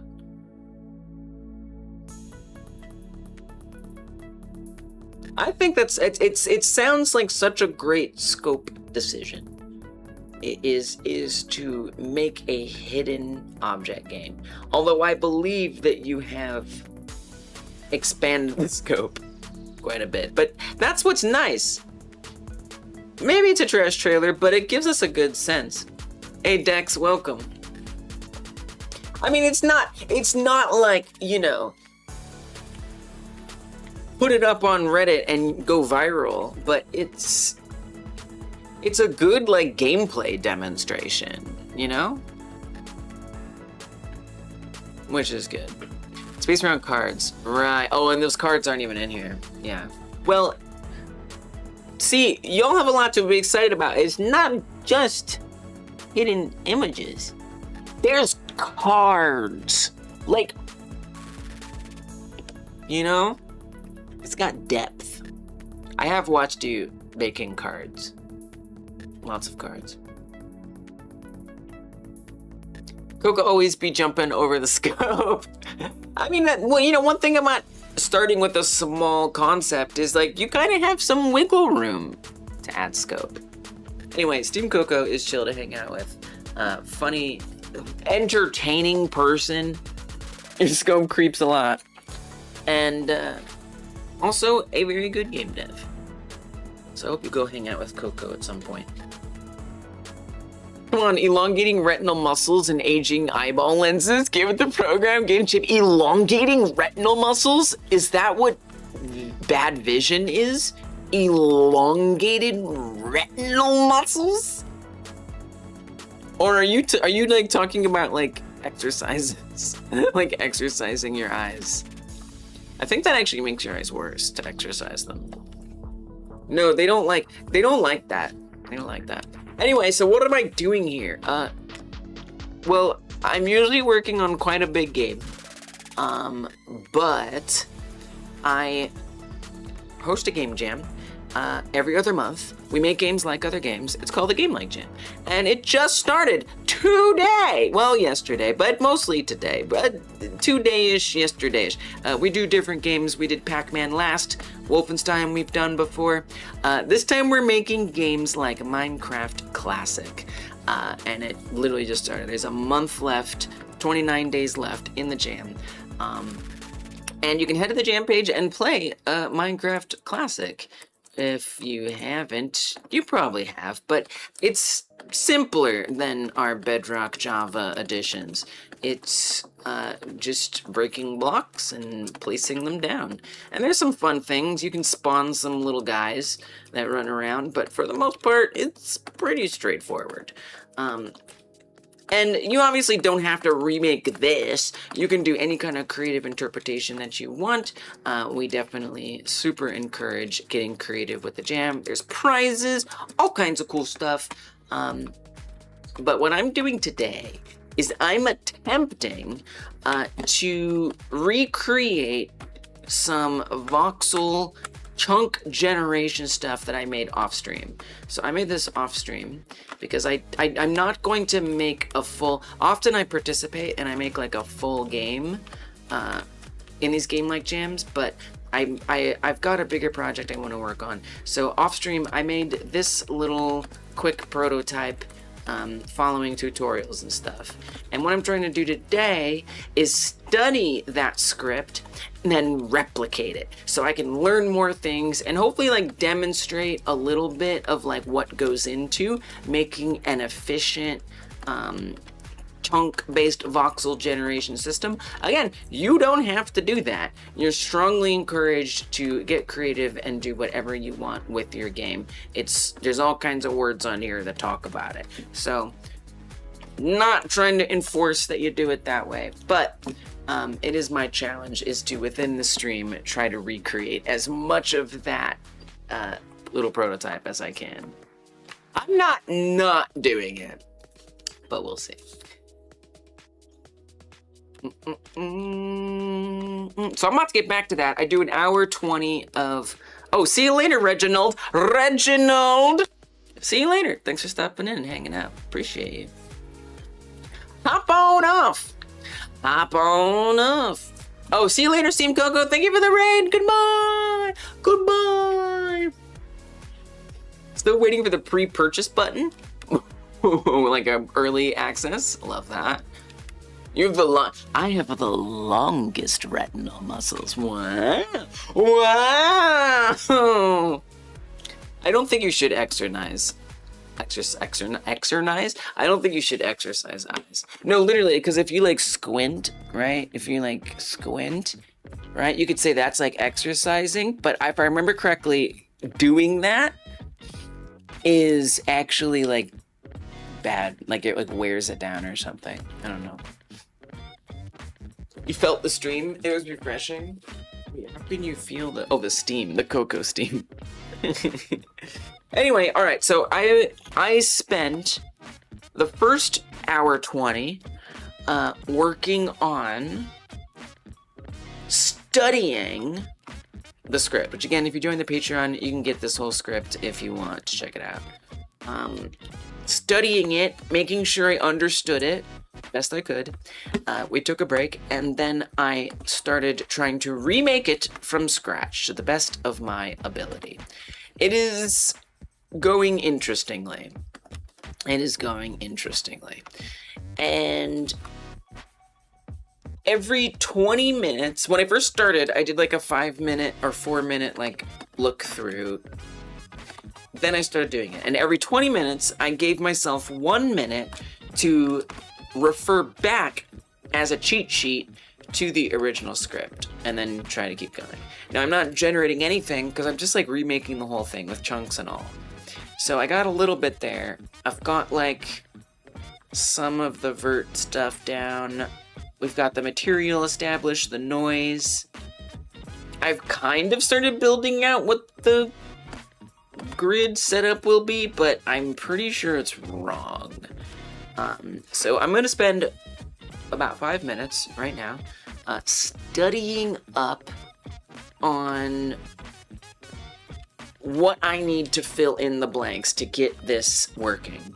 Then I'm gonna start an hour 20 work sesh, where I'll probably not be chatting a whole lot, unless you're saying a hi or bye. And I'll see if I can make it happen. We'll see. Hopefully this will be enough, because even if it's not perfect, I just want to feel like I can say, oh yeah, I see what I would need to do to make it right. I kind of generally got it. Because I'm really just trying to learn and demonstrate what it's like to put these components together. So we'll see what happens. All right, give me that 5 minutes.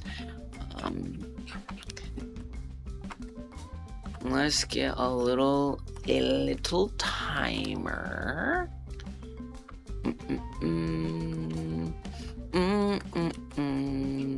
5 minutes, and that 5 minutes, yeah, okay, all right, 5 minutes.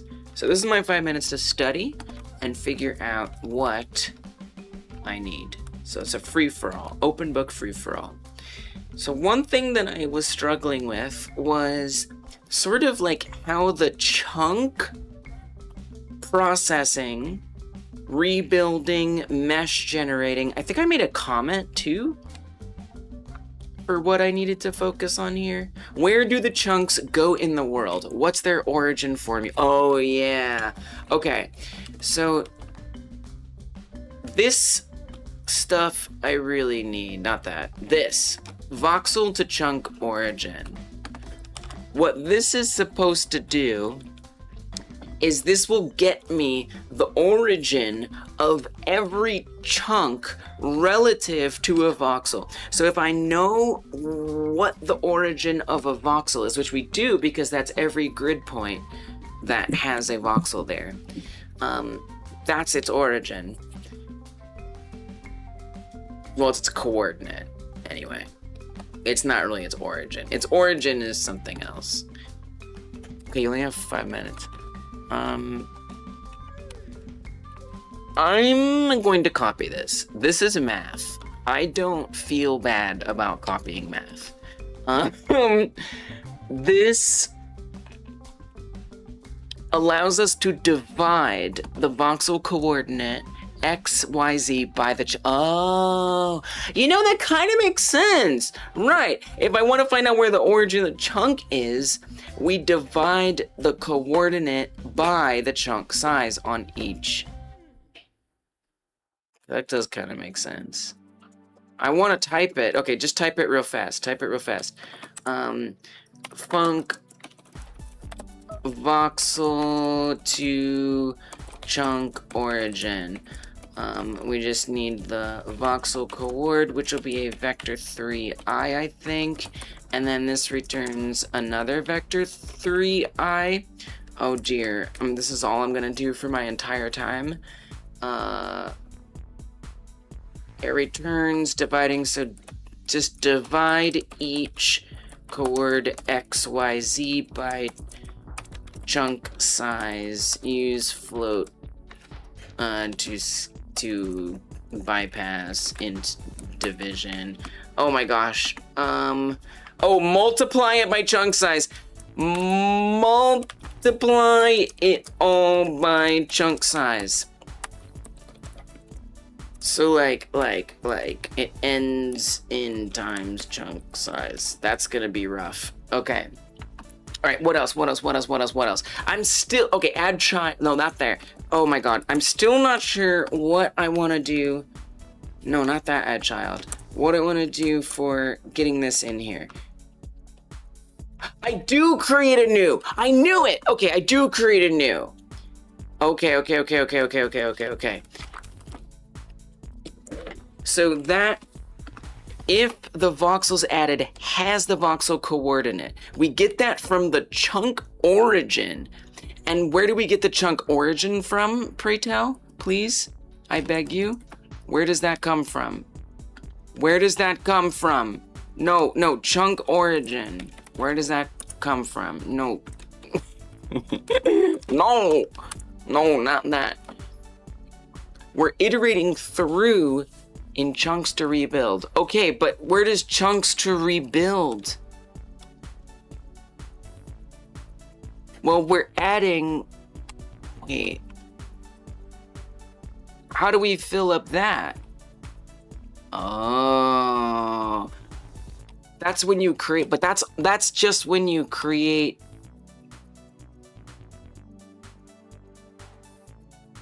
Build new level chunks. For voxel coordinate and this is so important. Okay, we have to add those in there. I think we did that, but I did it wrong. This right here is what I need. Oh my god. Okay, how do I write this? How do I remind myself of this? For voxel coord in voxels added chunks. Oh my god. Chunks to rebuild voxel origin vox coord equals true. Oh my god. Instead of dupe. Okay.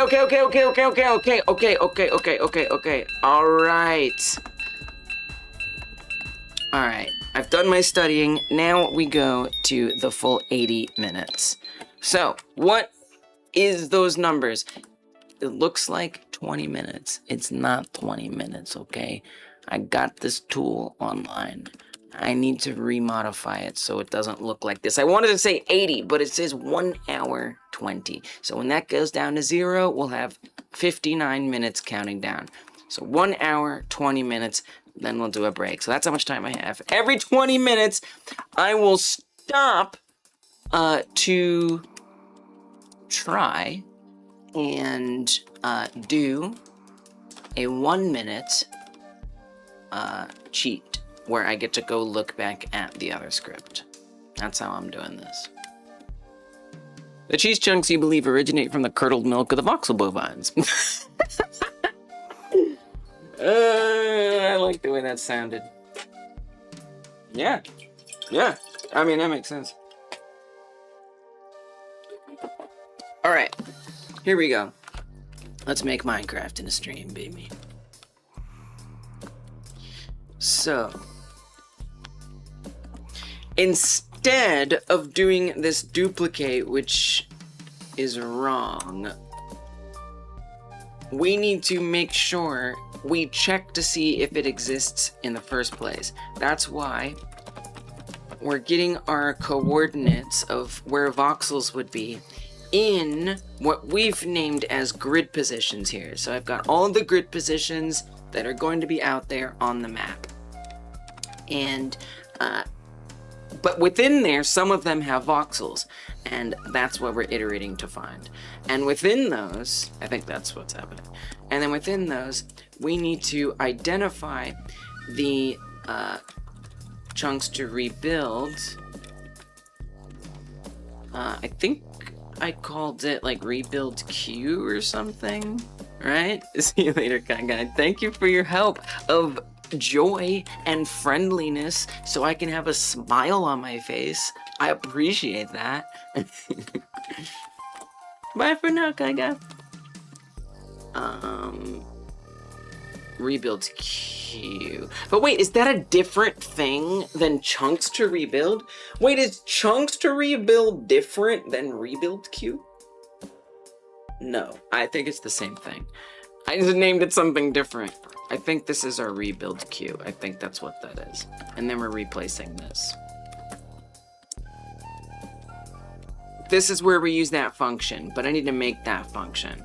So, voxel to chunk origin. Divide each coordinate XYZ by chunk size. Use float to bypass integer division. Sure. Right. Totally. Yeah, I know what that is. I remember that. I think we break that down. Yeah. Okay. And then what does that go into? what we return. We're gonna return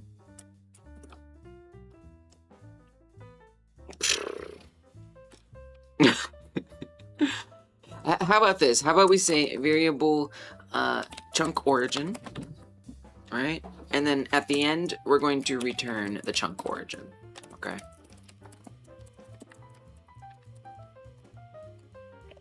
And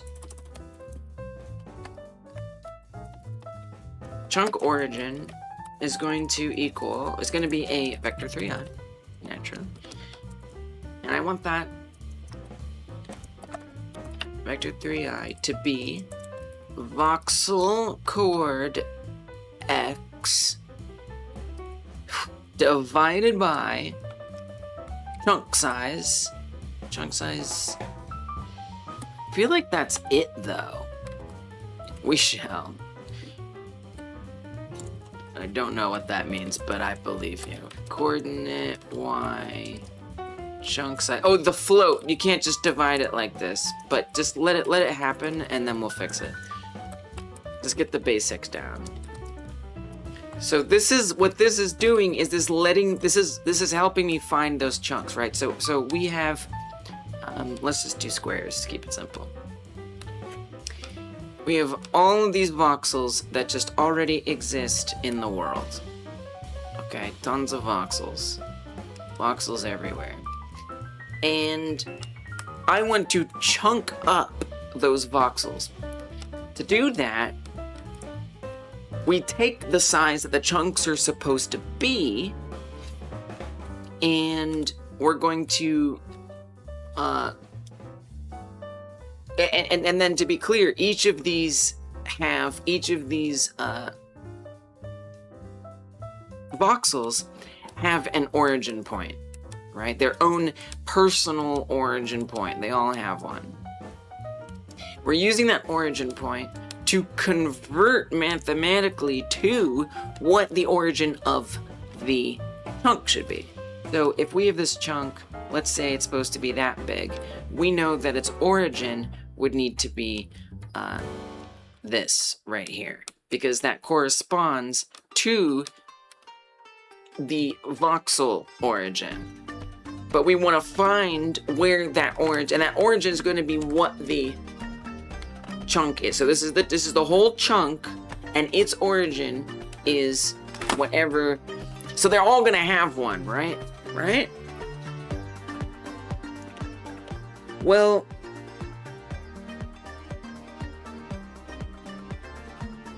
I don't know. I don't want to think. I'm not sure. Anyway, that's the idea. Because, like, do they all...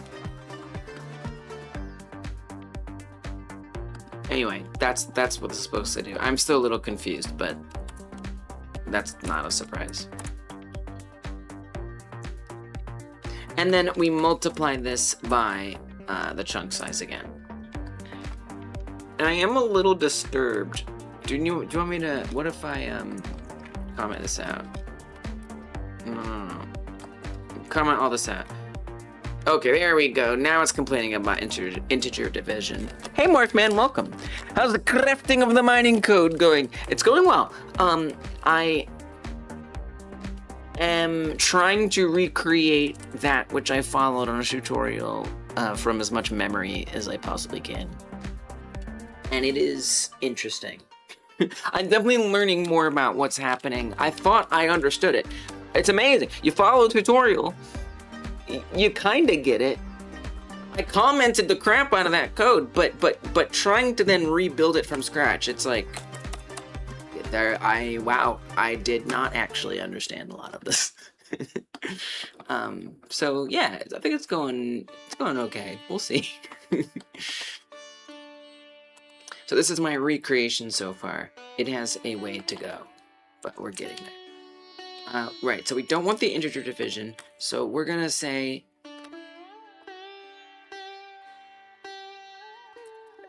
Do we do it like that? I don't think that's right. I think it was like a floor. I feel like we're flooring it. Right? So that way we can get it to be... safely divided without drifting towards the wrong end of infinity? Drifting towards the wrong end of infinity.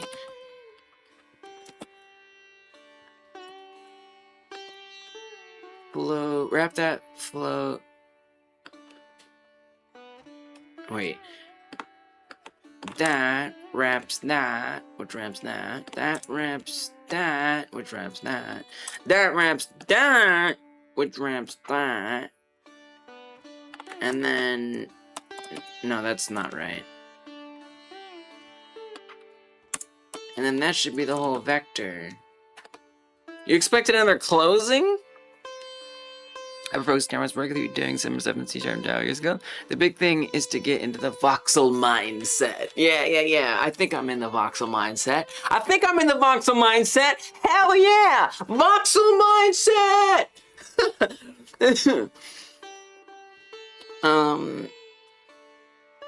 Wait, how did I screw this up? The first one, the second one, the third one.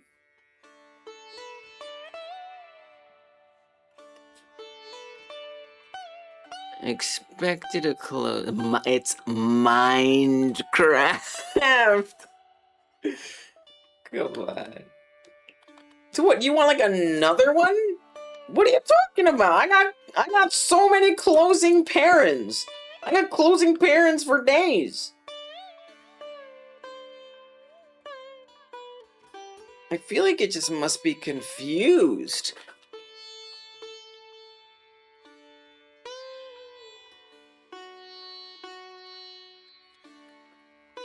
It's best not to think outside the box. By the way, if it seems like I'm ignoring chat, I am for the next hour, 10 minutes. That is what's happening. But sometimes I catch something and I can't help it. Wait, what? This is like the easy part. Okay. Fix your brain. Here's what we're gonna do. Y'all are crazy. Okay. I mean, if I do number, everything is fine. There's no problem. Okay? No issue. All is well. Right? Now, when I put this in here, we have a problem. If I get rid of all of...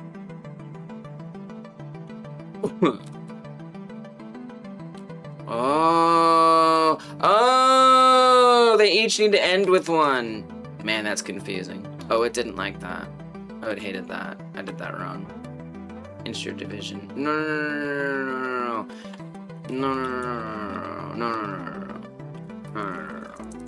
No, you're supposed to be fine with that. That was supposed to be the trick. That was supposed to be the secret. Oh, I didn't do the secret right. Divide each. Use float to bypass. Oh God, how did that work?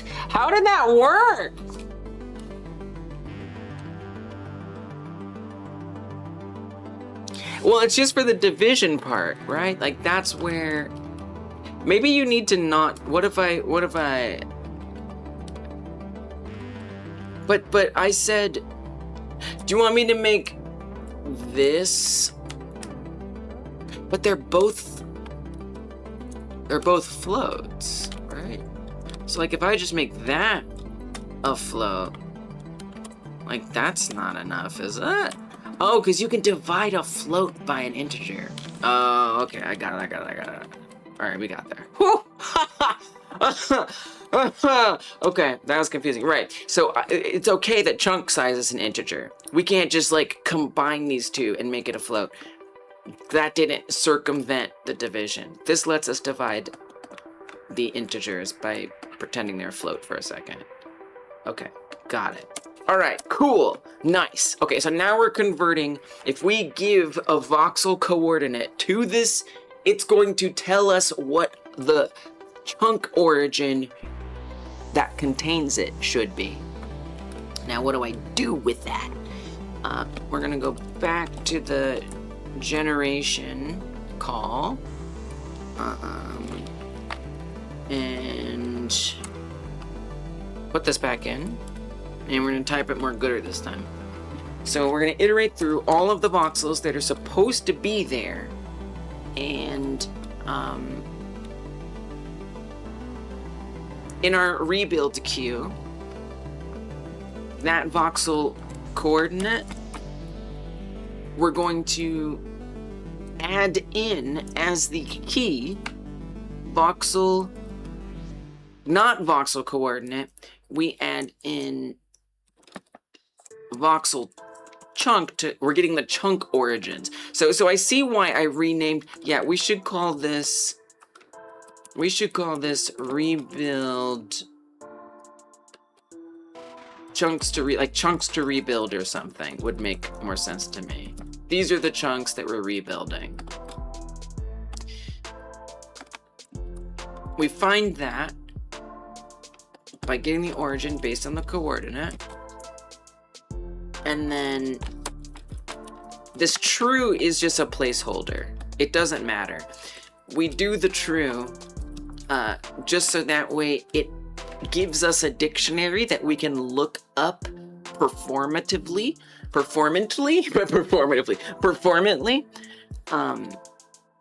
It just lets us assign key values to a dictionary, and then we can search those keys, which is the real important thing here. The Boolean is just a placeholder. All right. Wow, great. So now what? I can cheat for a minute and 5 minutes. So we're iterating through, well, wait. We iterate through all the positions, we fill up the chunks to rebuild. Process is going to detect that there are chunks to rebuild, and it's going to process those chunks. In so doing, we establish what all the vertices, the normals, and the tri-indices will be. So that way we can build our voxels point by point, try by try, facing the right direction and stuff. Where do chunks go in the world? What's their origin formula? We've actually got that. That we know now. And if we're iterating through well, we have to pass that in, right? That should be a parameter. When we process the rebuilded chunks, we want, I would think, actually, I don't know. Do we? Wait.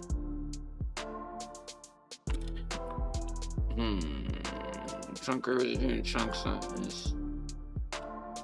How do we know? Okay, so I'm gonna look in 5 minutes. In 5 minutes, what I need to figure out is how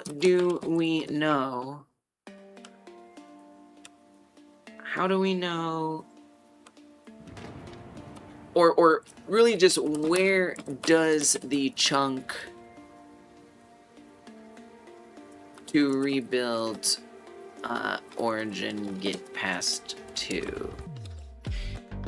For voxel coordinate, in grid positions, add faces. I know this isn't gonna work. I just kind of want to like run it just for funsies. Is this the right? This might be the wrong one. It's not the wrong one. Okay, 1608 problems. We love that. We love that. We love that. Invalid data when we're trying to add the faces. Returning error invalid data. Array length set to 0 is true.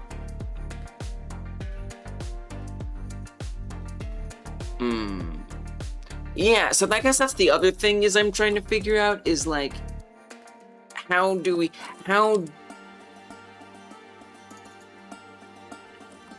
ensure the arrays aren't empty? Because like I can put some like random crap in here, right? But we have to initialize it somehow. And that confused me when I was, if you remember when I went over it earlier, I was also still confused.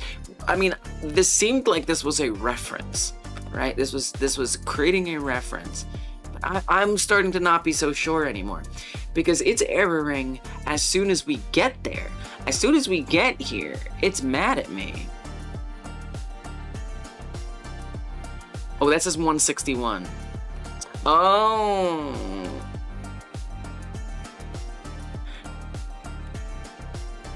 because it's empty. Okay. So how does it know not to be empty? Man, that's confusing. That's very confusing. I'm basically like not even sure what to do right now. Oh, but I do know I'm gonna celebrate this cat that's joined us. Yes, please distract me for a minute and 20 seconds till my clue. I need to use this minute very wisely. This is not a joke. Oh, it's kitty time. This is not a joke. So what this is supposed to be doing for every XYZ, this is looking within the chunk all of the possible places a voxel could go. And based on all of the possible places that a voxel could go, we want to see, is there supposed to be a voxel there? So I would think we would check if grid positions has, so I guess we'd want to say this, current voxel pause in chunk, and then this could be a vector 3, I think that's fine. That equals chunk grid X, Y, and Z. And then if there is something at the pause in chunk, then we want to do something. We want to make sure that it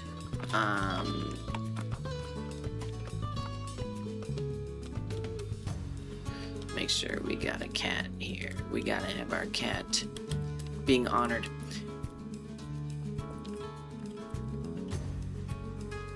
I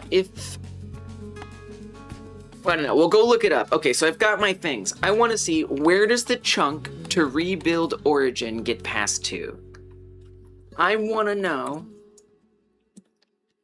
what do we do with the chunk grid pause vector 3 slash if voxels added has. And then finally, how do we ensure the arrays aren't empty? This is what I want to know. I've got 1 minute to get that information. Here we go. This is gonna be painful. 1 minute begin right now. Oh my god. Okay, what was it? Where does the chunk to rebuild origin get passed to? Rebuild chunk origin. When we are processing the rebuild, we're iterating through all the chunks to rebuild. And that goes in here as the chunk origin. And we add that. Oh man. Okay. Oh my god. Okay, let's do a little answer. Answer. Oh my god. Chunk origin in rebuild. Iterate what? Iterate. Chunks to rebuild. Add it to the origin. Add it to the for loop. How do we ensure arrays aren't empty? I don't know. No, let me see how we ensure the arrays aren't empty. Please, God, please. A minute just isn't enough. Wait, let me just see. Okay, how do I put something in there? How do I put something in there? We don't. We just do add visible phrases and it does it because it's amazing. Because, okay, fine. I just gotta go back. Oh my god, that was hard. Jesus. Okay, well, I got one answer. And actually, this is both answers, kind of. Oh my god, that was miserable. See, it's not much cheating. It's not much. So we need to make sure that this is pulling in the chunk origin. We must have that. So right there, this is wrong. I feel like this isn't correct. I mean, it is. I mean, it had to have been a for loop, right? Here's this for loop. In the ready, we're iterating through every voxel coordinate, and we're adding the chunks to rebuild. If it's not empty, I would say we should then, which seems like quite a lot in a process, but again, it makes sense because it's not empty. We have to go through them somehow. So I guess that's fine. 4 chunks to rebuild. Hey, what's up, Strophium? Did you? There were a few people who called it. I think you might have. Yeah. Yeah, I think you did. 4 chunks to rebuild.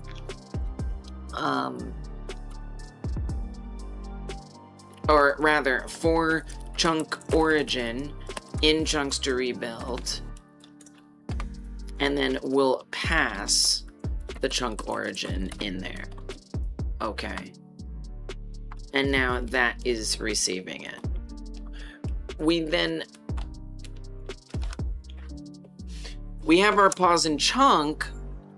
Dust off your Unity voxel generator. You came nice. Yeah, you should use your resources for that stuff. I'm just using this as an opportunity to learn it because I don't know how to do that, although I'm getting close to knowing how to do that. Do it. Be in a good place. What's your game gonna be like? Also, it seems like I'm ignoring you. You know I am because I'm on this, but I'm curious. Okay, so if grid positions has position in chunk, I want to add the chunk origin to the position in chunk. And what are we doing with that? I don't remember what gets done with that. Oh dear. Well, think about it. What would you do with it? What would you do with it? I think we're finding something. And then maybe that's... Well, think about it. What would that mean? Think about what a chunk origin added to the position in the chunk would mean. That would mean if we're at a certain chunk position and we've added where the origin is, I think we're finding the voxel origin at that point. Like where the voxel is supposed to be at. Because I don't think the coordinate...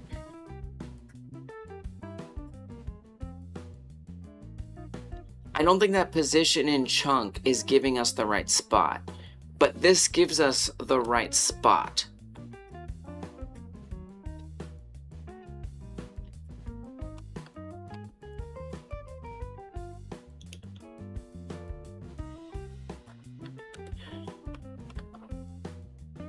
Oh man, I really need to go look at that. I'm genuinely just not sure. I actually just have no idea what's going on here. You know what I kind of want to do in a weird way? I kind of want to step away from this for 10 seconds. For 10 seconds, and I want to try to like run this and create this separately. Do you know what I mean? Like, I want to make a new script. I want to have a more fundamental understanding instead of just trying to recreate it. Fundamental understanding.gd. Okay, bear with myself here. What I'm gonna do, we have our add faces, right? What if I just plug in some stuff, okay? We just tell it what the box is going to be. We tell it what the verts are. We tell it what all of that is, and we add it in. You know what I mean? We just add it in. Now, we have this mesh instance, which I don't really need because we're not doing chunks here. That's not what's happening. Instead, so you could skip that entirely if you wanted. Don't worry about that right now. Don't worry about that right now. Just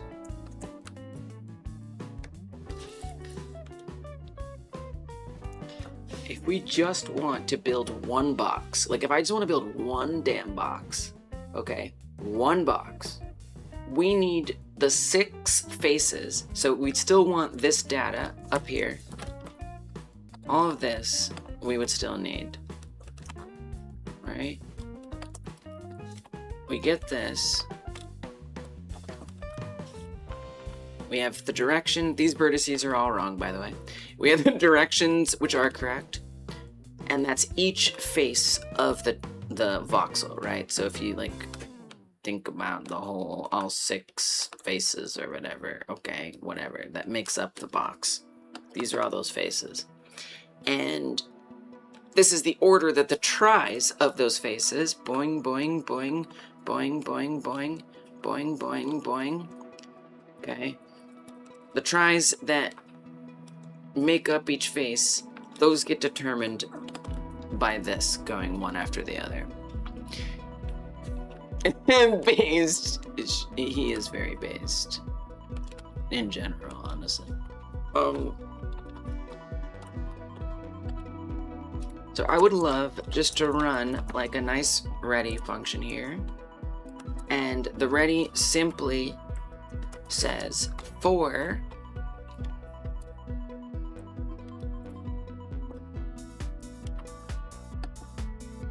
face. Well, it starts out as it's a whole dictionary. It's the whole dictionary. For face in faces. Face. Face direction. Oh, I don't know about no direction right now. Well, no, because you'd fill it into. No, you do, because that goes into the normals. So you're just gonna put it right in there, right? We would establish our arrays here. Establish our arrays and add append into normals. It will be on the right row this time. Normals append for every face in there. We want to get that face's direction. Okay. We also want to add in the vertices. 8 more minutes. Is that right? Dang.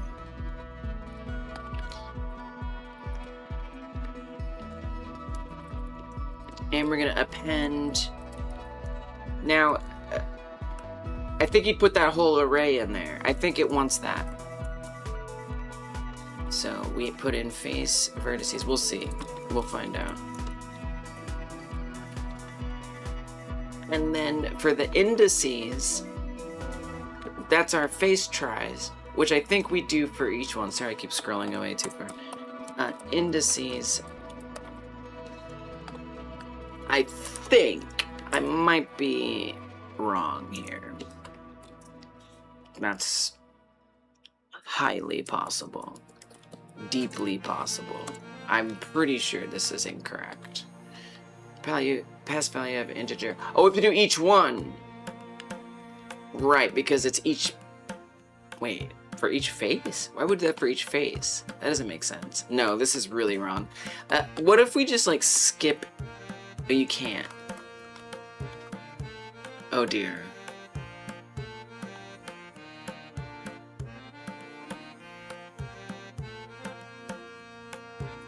Any,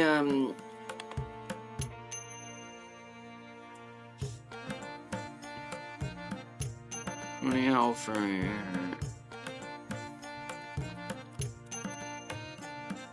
Primitive triangles, yes.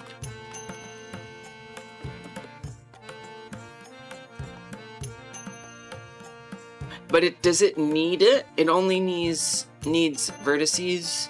Technically, you only need vertices? Oh, it's the creation of a single triangle. Oh. Wait, each one is a triangle?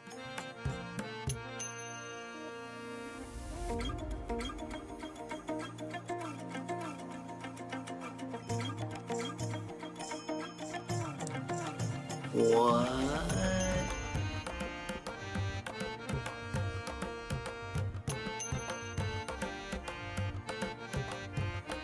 Wait, that's crazy.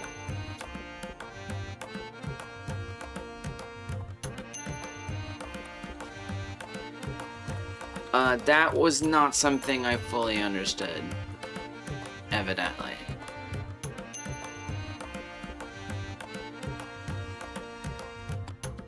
We append, pushback is just append. We append these 3 points to the vertices. We set up the array mesh. We resize this, we add in the vertices array. We create the mesh by passing in, which in this case is just the vertex. We create a new, and then we make it. And then that's it. So what the other thing is doing is we're creating 2 triangles per face. Wow. So then if we have that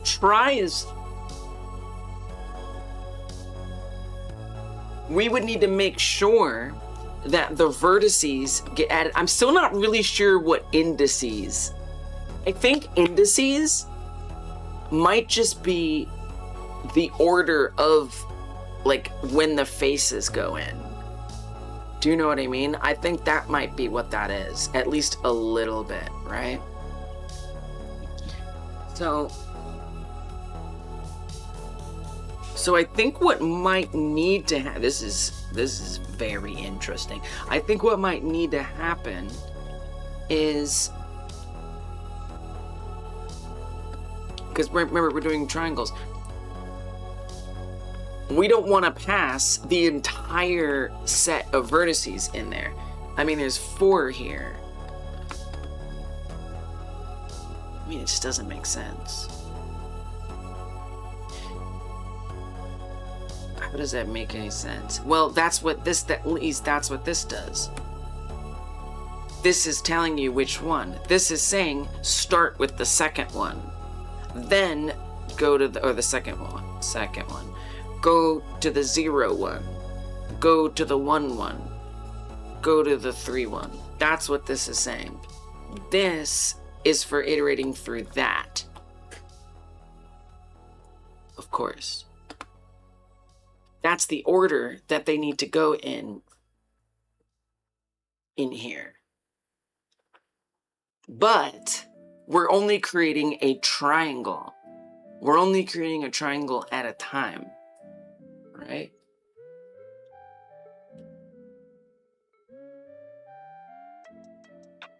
So it should be sets of 3. That's what this represents. 1 set of 3, another set of 3. So I guess I'm not exactly clear on how I tell it. Well, I don't think it's sets of 3, Lise. I think it's 6. I feel like it's all 6 of these at a time, right?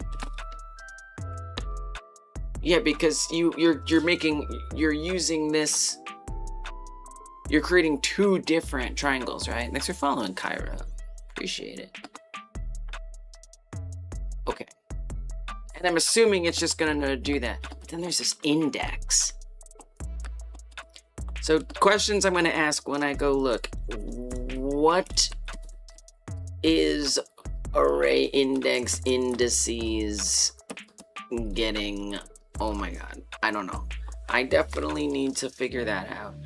What were some of the other questions that I had previously that I didn't get? How do we ensure the arrays aren't empty? Yeah, that's a big one. That would love to know that. Still, that is still perplexing me a little. Still a little lost on that one.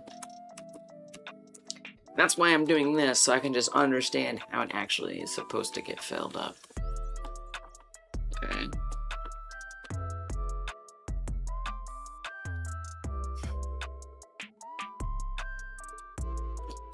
So we don't really want to iterate. Well, there are 6 in here, so you can iterate through this. I mean, there's a lot of different ways to do it, right? I would think if I iterate through each try, we have to correspond that to one of these. That's confusing. That's confusing.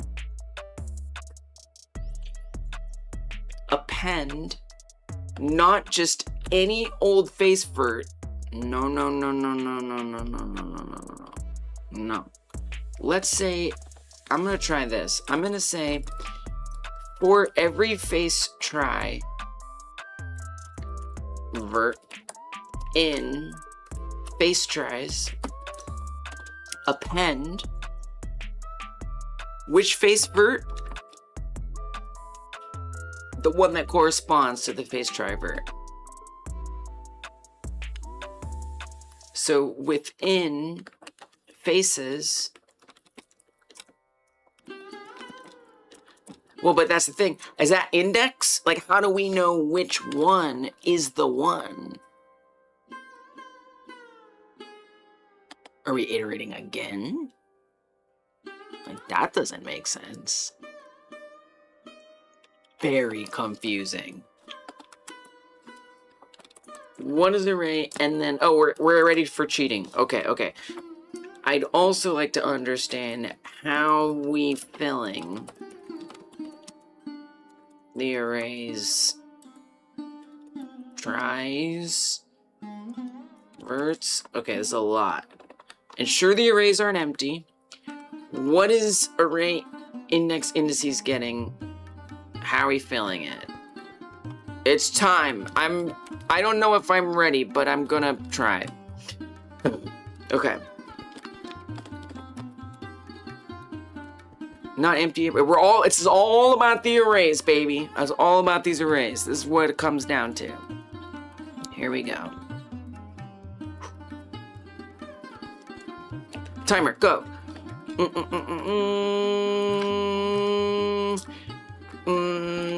Wherever we did appends, right here. For vert in face data. So we do iterate through all of those. Okay.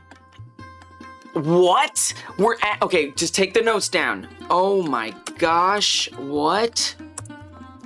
So for vert in face data, and then we do voxel world origin plus vert times voxel size. Jesus Christ! How do I get the voxel size, or the voxel world origin? Remind me what that is? Oh my god. Okay, you don't have time. Oh, the scalar. Yo, I can't do this. I can't do this. I gotta just copy this. I gotta accept that I have to copy this. Okay? Like, at some point, what do you want me to do? I can't do this. I can't do this. What is array indices getting? Okay, let me check out that one. I'll do my best. I'm gonna tell you the truth. In 20 minutes, I'm gonna come back and we're gonna start harvesting things. We're gonna start harvesting things. Okay? It's time. I've pushed my brain in a lot of ways that helps me learn and fill in blanks. But at some point, I have to know when it's time to just accept that I need help. So the only thing I'm gonna look at is the indices thing. What does this get? The scalar. Oh man, that is on a whole nother level. This is like all of the verts that have been filled up so far added onto which try that we're at. Okay, so what that is, what that's getting is like what we're... Wow, so that's getting the real world position of the points that are going. This is crazy. Lise, I think you have to skip the indices thing. I don't think you're ready for that. I'm gonna be honest with you. Okay, what I did learn though is probably the most important thing, although I'm still not sure what voxel world origin is. I'm cheating longer! What is voxel world origin? I need to know that. I think that's when we account for, it's just, okay, it's nothing. It's just the voxel size, which doesn't matter. Okay, that's literally nothing. Okay, got it. Understood. We're gonna not worry about normals. We're gonna not worry about indices. I think this is the right way. I think I need to work my way up to those. That's my opinion. So we're simply going to iterate through all the verts that are represented by what's in faces. But it's not faces, is it? It's faces, face vertices. We go through each set of vertices. That's how we get the indices. Is it gonna look weird? Oh yeah. But that's okay.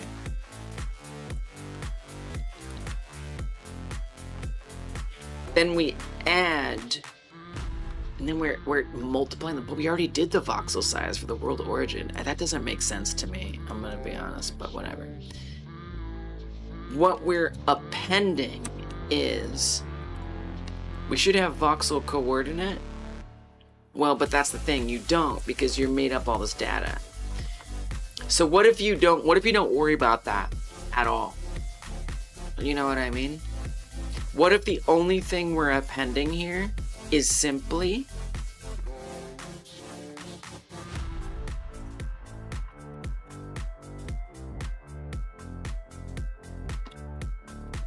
like you're adding? How can you add that? Because it's okay. What if we do zero? What if we do vector 3 0 plus the vert, and that's what goes in there? Whoa, that's an error. Holy moly! Right, and it's face vertices from all that. Yeah. Did I type that right? I did, but that's not gonna work. So we do want to iterate through this like that.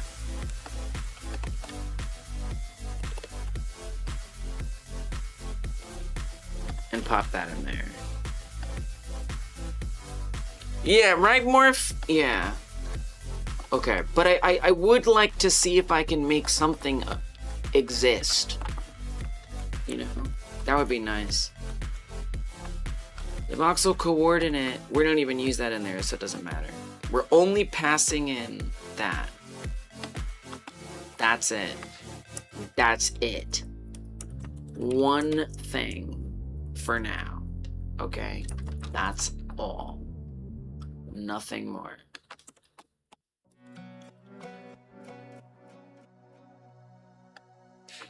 This is probably gonna be a whole lot of nothing, but that's alright. I'm gonna come back to the scene, and I'm going to replace the script with my fundamental script. I expect nothing. Vector 3, invalid operands, vector 3, and operator in plus. Ah, that's not good. Yeah, we don't want that. We definitely don't want that. Oh, right, that's the array. Right, okay, well, right.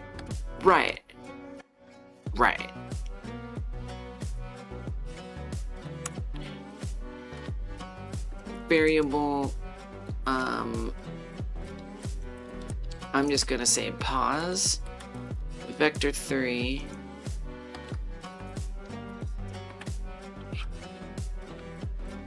I'm just gonna say pause, vector 3 equals this at that point.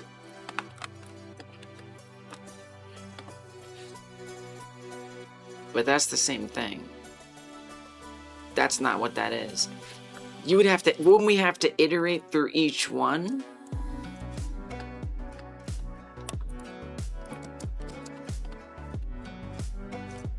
right? Like, check all of those out.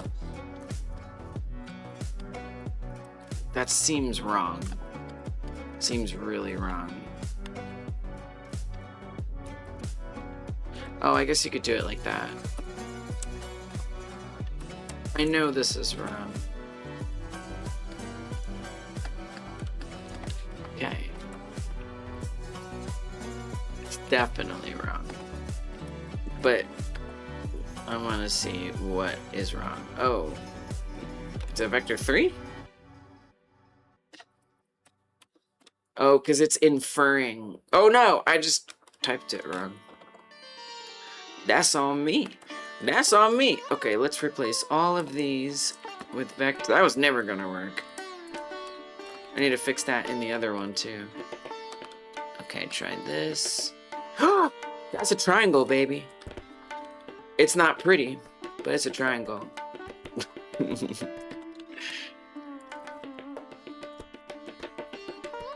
It is. Oh, we got a couple triangles. There's a couple triangles there.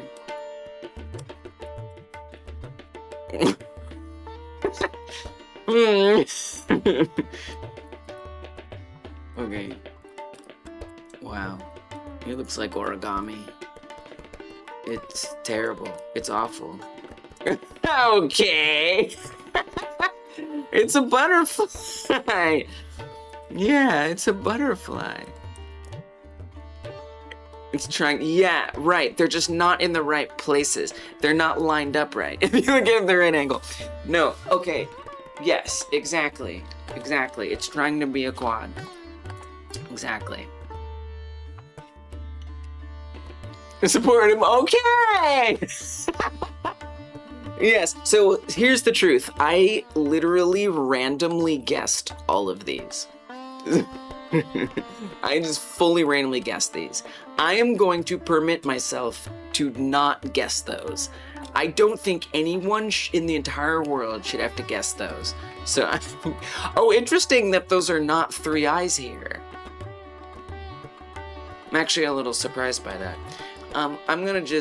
We're just gonna yoink this, okay? And we're gonna plunk it. We're gonna plunk it in. A little shocking that's that way, but probably because I'm doing it in a different way than the other code does. So, but yeah, we're just gonna put the right data in there. That's not, I'm not gonna, come on, okay? We're not gonna sit here and try to figure that out. That's self-hating behavior. Okay, so let's see what it's like if we put those right numbers in there. Right, this is now called verts. Okay. What does it look like this time? So my problems are a little deeper than just those positions. I would guess that this is where that try order comes in. I mean, look at the shape of the bounding box, right? The bounding box is a cube. It's a cube. So like that's what those correct values gives us. When those values were just something else, okay?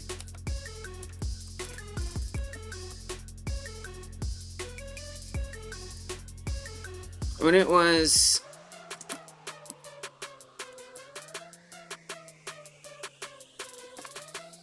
this?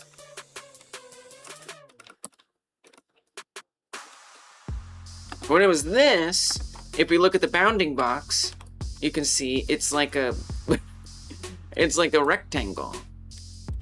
So getting those correct vertices values in here ensures that it's actually shaped like a cube. I must have some like duplicated, right? And it's like, or it's like causing, it's, you know. So I don't know, I think that's interesting. I think that is interesting. This is what we call a winding order. Yeah. Right. And I took that out because I just wanted to like approach it a little more simply.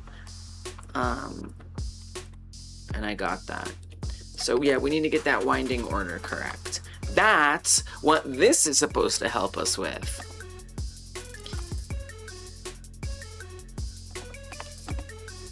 Now, how would I imagine doing that? Well, because really this is meant for the neighbors, the normals, I'm pretty sure. Well,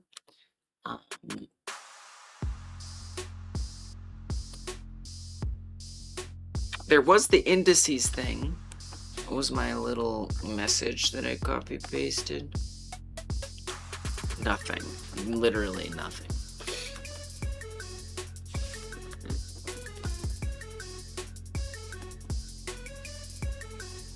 Because right now, we're just appending it in the order that they appear here. But we want to append them in the order that they appear here. But there's 6 of those. 2 tries each. If we're adding... The only place where 6 exists is when we go through each of these. That's the only place there's a 6. Okay. So this happens 6 times. I don't think this is the right place to do this. But in theory, if I say don't just iterate through any old verts, any old face verts, iterate through the ones that correspond to these numbers. So kind of like we're slotting, like almost like vertices.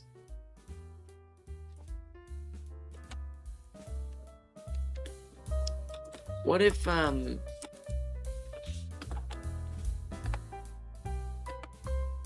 because that's not a range, right? If we say for I in faces size. Okay. That'll be correct, right? That's 6. Excellent.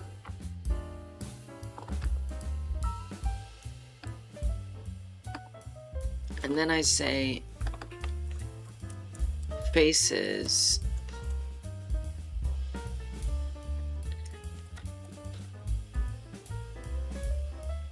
face verts, which is an array itself. Okay.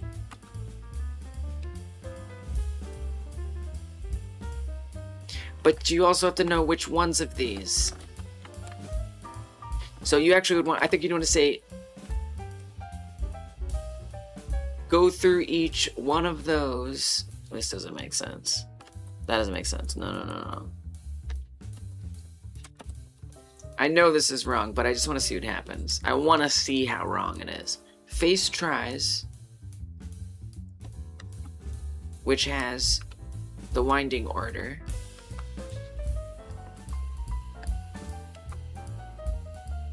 That would be which vert?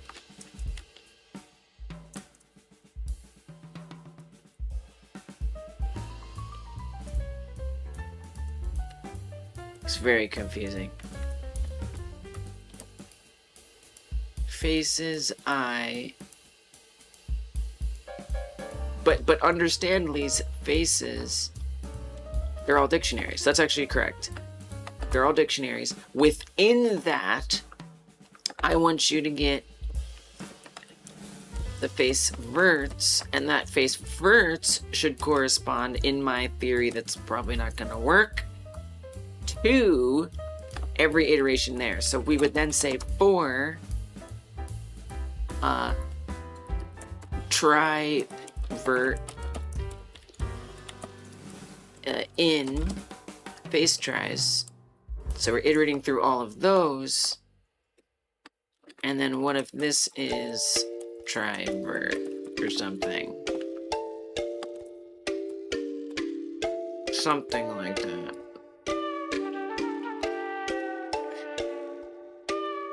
Then what that is what we append.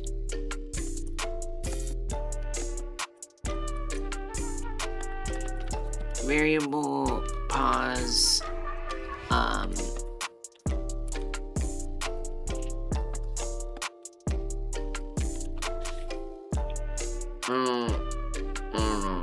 we doing 0 here? Oh, it's just like the starting, because we're just doing 1 from the origin. Okay, I don't think this is gonna work, but what's gonna happen? Okay, yeah, I mean, it's a, it is a, yeah, that is, wow. It's different. It's not better, but it's, yeah, it's different. Ship it! Wow, that is shocking. That is shockingly difficult. Okay. Alright, I'm gonna start looking, but I'm gonna try to look, I'm gonna start cheating on my own time. Forget the 20 minutes things. But what I'm gonna look at is I'm gonna try to look at like specific things, and I'm still gonna try to rebuild this one little piece at a time. Okay? That's my plan. So here what we do is we iterate through all of the face verts, one vert at a time. We append them. We just append them. That's it. That's pretty much it. So it really is that simple. But that's where the normals handles that. And this does it for, this figures, I don't have to figure that out. This figures that out. That's crazy. Okay, but then what's the scalar? You don't have to worry about the scalar. The scalar is only relevant if we're doing a whole bunch of them. Minecraft, but make it second. Like,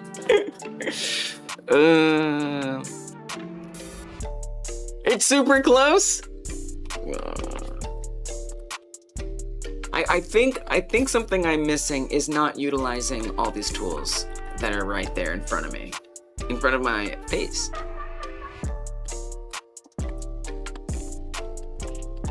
But this is good because I think I'm starting to see how to actually use them all.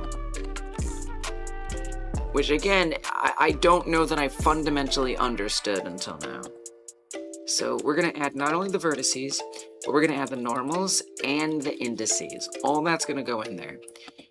But what do we make those things? Well, in this case, it was actually the simple thing that I started with. It was actually very simple. We simply do for whatever is in the verts. That's actually correct. We iterate through each of those and we simply append that as is. Bob is the uncle. It's quite simple, actually. We let array mesh add surface from arrays. We let that, presumably, handle everything else. I guess. That's what it seems like. So I'm going to append, yes, the face direction, but we're going to need to iterate, right? So for direction in faces, and then pop this in there. I think, possibly. Finally, we say for tripause in face tries, append tripause. Like, I think it might be that simple. Whoa. Oh yeah, I forgot I didn't like that.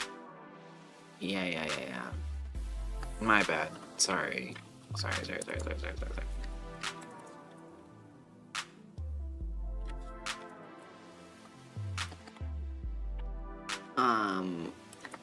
We'll say this. Face and face verts. We'll do it like that. That makes more sense anyway. For face. I mean, in that sense, why not just do it all in one loop, right? Like, that makes sense too, doesn't it?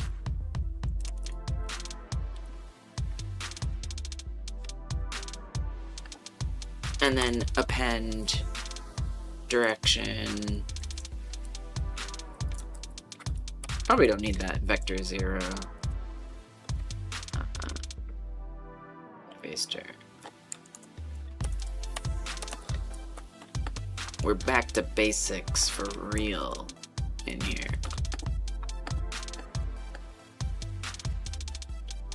Okay, what is it? What happens? Vector 3i and array and operator plus. What? Oh. Wait. Oh, right, it's an array. Wait, so how do we know which one?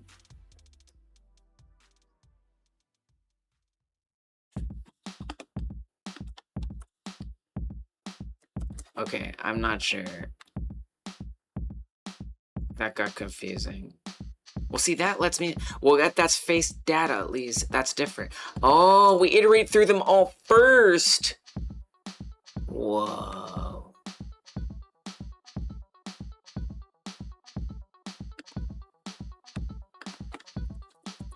Got it. We get each dictionary in the first place. That goes above all of these. All of those. Then, underneath that, we have the extra loops. That's only one loop. Wow, oh, I should have known. I should have known. I probably could have figured that out. I don't think I needed to look for that, but oh well, I did. Okay, but hey, it'll be faster now. We get the data first. The brain is just melting. We get the data first.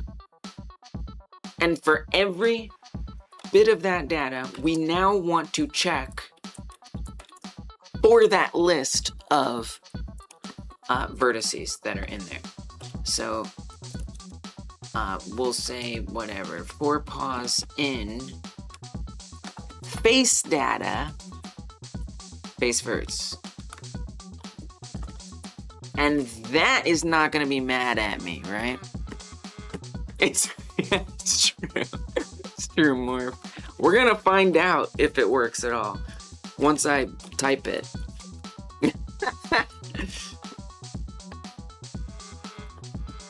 But the typing has to come first, unfortunately. All right, so there's that. Good. Now we're going to, from the face data,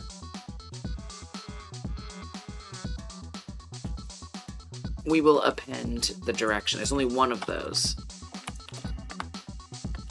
Okay. Finally, for the position, I mean, that might actually be fine the way it was. Uh-oh. That doesn't look good. We have the butterfly again. But it's a slightly different color.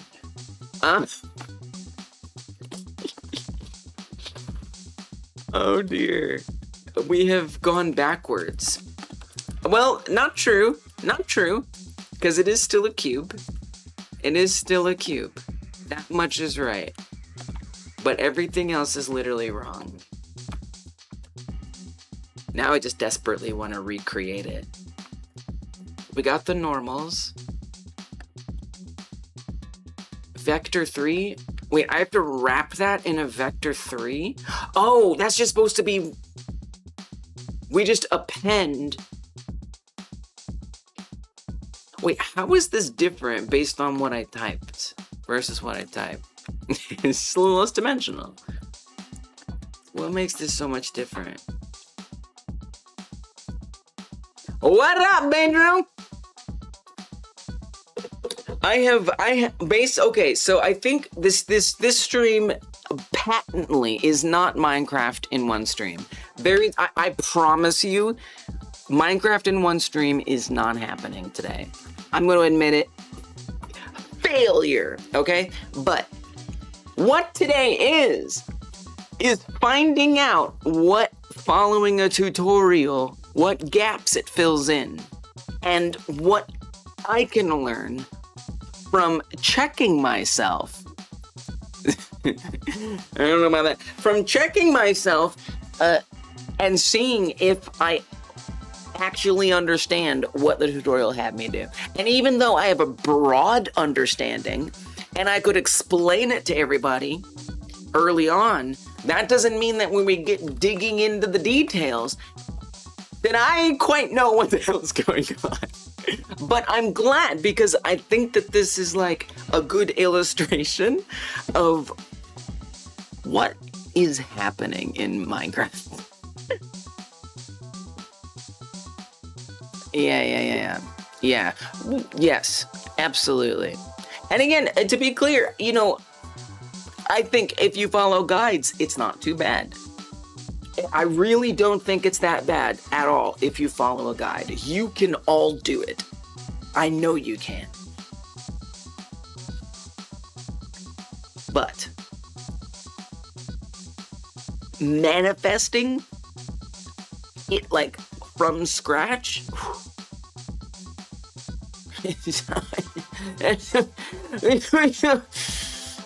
wow. It's like a lot to keep in the old noggin. Okay. What is so different about this? Why is that different? Is it different? I mean, I guess I could just comment this in. I could just see if it looks better. It doesn't. It isn't different. Ha! I knew it wasn't different. Okay, so that's not even the problem. Okay, cool. Hey. Well, if it is the problem, I can't tell that it's the problem at this juncture. Okay, that's reassuring. I didn't think it was that different. High risk and cubed reward.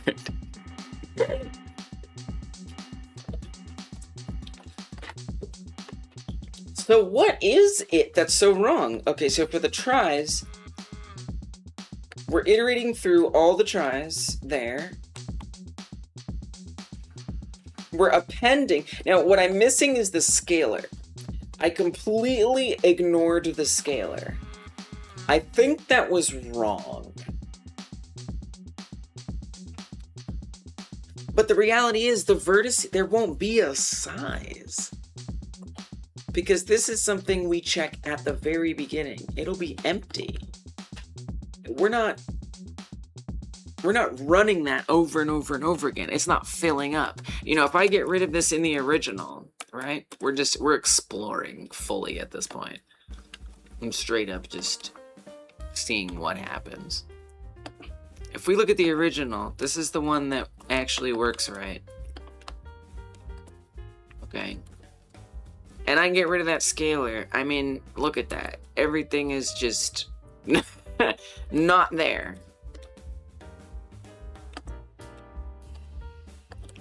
It's a pretty big deal. And so what that's doing is it's making sure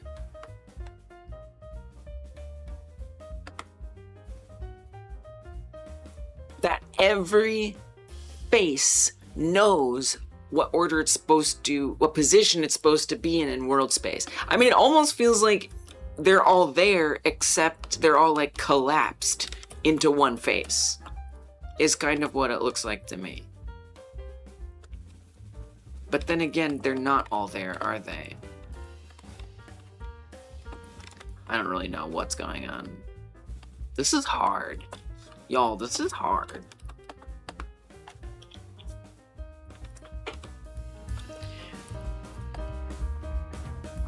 Personally, I don't exactly see how this is relevant here. I could put it in, I don't think it's gonna make any difference because there just is no size at this point. It doesn't have a size. It's not going to give us anything of value. So I'm pretty sure this is not what is causing the issue at this time. The other thing that you don't have, Lise, is you don't have the process. I don't think you need it, is the thing. Whoop. Oh! No, wrong project. I mean, it's obviously not going to make any difference. And indeed, it did not. So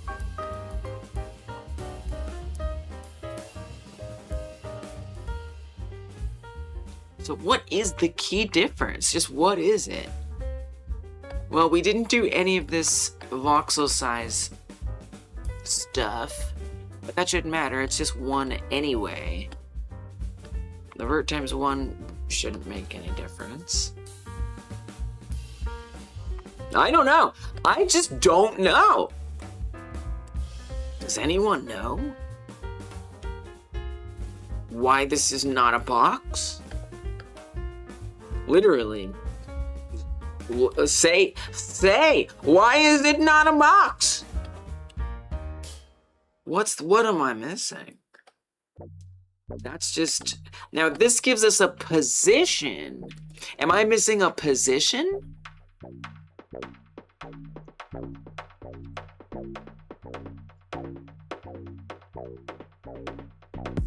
Because when we add these faces, I think that's gotta be what I'm, I think that has to be what I'm missing, right? Clocks. That's gotta be it.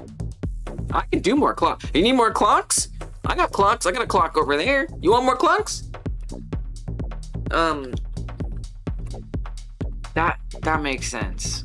That does make sense. So the position comes from. But well, I don't know. I mean, it would just be the starting. It would really just be the starting. That's all it would be. Is clocks the answer? But I'm saying the position is 0. Like, that's what I'm saying. It's 0. Start at the very origin and build from there. You don't know, you can I'm saying, go for it. Backseat. Okay, look, what do I gotta do? You want me to put a big red box on the screen? You want me to just draw like a bit? Okay, what do you want me to say? Like, let's go. Why is it not a box? And I mean, based on what you know and what there is, what's the, what am I missing?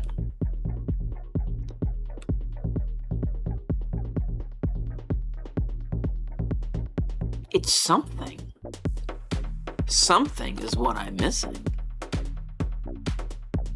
I just don't know what that something is. Like, yes, okay, position, but vector 3,0 is basically the position, right? We're saying from the, I'm wanting to say, from the origin, build a box from there. I had all the verts correct, but not in the correct order. The GPU needs to know which face is front, and it uses clock. So you're saying that way back when, I actually did it fine. But I've now gone further off the rails. Half your box was rendering on the inside before, or right now. Yeah, the GPU needs to know which face is front and use clockwise counterclock. So are you just saying like this order is wrong?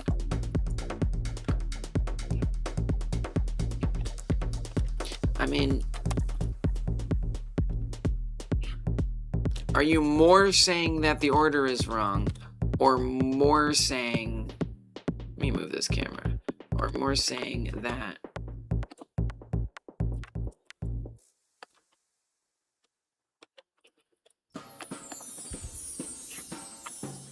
I had it before? Because before it looked pretty good, other than like they were all flipped the wrong way.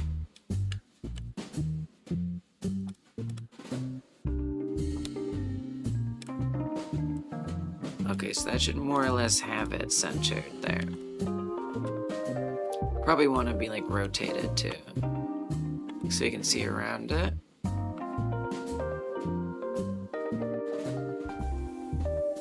Hey, what's up, Onion? Are we mining or what? We are, but we don't know why we are. That's the problem. Look from top to bottom.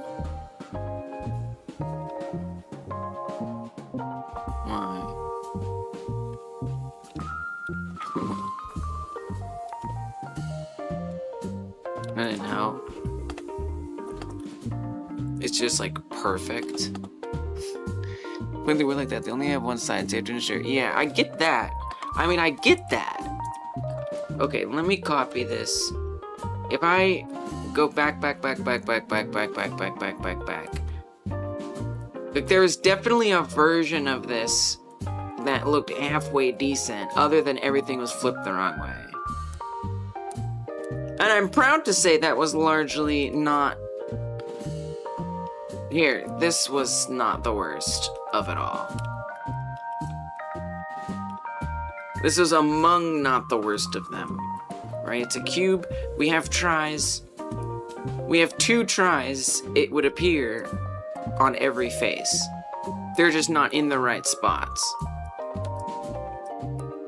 And that's when I started to try to use the normals and the indices to get them to flip the right way. But that wasn't going right.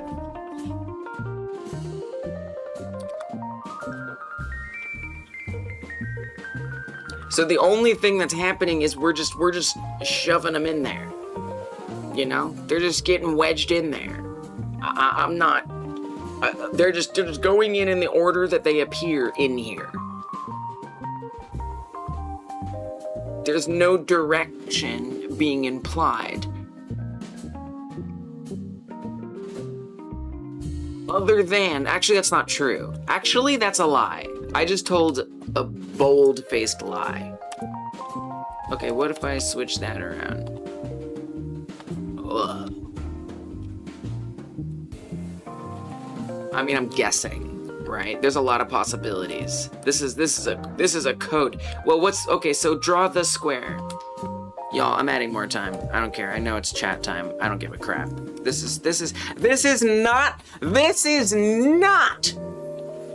Okay? Oh, that's a tiny little, wow, it's a tiny little one. This is not something I want to break my attention on. So I'm afraid I'm going to have to break the rules just a little. Okay? So, Lies caught in 4K! Oh, it's not the first time, Onion. It won't be the last time. Yeah. That's a good idea. So I drew this little diagram the first time I did this off stream, right? I drew this diagram and it helped me a lot. Obviously, the tutorial was carrying me way more than I thought, but this is not the same way that it's working now. I don't know what the numbers are supposed to be this time, but they aren't that.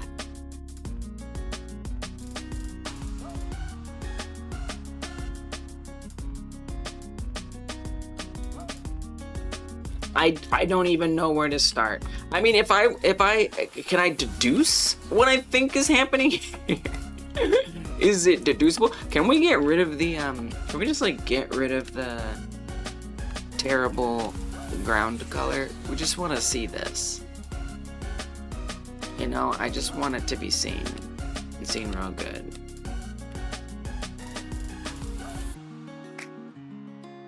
That's all I want. Okay. Obviously shading would be nice, but we don't have time for no stinking shading. Right, well I wouldn't even know where to start with that. I mean, I guess I would. I guess that's built in here, isn't it? There is a color type. There is. It's one of the types. Color. So we can do that, actually.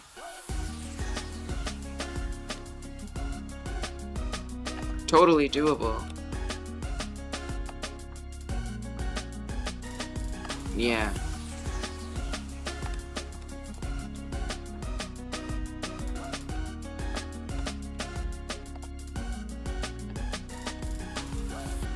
I just have to make it. You're right, that's a really good idea. I probably need to give it more of a material now, though, right? It'll probably be pretty hard to see unshaded. It's a parallel array of vertices. Matching indices will have that color. Interesting. That's convenient. What does it want? That's incredibly convenient. We love that. Packed color array.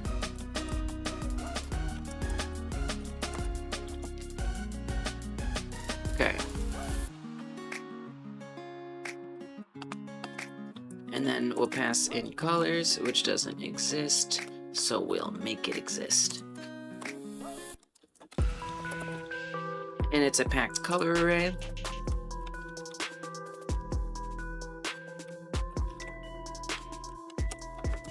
Now, I want to do it, I don't know. I guess by face here? Like maybe I would want to say colors. Well, that's appending every vert, so that you won't get one for each vert. It's parallel, so you'd have to come in here, right? And we'd have to append. It's just like, how would I decide which one gets which color?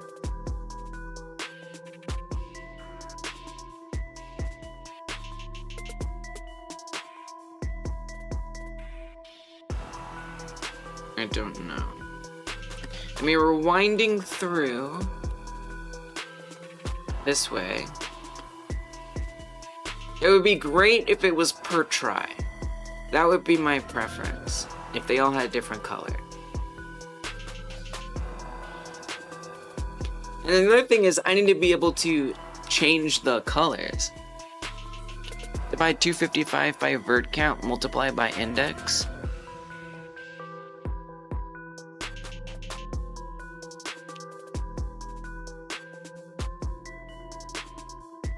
Huh? I don't know what that means. Couldn't tell you what that means. Well, we have 6. We know we have 6 faces. So what if we just make 6 colors?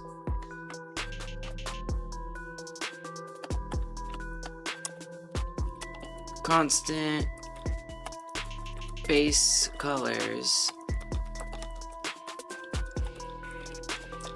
An array of color. And we can say color red.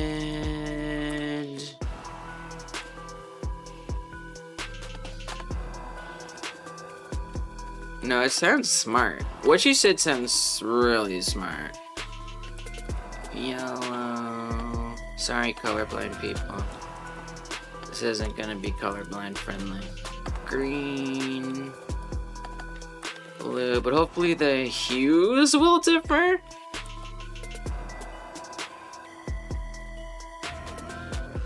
Purple. Black. And then we could just match it. We could say for every one of those that goes in there, well, we append just like the rainbow: red, yellow, green, blue, purple, black. That's what my rainbow has. Hey, what's up, Cove Man? How you doing? Thanks for the raid. Welcome. How you doing, y'all? How you doing, y'all? I made this little pop-out thing. It doesn't really make sense. Don't worry about that. I'm trying to learn some, like, voxel building. I followed a tutorial off stream, and I did a really good job following that tutorial. Kuvaman, isn't ready yet. No. Well, another version is that I didn't fully actually understand as well as I thought. And now I'm trying to understand it, and, you know, things are happening that maybe aren't understanding. You'll see if I put these colors in. I don't know if these colors are gonna look like anything, but we're gonna find out. What were you getting up to, by the way? How was your stream? You don't have to answer. If you gotta get out of here, that's also okay. I respect that. Hello, Raiders. Welcome. I have so many things I want to tell you about. Just give me 2 minutes. Colors. if I put the color, hey Milky, if I put the Mikey, I'm sorry, Mikey, not Milky. I'm sure you're very milky. Okay, colors dot. No, yes. Well, you do want to take it from there, but it's your big face colors. That's what you want. Face colors I. Give me one of those for each thing. All right, what monstrosity does this create? Nothing, because I think we need to put a material. I think without a material, nothing's gonna happen. Which I assume is like another thing that this has, right? It has to. Color, normal, texture, UV. Wait, how do I give it colors? How the hell do I give it colors?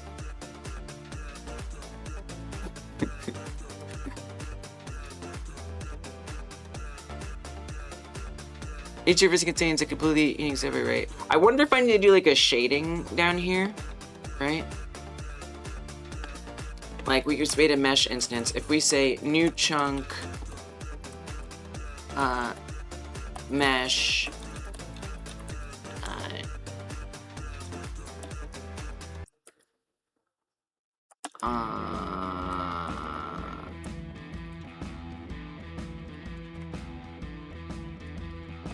nope.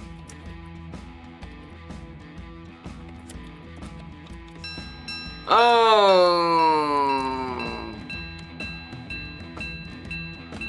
Please, you want material. You have to give it a material. So you would like come over here. We would say new chunk, material. We'll say set this to. Sure, why not? You don't really need to do it that way. Standard material 3D new. Here, make that. Wait, this is important. It's not really a chunk, by the way. This is a lie. Chunk mat. Standard material equals. Standard material 3D.new. Then we would say chunk mat shading mode per vertex. Huh? Okay. That makes a little more sense, does it not? Then new chunk mesh set material to chunk mat. Does that look like something or no? On a null value. You want me to do it down there? You want me to do it later? Alright, that didn't work. I don't know. I don't freaking know. You know what I know? This is hard. That's what I know. Kuvaman was working on your own programming language. Whoa, but you love game jams too. Yeah, this is for the jam. Hello, sweet boy. Hello, sweet boy. You're putting me in a jam because I don't know if I want to give you attention or do something else with my life. Okay, let's do a 30-minute break. Sorry if you're like locked in for coding raiders. We're taking a little breaky break because things got a little nuts there. Oh my gosh. Oh my gosh. Oh my gosh, my sweetest boy. My sweetest boy. So, oh wait, it kind of does look like some. No, it doesn't. So I host a game jam every other month called the Game Like Jam. We make games like other games, and this time around we are doing Minecraft Classic. We did Pac-Man before that. We've done a bunch of other ones, and for 30 days, a bunch of us are going to be making games like Minecraft Classic. And actually, that game is embedded right on the Jam page if you want to try it out and give it a play, although it seems to be disagreeing at the moment. That's horrifying. There it goes. And I, off stream, set up a, it's going so slowly. I set up something quite similar to Minecraft Classic, following a really good tutorial that I thought I understood everything about. I was wrong. It turns out I didn't understand everything, which is good because now we can learn stuff. But yeah, Minecraft Classic, very simple. You don't really do a whole lot in there. You just place blocks and jump around, and it's pretty cool. So this is what I made off stream over here. And as you can see, it basically does the right thing. It looks great. Big thumbs up. No complaints. And I generally understand how it works. What I didn't really realize I was confused about were all of the finer details of what... Like, I know that we're getting the verts, we're creating tries, right? We get each point, we find them in world space, we add chunks based on the positions, right? We find all these, we create these really nice boink, boink, boink, boink, boink tries. Okay, it's not a try, but you get the idea. Let's draw it corrector. Look at that. Look at those tries. And then we chunk it up by adding these in a mesh and arranging them. This has its own origin. We check neighbors to see if there's any faces. Okay, I think I might have made internet come back. I think there's a chance the internet's back. I think there's a really good chance. That was fun. Hello. I think we're on at least YouTube. Oh my gosh. We love when that happens. Isn't that what live streaming is all about? Our little oopsies. Okay, let me see. Hey, we made it back. We made it back. We made it back. I don't know. I actually had to go to my backup internet. So here's the truth. Thank you for the hydrate, Frank. I was lucky enough to get some new internet recently. Got some great new internet. And, you know, it has betrayed me. On this day, it has betrayed me. I hate to say it. But here's the thing. I actually have a backup internet. And so I had it unhooked up because I was like, I don't need backup internet anymore. We'll save so much money. I don't need two internets. No, let me tell you, backup internet, worth it. So I hooked it back up. I hurriedly hooked my backup internet up so that way we could be here, and we're here, and so I'm glad. I'm glad. Okay, we're good. We're back. We're so back. I'm glad that came together. Well, what the hell was I saying? I was saying that I wanted to dig in more deeply to understanding the Minecraft components. By the way, if you're watching the YouTube VOD, you have no idea what happened. It literally just everything, nothing weird happened at all. Everything was super normal. You showed a cute little procedural mesh toy you made in the video channel. Oh, I'd love to, yeah. We're still on a break, okay? Still count as one sitting if the stream is restarted. Binge, I am not going to make this in one sitting. I failed that. I have accepted that failure. Minecraft Classic made the rounds in the classrooms in Sweden before it was Classic, and I thought that was the entire game. So it took me 5 years after regular Minecraft launched before I even tried it out. Whoa.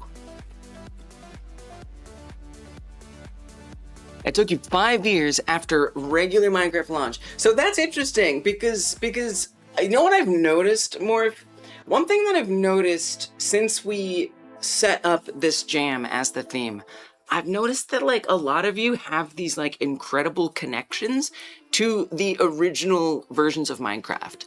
You know, like you were there. You were there when Notch was making the early builds in the forums. I think that's so cool. I think that's so incredibly cool. And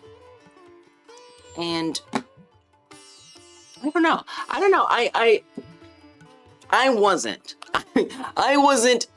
aware of hip to any percentage of that at all. So it's cool to hear those stories and about how y'all interfaced with that.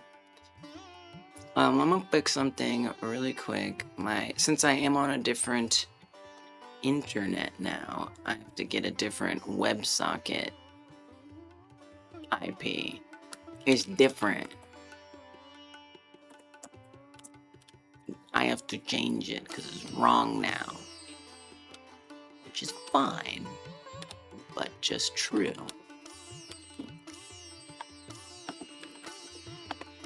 Okay.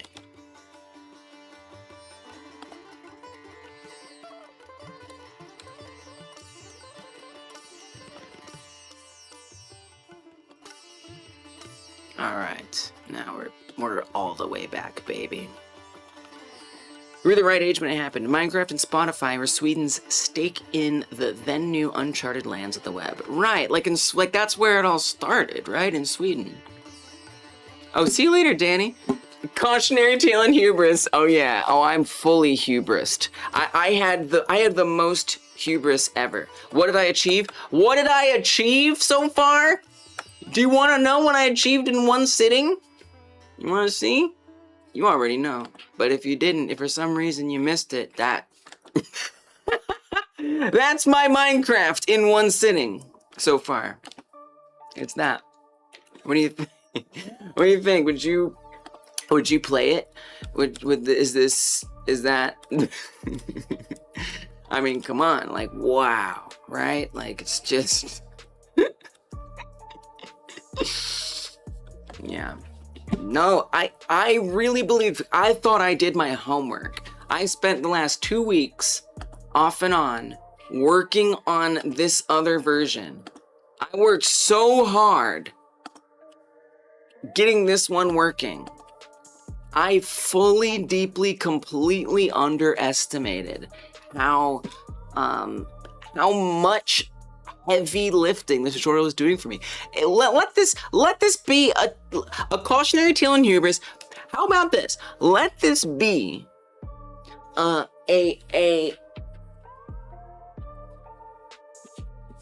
it be a lesson in how worth it can be to just look up complicated things. You know, just look it up. Like it's not worth your dev time, but it is interesting and fun, and it helps contextualize and fill in blanks that are worth filling in, and it lets you know that your hubris is worth considering sometimes. That's why I know backseating is so useful. Just following what someone says doesn't teach it. That's right. Everyone, what they're doing or why. Doing yourself often places it firmer in your mind. Exactly. And I'm super, look, I mean, you're right. To me, that's the lesson. That's the lesson. In addition, look, it's that, and it's also, it's okay. It's okay to follow what someone says. I'm not demonizing following what someone says, but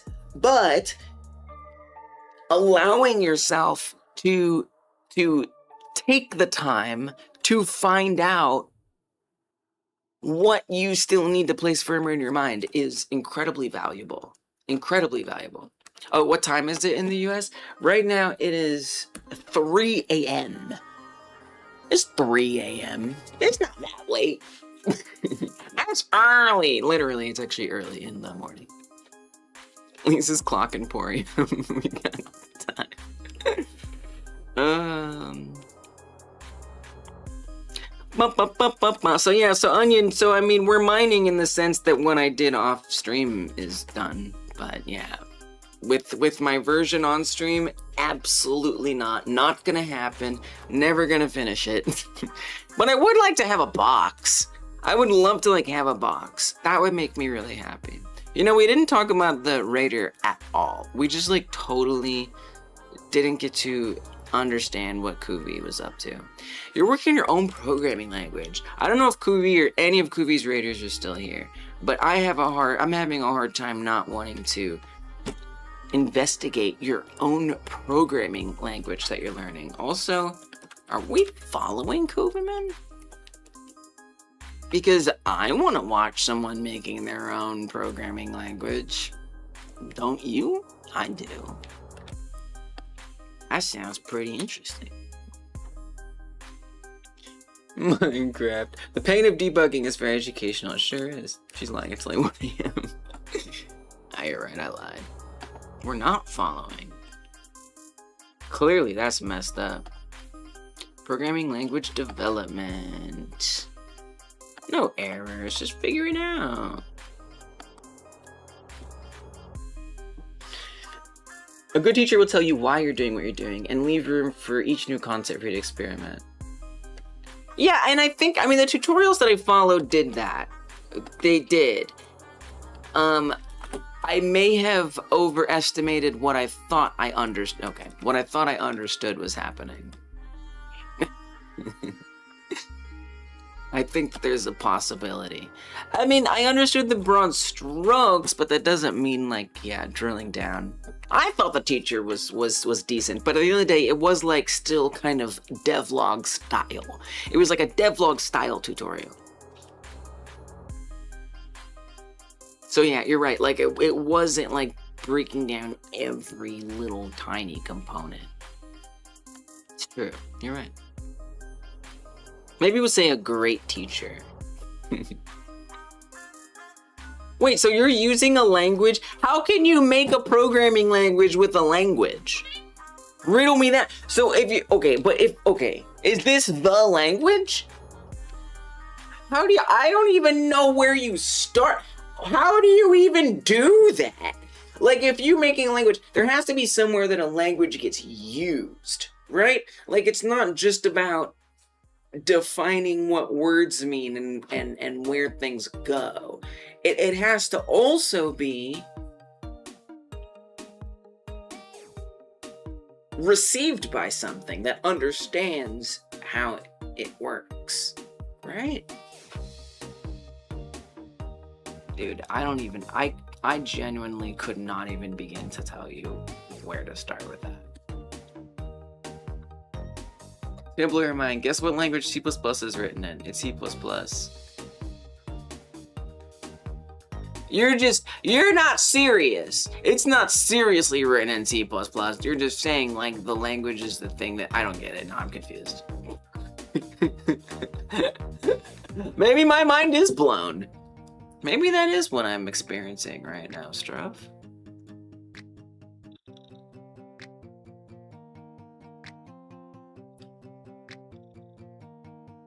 I don't know. I wonder what. I mean, I'm sure Kuvi is getting some dinner long gone now, but I mean, I'm genuinely very fascinated by that. Super interesting. Kibby? Kibby. Oh, Kibby! I was like, is that the language? Yes, Kibby. They use an earlier version of C++ to write the later versions. Oh! Pure assembly? Is that true? Are y'all just yanking my chain? What? I feel like an idiot. I'm about to look this up. What language are coding languages coded in? Am I stupid? Wait, am I dumb?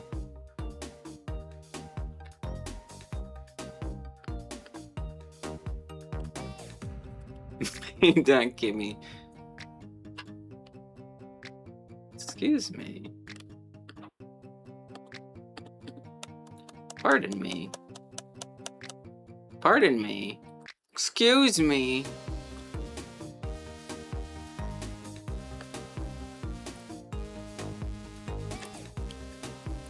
Oh, I clicked on the wrong thing. Python is written in C.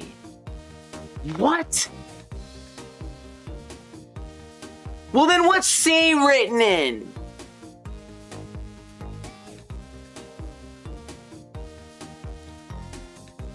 Every programming language is written in an older programming language.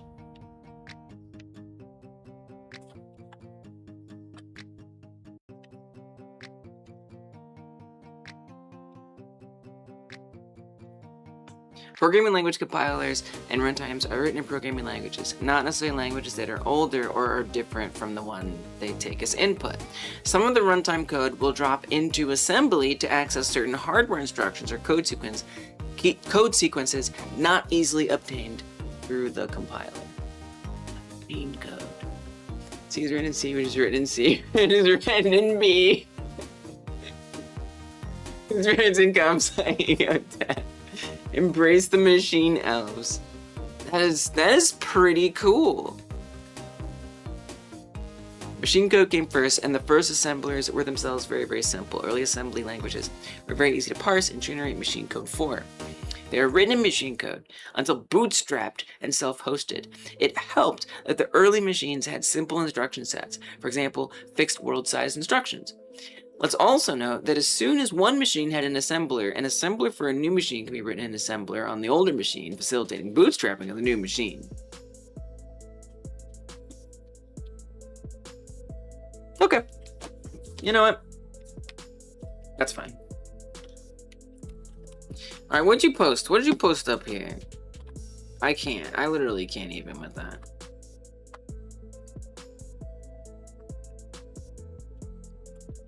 Honestly, I don't know what machine code is. I know that it's like the lowest level. I know that. But that's it. I know Roller Coaster Tycoon was written in assembly. I know that.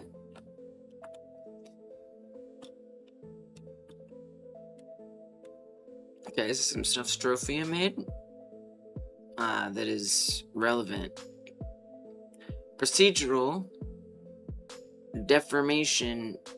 Something something. Whoa, this looks cool. Visual deforming mesh update. Whoa, that looks awesome. It's beautiful. So I mean, this is like giving like snow, right? Snow tracks. Self-healing deformable mesh. That's so cool. And it uses voxel stuff to do that. Or not voxel stuff, but like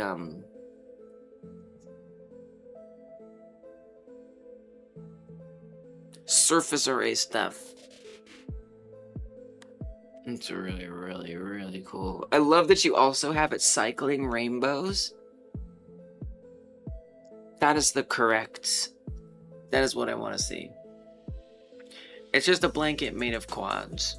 Ah. I want to learn how to do that one day. That's cool. Feels like dragging a wet finger over a black rubber mat in the summer sun. My favorite activity. Oh, I knocked over the cat cam in my panic to get the internet working.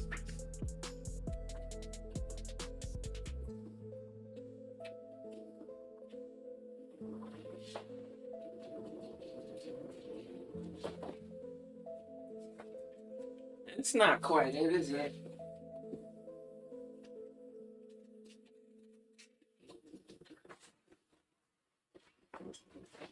Well, it could be worse. Okay, and then what else you got? Man, oh man. Man, oh man, the blocks. I just keep thinking about the blocks. Making them block faces face the right way. I'm not gonna be able to get it. I know I'm not. I'm resigned at this point. Voxel train feature update. The 80s is practically prehistoric times to AI. Okay. Alright, alright. What makes you say that? Did you try asking it a question about then?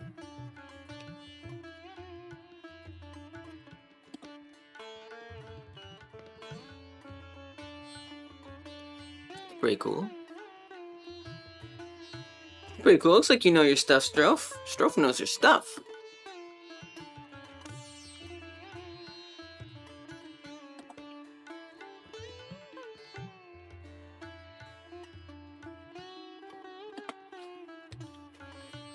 Whoa.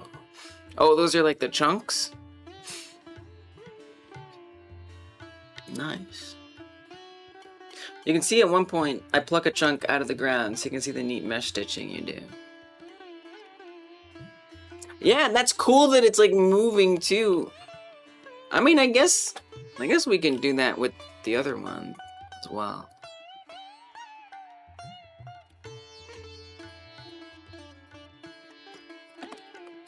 I think so. I can't imagine why not. Because there should still be a bunch of mesh instances. I'm not sure which one I would be plucking. Oh, here's one. There's another. There's a nice big one. Let's see if we can pluck. Can we pluck? Oh, we can pluck. We are plucking, baby. It's pluck time. What happens if we play on that? Let's play on the pluck, baby. Plucky playtime. Whoa.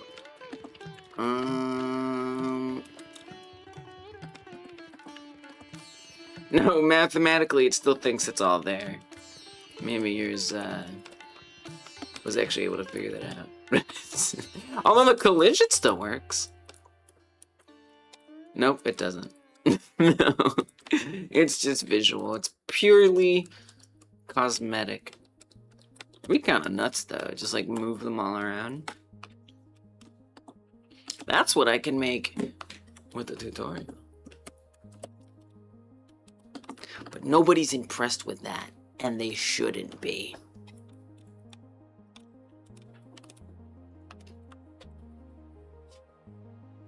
You should really remove the buried faces too. Right now each chunk is rendered, but we can save some by removing that stitch edge on each of them. This is the overdraw demo. There's like no overdraw because you eliminate all hidden faces. Nice. Pull all the occluded faces. Nice.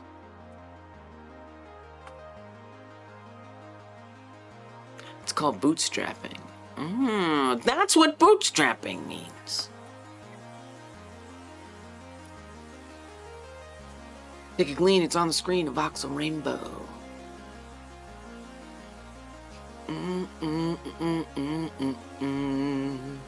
Ba, ba, ba, ba. I feel like the internet downtime took up some of the break, but that was no break. What kind of break was that? That was suffering.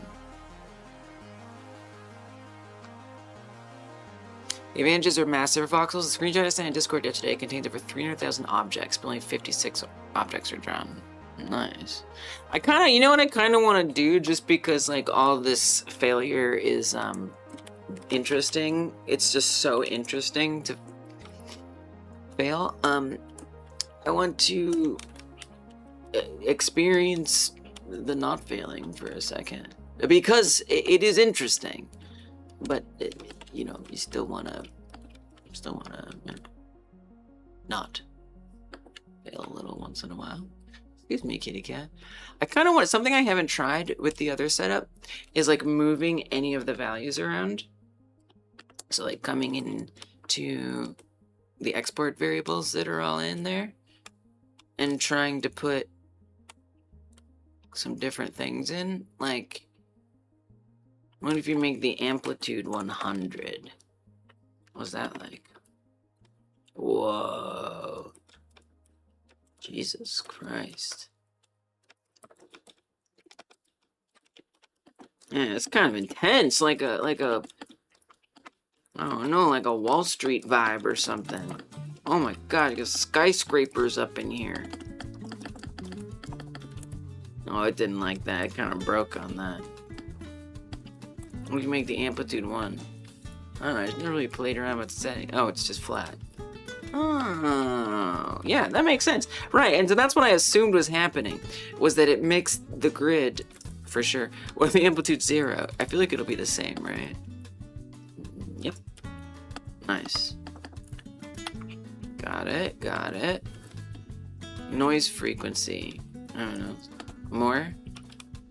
I never really give myself a chance to play with any of these. Whoa. Such a city now. Very unpleasant. Are we making Spider-Man 64? Your brain likes to work incrementally like that? You're so lost. Yeah, I mean, that's what I'm, like, trying to do today, but I even gave myself a little bit of a cheat sheet. Mistake. World half. Okay, let's see how big we can make it. That's what Morph's comment really inspired. What if we double the size? Nice. More! 64.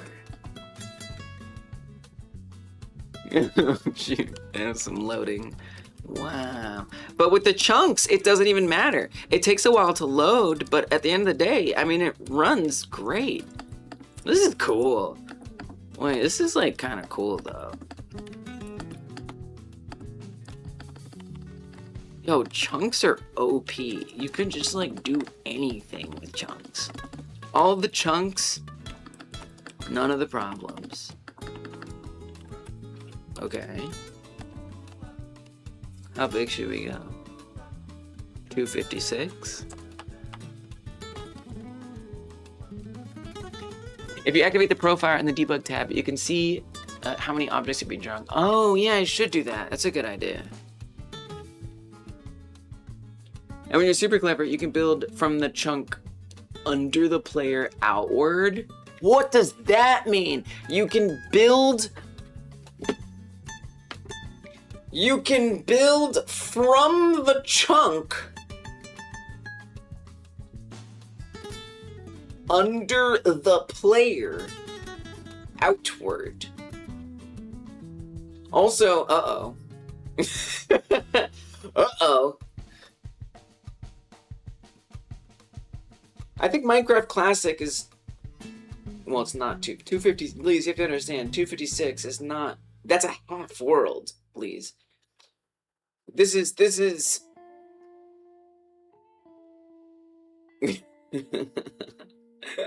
too big.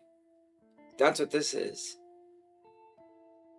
Because the Minecraft Classic is 250 by 250 by 250. And I just basically said half of it. I basically said 500 by 500 by 500. Y'all. So when you're loading in pre-generate stuff from a previous session, you can get right into the game and stream it all in. By the time you blocks.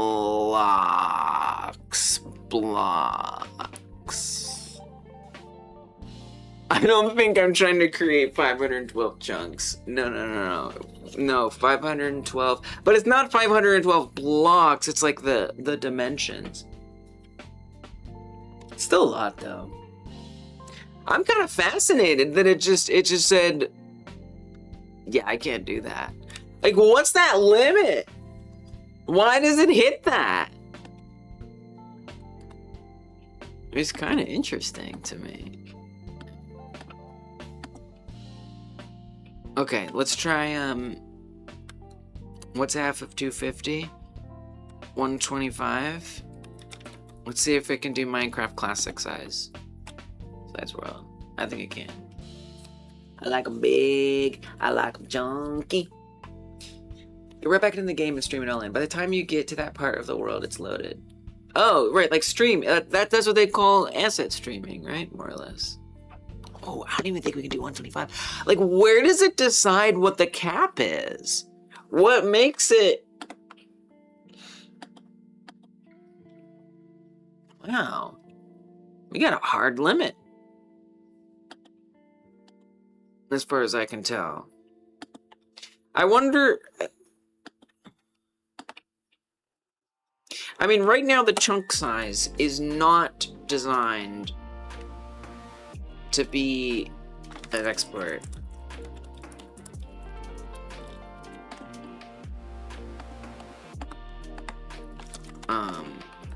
It could be. Like, I would want, like, bigger chunks, right? I don't think that's not gonna make it load faster, though. That's gonna have nothing to do with it loading faster.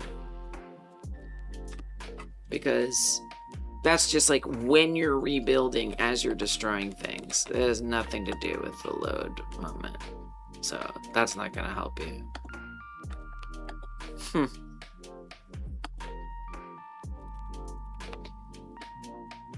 Well, 64 worked. What's another one up? 96. 64 to 64 is 128.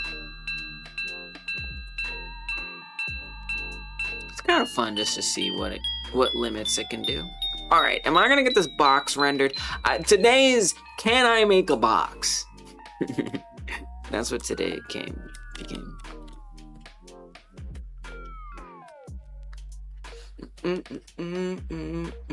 Oh, 128 worked. Nice. That wasn't bad. Massive vertex limits the GPU. 8x8x8 is really reasonable max for a chunk in a single mesh. I mean, this is pretty big. I'm not gonna lie, that's pretty big.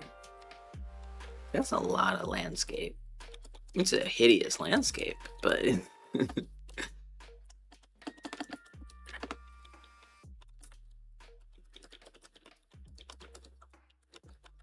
That's pretty big.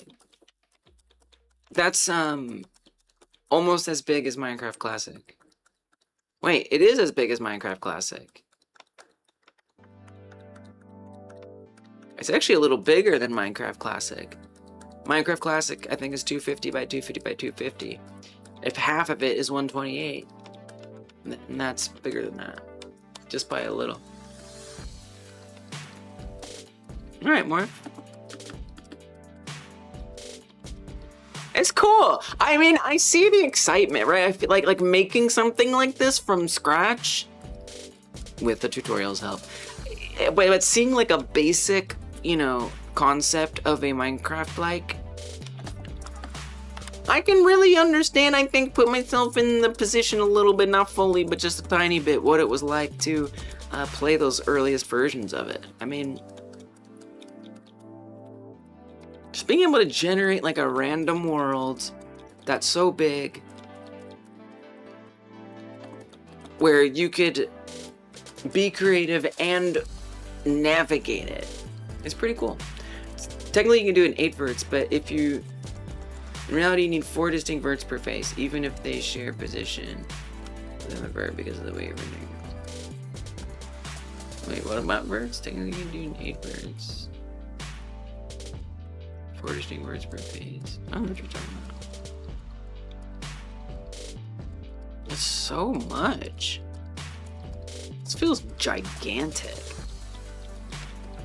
Like, it's taking me forever to even get all the way across. I think that's pretty cool. Hey, Dark, welcome back.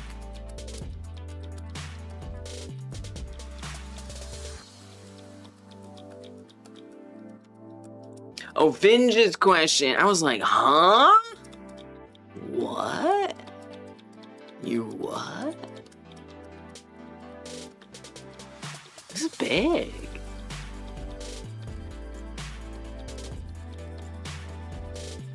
Well, I surely am not going to recreate that. But.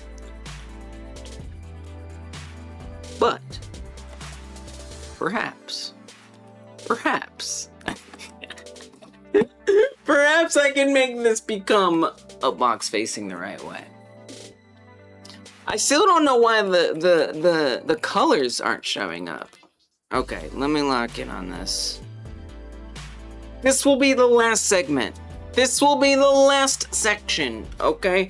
I will admit defeat. I have lowered my bar. Soon appears to be a Minecraft world without textures, but also without terrain. It's like a bunch of hills made of squares. Yeah, pretty much. Pretty much, Schneider. Yeah, that's what I was able to achieve when I had lots of time, no distractions, and the internet at my fingertips so I could look at tutorials. That's what I was able to achieve, and I haven't really played with any of the values to like get like the noise to look a certain way and make it more like landscapey in one way or the other. So it's just kind of like basic noise texture, nothing fancy, nothing there. It's one color everywhere. Pretty simple, straightforward stuff. And then what I wanted to try to do today was recreate that script without using the tutorial, but trying to like read the code and see if I could like rebuild it sort of from memory. I couldn't. And and so I've shrunk down my goal, and it's probably gonna have to get shrunk down even further to just being able to build a block. But it's a tricky thing. It's a tricky thing. It really is. And that's okay. You know what? That's okay. It's a no big deal. What was the initial goal? You were confused? I don't know what the initial goal is, but I'll say this. So I have a game jam at my house called the Game Like Jam. We make games like other games. We are doing Minecraft Classic likes this time around. We have a month to do it. Okay,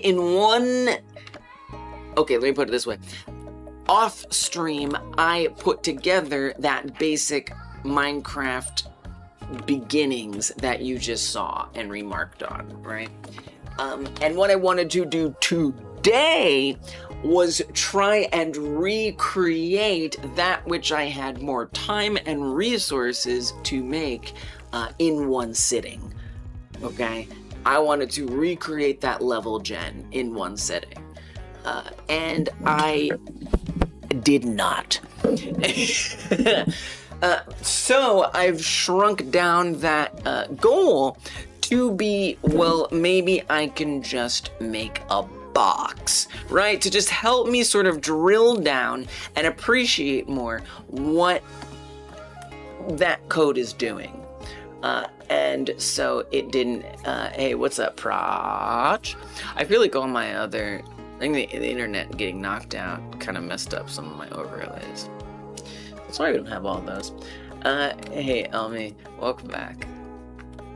So anyway, that's kind of what I'm doing at this point, is just trying to allow myself to be okay with a little bit. Although, again, I think I'm going to have to shrink that down even more, which is fine. Am I using an engine? Yes. I'm using Godot. I am using Godot. So I'm just doing this today. Normally, I'm going to be working on a bigger project. I'm not going to be doing this for the next 30 days. It's just today, just kind of like a little fun opportunity to learn some stuff and share what this process is like a little bit, is what the idea is. Dough is goat. I agree. Okay. So let's put the last, this is the last segment of work. So I'm going to be looking less at chat. I don't know if that's true. I'm going to be honest with you guys. I will be asking questions sometimes. This is not something that normally I'm not like into the backseating, right? I'm like trying to work on my own and I don't want to hear your thoughts. But today is different. Today's a little different.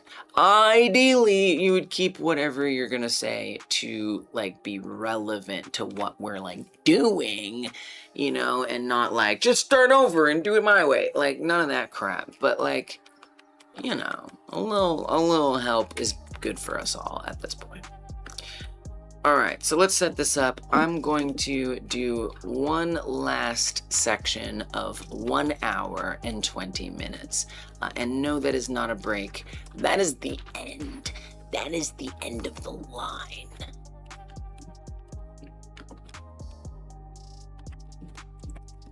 Then we stop. And you know what? Let's actually make this an hour. We don't want to hurt ourselves. So 1 hour. Let me call. The answer's 7. Are you serious? Wait, this whole time? What would I do without you? Okay, so attempting to do as much of this as I could without much guidance, I got this. This is what I got. Okay. I wanted to try to color the verts, but as you can see, that didn't really happen. So I would like to know why. I tried giving them a material. Let me see if that material even applied. Let me look at the remote and see what information that can give me here. So, what the hell is an override camera? I don't know what that is. So the mesh, oops, I screwed that up. The mesh has a extra couple minutes.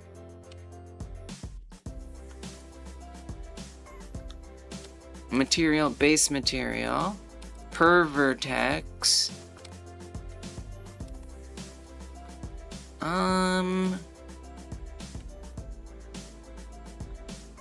I don't see a material on here, do you? I'm a little confused what I'm looking at. I wonder if I need to do surface. Here, let me try surface material override. I feel like doing what I just did was a mistake. Let's come down here. Instead of set surface material, let's do override.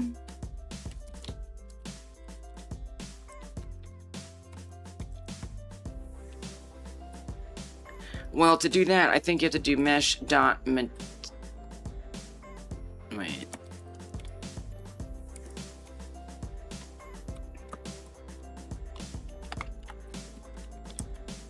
Set surface override material, which I assume it has.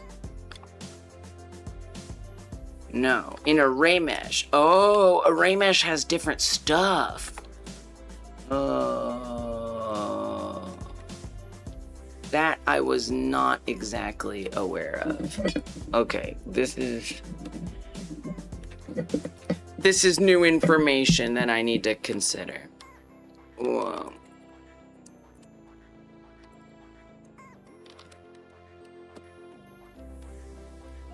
You gotta go to bed. Oh, see you later. See you later, Strofe. Thanks for hanging out. Night-night. We're making a box with vectors forming triangles. Yes, correct. And my triangles are like all flipped the wrong way. So what I wanted to do was see what colors they showed up as to help me debug it a little more easily. But now I'm just realizing I have no idea how to set a material on an array mesh, which is what this is.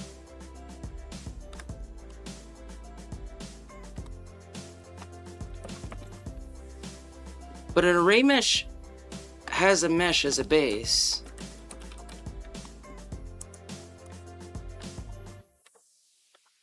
Which we only have the surface material.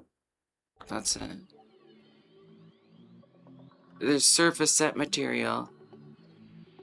Yeah, surface set material. But when I do that,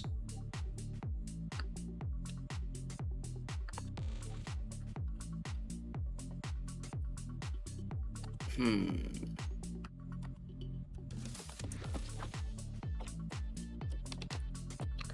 not really sure. I actually might want to look at the tutorial.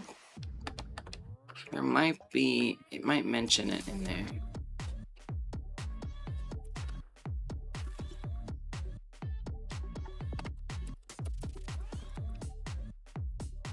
A square has 2 triangles and box is just 6 squares. Correct. Yep. Yes. So we have those triangles. They're just flipped the wrong way. You know what I mean?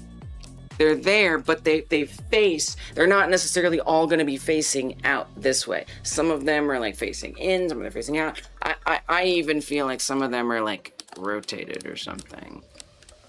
Something is definitely a little weird.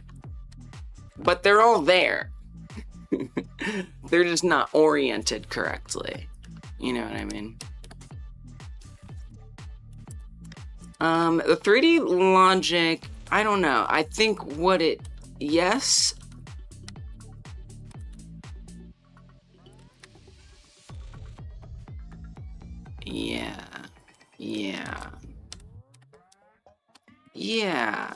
Yeah, because, and so that's why I wanted to set up that's why I wanted to set up the colors.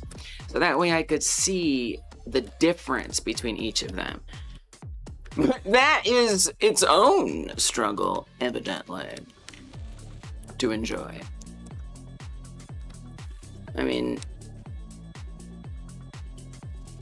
if we look at this mesh, it's there, and it has a material, a base material, per vertex. It has this albedo, and it can change the whole thing, right? But it's not like it's A, not on a per face basis, B, it's not what I set it to anyway. To be fair, that says base material. I was doing standard material. Wait, but that's the same thing.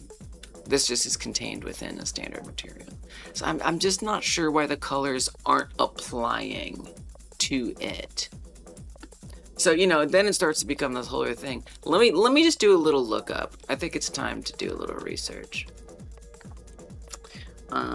Array mesh, Godot, GD script. Let's say GD script specifically. Material.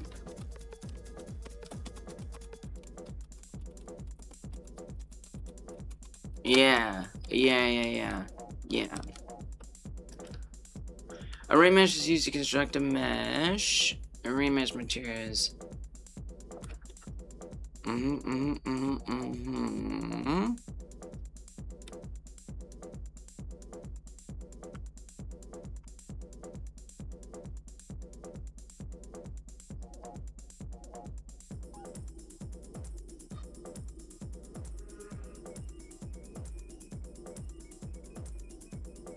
You have to call answers from arrays for each material. What?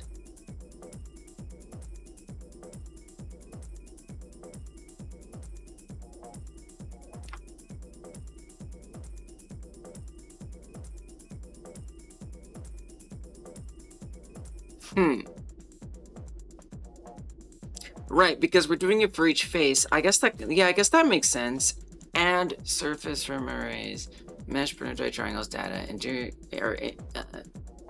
integer surface index, get surface count.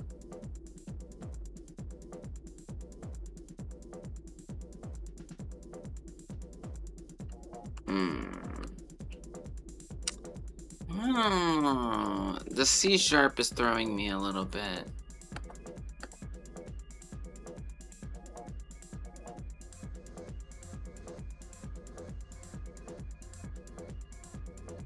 Yeah. That's what I'm talking about. That's the stuff.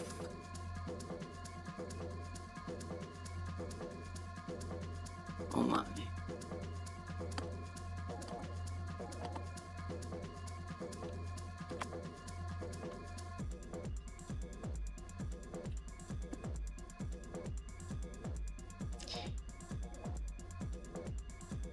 So this is not doing color. This is specifically doing a texture.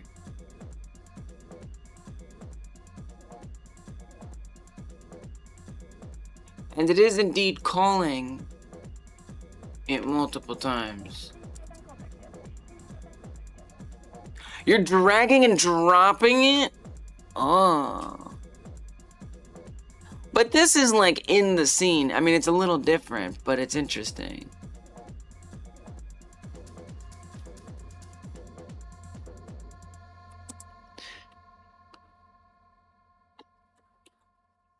Like a surface material. Whoa, surface material. Is that like the same thing? Surface material override? Whoa. Kind of blew my mind, actually. I hadn't like even thought about that those were connected. But I see now that they are.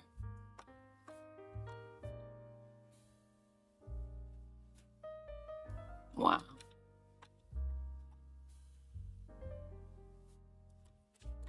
This is not helping me though.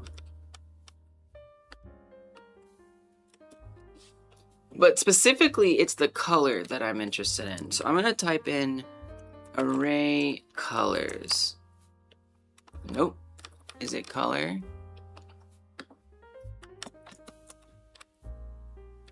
It is.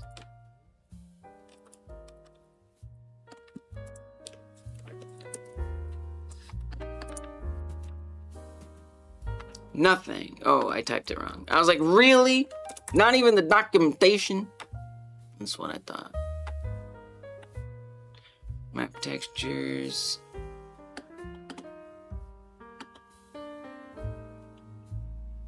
Oh, this freaking situation that keeps happening. Genuinely no idea why that keeps happening. It must be because of my internet switch that we did.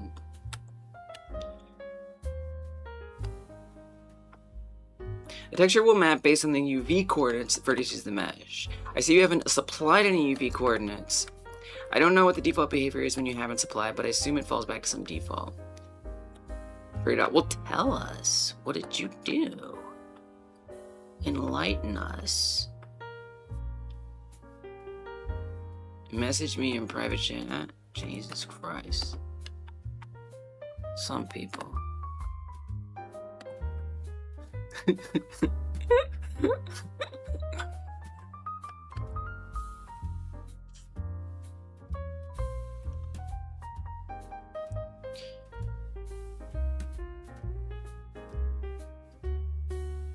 Color vertices provide vertices with color data. While this vertex data is referred to as colors, you typically don't use it to inform the color of the mesh. Instead, vertex colors are used in a variety of specialized shaders to achieve unique effects. Oh. However, there are times this color data can be used to modulate color. Yeah. If you wish your mesh to color vertex data, you have to provide your array mesh with a material that has use as albedo set to true. If you don't do this, you won't be able to use it in your mesh. Oh, that's interesting. Okay. That won't work.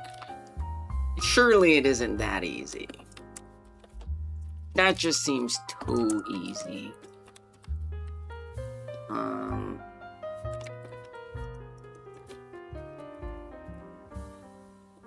Because even then,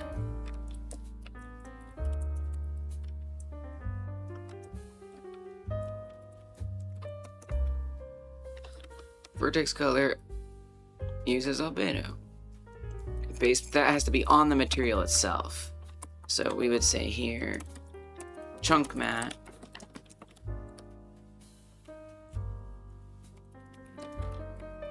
Vertex color uses albedo, true. Well, like, that's not gonna fix it. Oh, let's go. Okay, we got colors. Something has made sense. Now, that's not per triangle, but it's still like a little better. That's not worse at all. Okay, great. It does make it a little more clear, like what's happening, I will say. I feel a little less confused. I mean, to me, I'm not sure. Like, are they? definitely, they're not only, they're both facing the wrong ways, and they're rotated wrong. It's both, which I feel like was pretty hard to tell before. But now that's quite clear. That they need to be like, you know, like rotated that way. And then also, their normals are flipped wrong. So that was part of where I thought I could use the normals array. And I'm still kind of determined to try and do it, if I'm being honest.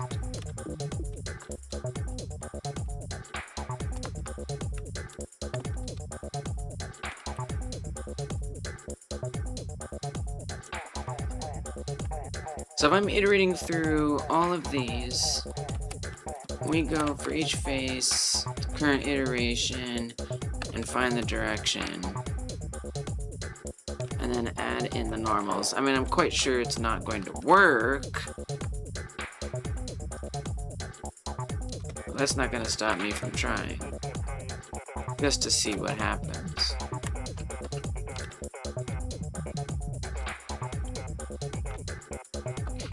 Nothing.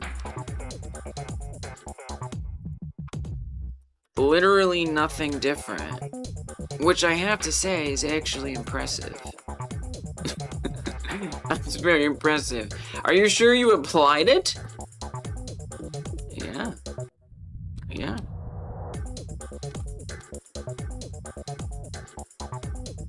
Well, I would say consider... I mean, look, okay, so if I came in here and I changed that, right? Like, would that even make any difference? If I just flip those around, right? Each of your triangles is made of 4 triangles. And 1 V on top, correct?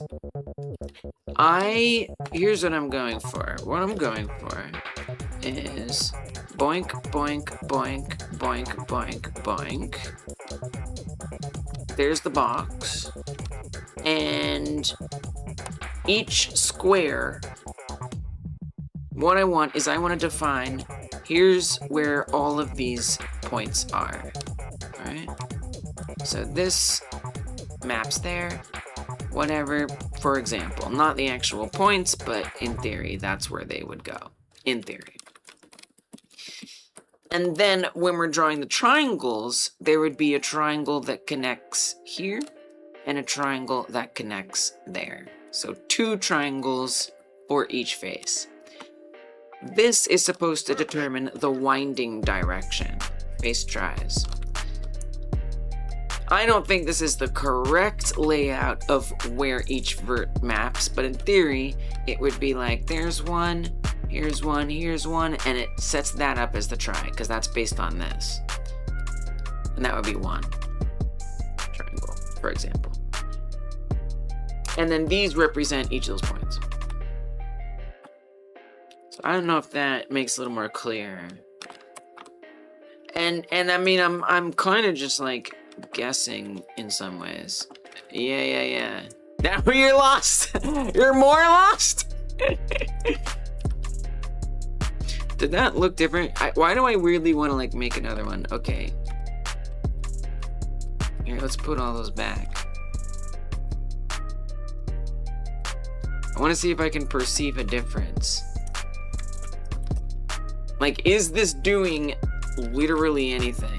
Yeah, we got colors. I got colors. So that's good.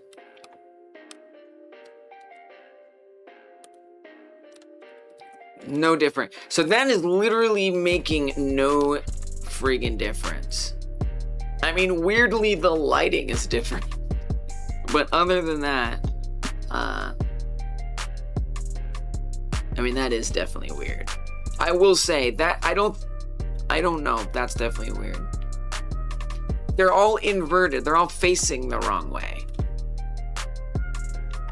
And I'm not really sure how to make them face the right way. Okay, crazy idea. I feel like this is doing nothing, is what I think. I think these face directions are not doing anything. I think whatever normals does is not what I need. Well, there was still the indices. We still never did anything with the indices, right? Okay, crazy idea.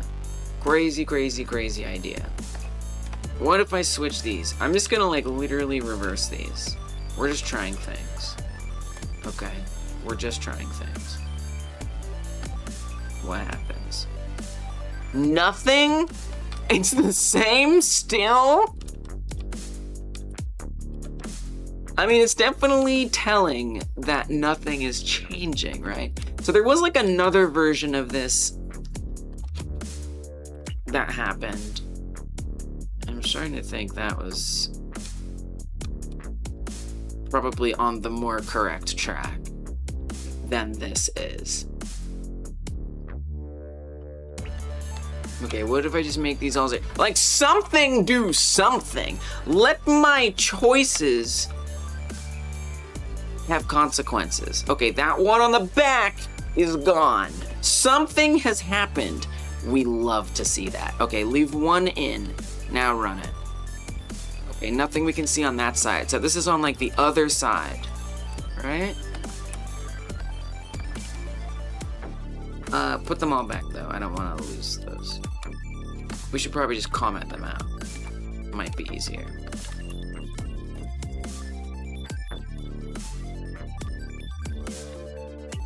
Let's keep just one at a time. Okay, one at a time. I'm gonna have a bunch of zeros in here, ready to replace. And then I just flip them when I'm trying to test. Okay, see what that, oop, too many, too few, my bad.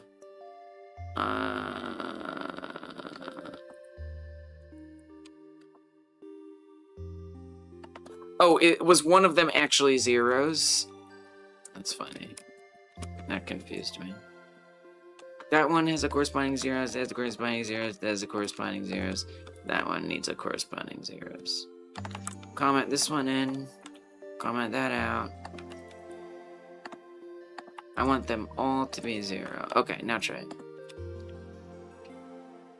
Still not visible. I wonder if it well, it needs more. You can't just put one. I don't think putting one is gonna work, right? Because that's not enough to make a triangle. Would be my guess. So if we know that we're starting with 3, 1, 2, I'm going to the third one, the first one, and the second one. So if that's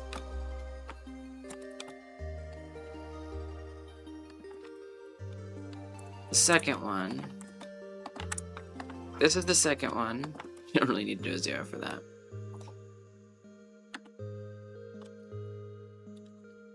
First one, that's the second one, that's the first one, that's the third one. So will that give us one triangle? Oh, well you have to, no, make this zero. Okay, now try it. Nice. Okay, one triangle. I'm not in control. So the back black one now has one triangle. Okay. So, if I want to have another triangle, now if I put this in, that's going to draw the other triangle, but they're overlapping. Oh, but you think you did that wrong. Comment this out. But they're going to be overlapping in a way that we don't like. So in order to get that to be more good behaved, what if we change the winding order? Because, and you know what, Lise? You can use this to figure out where it's winding. I'm trying one triangle. I'll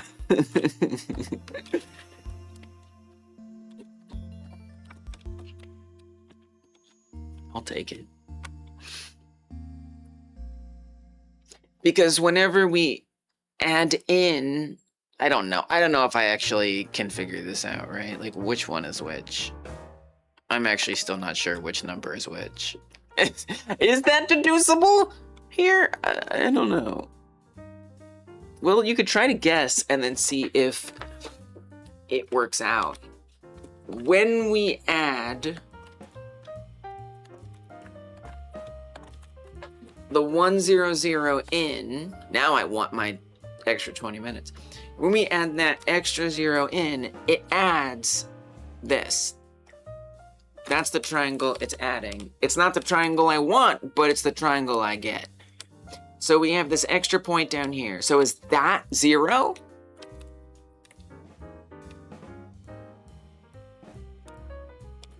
Well, if the way that we're winding is 3, the only thing that repeats is 1 and 2. So 3 and 0 don't repeat. Whereas 1 and 2 both repeat. So the overlaps must be 1 and 2, meaning that this, one of these must be 3 and one of these must be 0, right?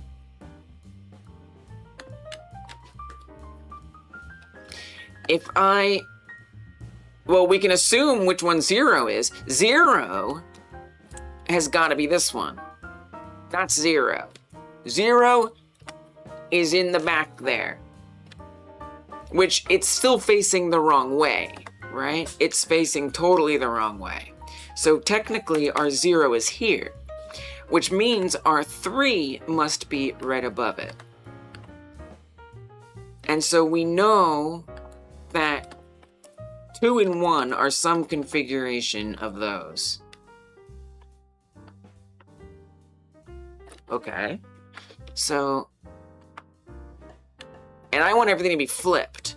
So what if I were to take 0 and 3 and just change those positions?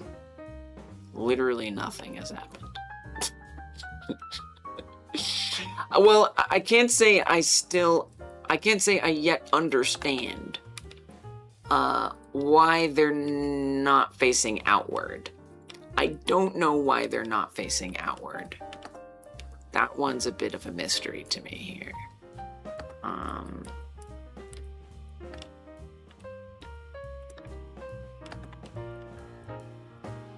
I mean, this is doing something, right? Like, if I make these all 0s, okay, that's gonna be poop in the toilet that someone forgot to flush.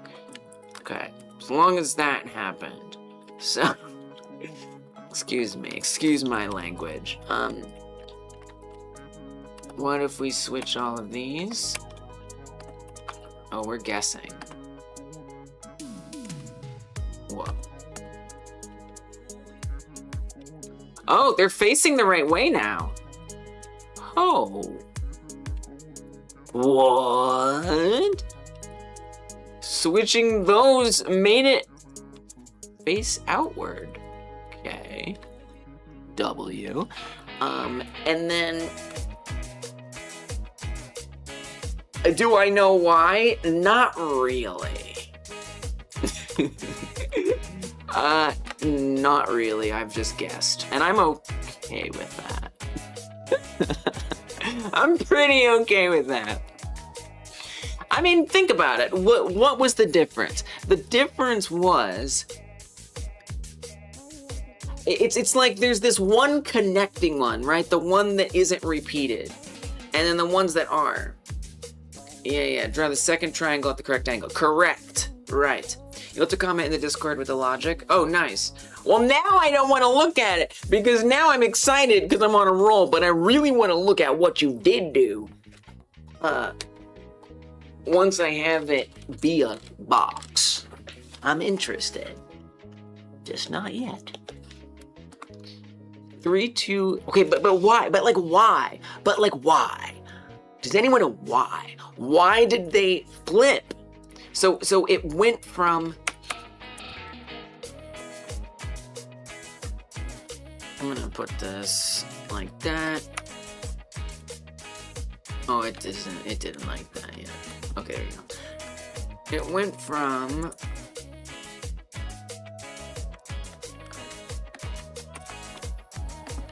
two, 1. So it's the difference between these. This one makes them face the right way. The one below it makes them face the wrong way. Yeah.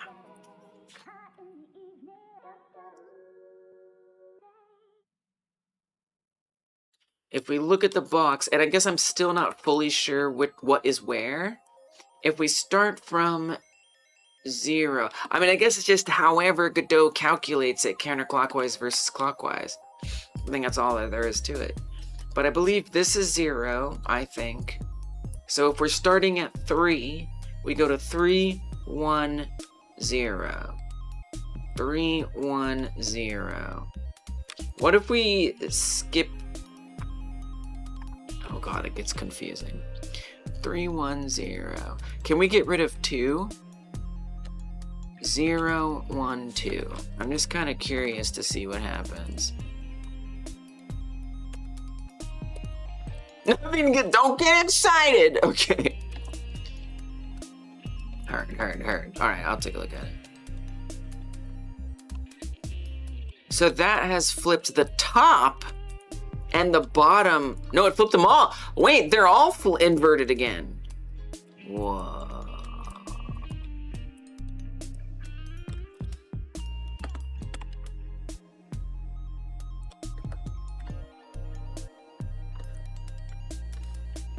Is there a way to see a single square?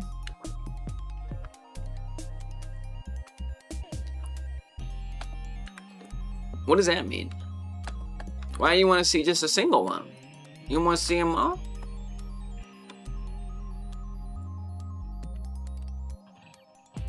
Okay, what if I get rid of what I think 1 is? Oh, 1 is 0. 1 is already 0. Well, that doesn't help me that much. Well, in theory, that's like our origin? Yo, I'm mad confused. Okay, get rid of that. Add this. Fix the first square, then you can apply the logic to the whole box because the first square is broke. I'm sorry, I don't understand what you're talking about. Because, in my mind, that is what I'm doing.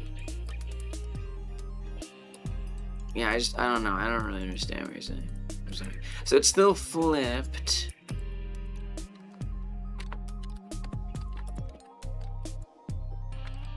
Did I leave the wrong one in? Is that why? Did I accidentally leave the wrong one in? I think that's what happened. Oops, that's my bad. I think. Right? This was the right one? Oh, there we go.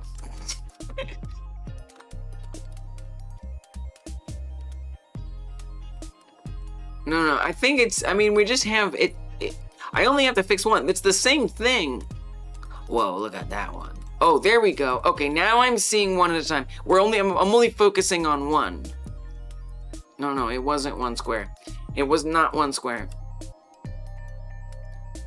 Yeah, this is a hard one to backseat. I think it is, I guess, apparently.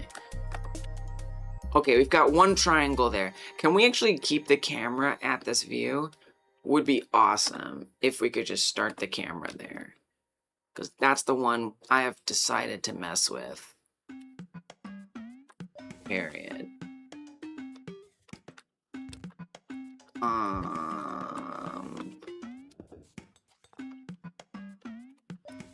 I'm sorry, it's hard for me to understand what you mean. Because it wasn't one square. This is so hard to find. No, wait, don't do that. First, do this. Let us know when you want a hint. I figured most of it out. Oh, hint! Please, hint.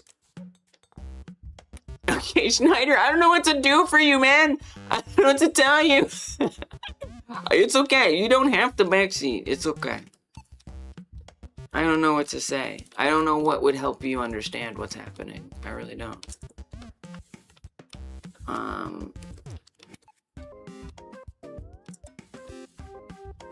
Because here's the thing. I guess I'm not particularly interested in backseating if someone doesn't know what's going on. You know what I mean? Because then it's like I gotta like explain it, and I'm tired. My brain's tired. Check your diagram comment thing. Follow the numbers above it. Okay. Let me just get this view. So I'm looking at the one that I'm messing with, which is this one. It is Kevin. Okay, so now we're looking at the one just gonna try to get a couple in there. Okay, Schneider. Me too. You know what? Me too. You and me both.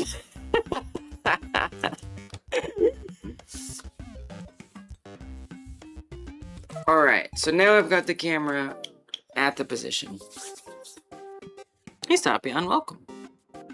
Draw the triangles as it is written in that integer array. Well, yeah. Right. Sure.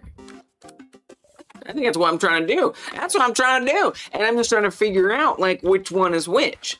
So the main thing I want to know is which number corresponds to which point, right? I'm trying to figure out which one of these is 1, which one of these is 2, which one of these is 3. Oh, just do it! Thank you. Vinge, appreciate it. What's up, Duandurila? Welcome, Duandurila. I like to say that. Duandurila. Hope that doesn't mean something bad. Duandurila. Welcome. Sure, but draw it. Talking about. Okay. So, what I have done is I've turned off. Whoa. 1, 2, 3, 4, 5. Oh my god, there's 5 in there. Jesus Christ. Reload. Okay, now that's missing. That's no good. We've effectively, what I've gotten rid of. Okay. Oh my god. I've shifted it over. This one is 0, this one is 2, this one is 3, this one is 4. I've essentially erased the last one. This is the same thing as that. You have more than 13 simultaneous viewers per stream, and then you're in the top 3% Twitch streamers. Oh yeah, there's people, not a lot of people get watched. I had these problems the other night. Yeah, make it 3D hexagons. It is fun, but it's also kind of crazy making. Face tries plus the comment drag and screenshot, draw the coordinates of each triangle as written in face tries. Face tries plus the comment diagram.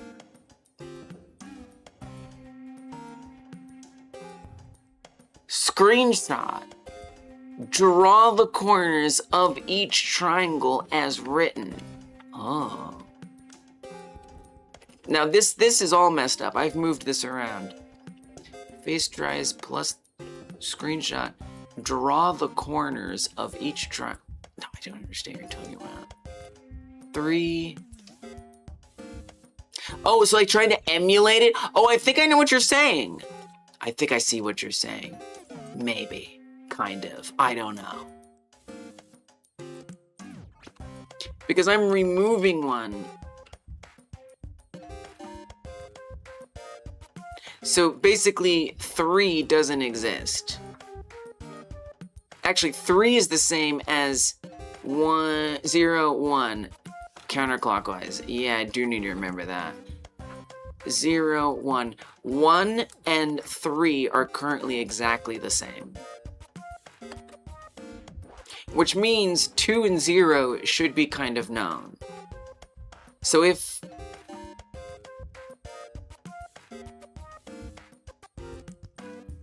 the 2 points that are missing,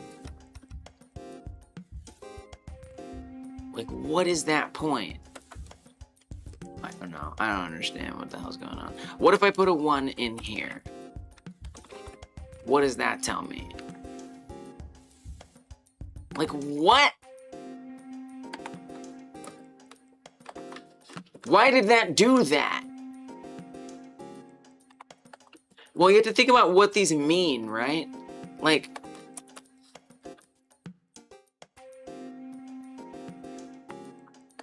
you don't want repeats. They all need to be unique. Okay? They all have to be different. So try putting that one there. Dude, this is so confusing. I'm sorry, Morph. You're gonna have to be less cryptic. You'll have to spell it out more. The computing isn't computing. The computer isn't computing. I mean, if I put freaking anything here, it melts down, pretty much. and it flips it the opposite way. So this needs to be 0. One way or the other, that has to be 0. There's no question about it. Otherwise, it all falls apart. If I switch this, I switched 1 and 2. Like, what is happening? I mean, I'm assuming I should just not be touching these. I'm assuming this is doing nothing but making everything harder. Draw a triangle in your square that already has numbered corners.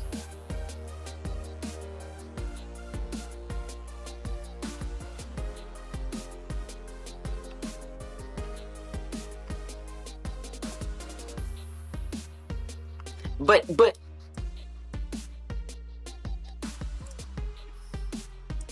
yeah, but I don't understand what the point of that is. I don't see what that does for me though. Like, what's the point? I don't get it. I don't understand why I'm doing that. Like, what does that do? Like, okay, I drew a box. Like, what do you want me to do? What the hell am I doing here, Morph? Like, you're saying, this is just made up, right? Like, this isn't something smart. Okay? Like, yes, 3, 2, 1, right? Yes. 1,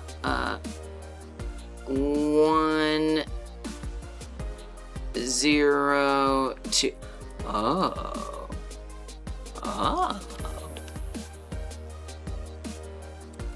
Morph. Wait a minute. I understand. I see why you wanted me to try it. I was just like, yeah, okay, I'll draw it, but it's not gonna... It's gonna be wrong. And you're like, yeah, that's what I'm trying to show you. Okay, all right. Heard, understood. Okay, get out of my way here. Okay. What? Okay, wow. Cool. Okay, first of all, wow. Second of all, let me fix all this mess. Now that I know that, I can fix a lot of this. GG. Oh my gosh. Alright. Oh my goodness. Wow. And then this leaves us at one of, like, the triangle. We're at the triangle. No, well, we're at this. But they're flipped the wrong way. We don't want it to be flipped the wrong way. We want it to be flipped the right way. Do this, reload it, flip the right way. Okay, and that's the drawing. Oh my gosh. Okay. So instead of going 3, 2, 1, and then 1, 0, 2, and we're counterclockwise, so that's actually we're kind of going clockwise, aren't we? Well, I don't really care. 3, 2, 1, we would want to do 1, 0, 3. Whoa. Nah.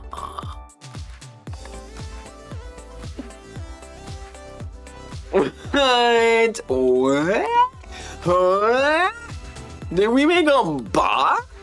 Morph? Did we make a box? No, I mean, that went clockwise, Freck, for whatever it's worth. Oh my gosh. Well, we might, but the counterclockwise might be happening at another point. Well, in any case, oh my goodness, it's a box! It's a freaking box! Oh, wow! Truly magnificent. I should certainly think so. Boxy.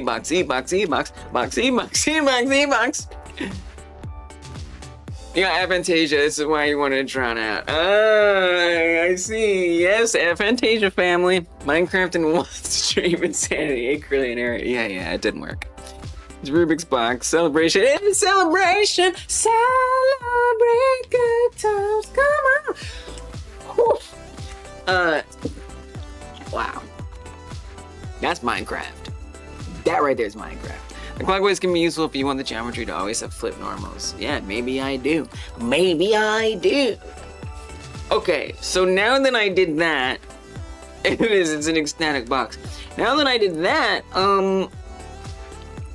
what's next? I guess what's next is to do a bunch of them at different positions. That would be the next step. Now that there is a box, how do you make this box to make it so? We're using in Godot the array mesh class, and we're adding surface from arrays. Now, by the way, I feel like I don't need the normal. By the way, I feel like that's useless here. Yeah, not doing us any good.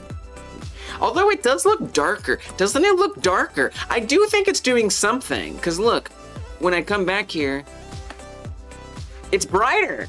So it is doing something. It's like making the light hit it correctly or something, which is interesting. Yeah, it is much easier. Since you now target each side with a different color, it'll be easier to target sides for things like textures. That's right. That's right. That's right. So I made this version, for those who are joining only recently, I made this version off stream following a tutorial. I actually made it gigantic, so it takes a second to load. I made this off stream following a tutorial, and there are a lot of things about it that I understand, but it turns out the things I don't understand are really important for any of it to work. So yeah, so this was made off stream. Let's make sure we're actually playing it. Would be optimal. Would prefer to be playing the game. I think we're still in the wrong input here or something. Let's not make it so large. It's too big. Let's make it 64. Just a little smaller. Just a bit more reasonable. Okay, so this works really well. We can place blocks. I made my own ray casting system. I made my own collision, and the rest of the generation, I just followed what the tutorial said. And again, I feel like I understood it, but I actually didn't understand a lot of the more granular mathematical things that were happening. So that's kind of what I wanted to do today, was I wanted to rebuild what I made for the tutorial from scratch. That was my Minecraft in one day thing. And it just turned out there were so many parts of it that I really needed to do more practice on. And so that's kind of where we're at. I finally got a box made. Now, if I wanted to recreate all of that, I mean, look, I started to make this script.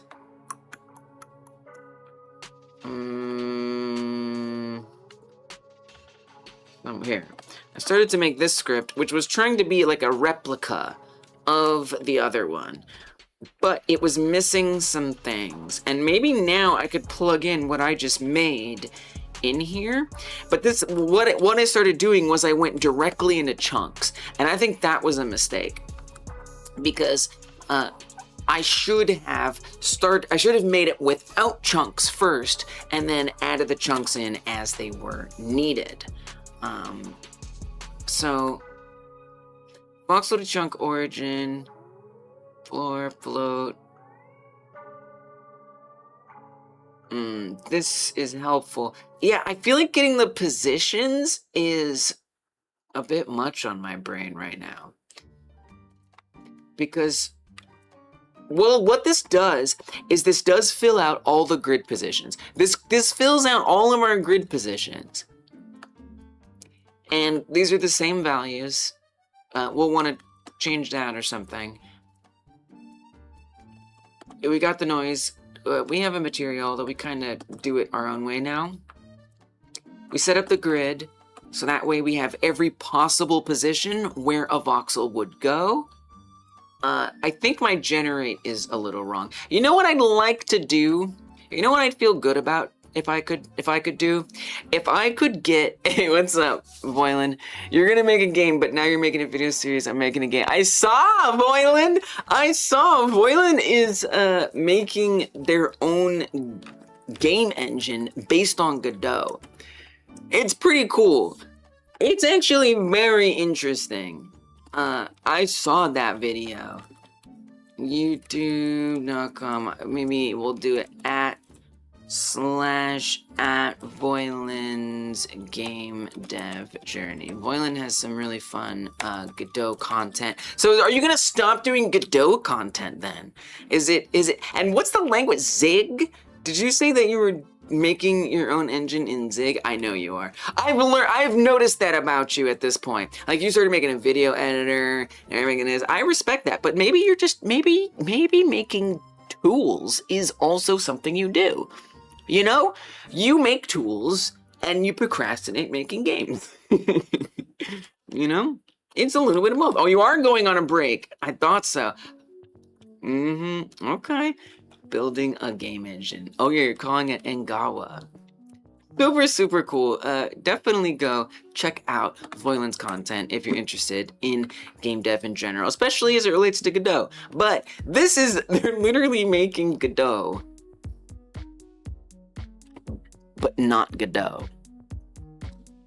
Kinda cool. You continue making Godot content. Okay, but you wanted to make people understand in an easier way how Godot actually works. Nice. And then you said Zig? Is Zig the name of it? Zig. Yeah. Zig is what they're making the language in. So yeah, check them out. But yeah, so okay, I've said it before, I'll say it again. I made this level with tutorials, the normal way people make things, the way that you should make things. I followed the tutorial and I worked on this off stream in a peaceful, quiet environment, and I got this basic Minecraft little setup made. But I today wanted to try to memorize and recreate this script from memory, and that exposed what the tutorial was filling in for me that I didn't actually understand. And what has now become a great, achievement is simply making a this scene right here, please. It's simply making a block. Making this block has been a grand achievement, and I think it's going to be my grandest achievement today, probably.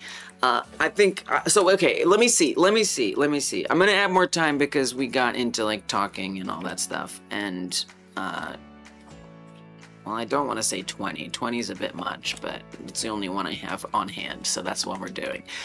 Sorry. Okay, but let me try to put that in here. Take a breath. We did do your breath earlier, Random. We did do your breath earlier. My alerts aren't popping up. We had to switch internets earlier, so some of those things are broken. But on Twitch, Random Logic did just redeem Take a Breath. How about a 20-minute breath? Random Logic is just getting like total shifting today. Okay, so here's what's gonna happen. Welcome back, Schneider. Here's what's gonna happen. I'm gonna try to put that new block into the old code, and I will feel that to be a good thing.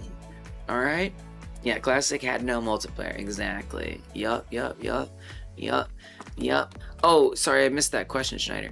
How in depth Minecraft does the thing go? Did they? Yeah, it's right there. It's right there. So we do this jam every other month. We make games like other games.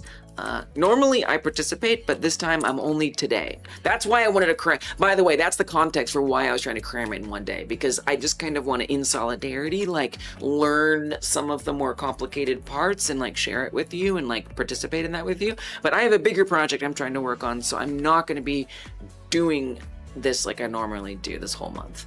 And so I always try to embed the jam page on here. And so, yeah, this is Minecraft Classic. It's pretty simple. It does have, some things like the grass will regrow, right, after a second. The water does flow like water. So there's that. I don't know if sand falls.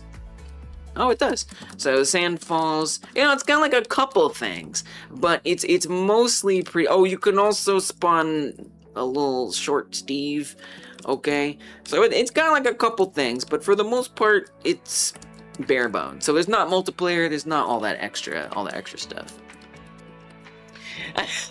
No, I would. Not only could I, but I would. Understand? Excuse me. Oh, I would. But no, I I got enough to worry about in my bigger project. This version has infinitely flowing broken. Yeah, it is broken. Important to include. You must. You really must. So yeah, so I just, hey, it's spoiling. That's kind of like what I wanted to do was, just like get a basic start to it. So, okay, so if I were to try to get that block in there, what would I do? Guys, after pressing enter, I don't even know what you're saying. I don't even know what you're talking about.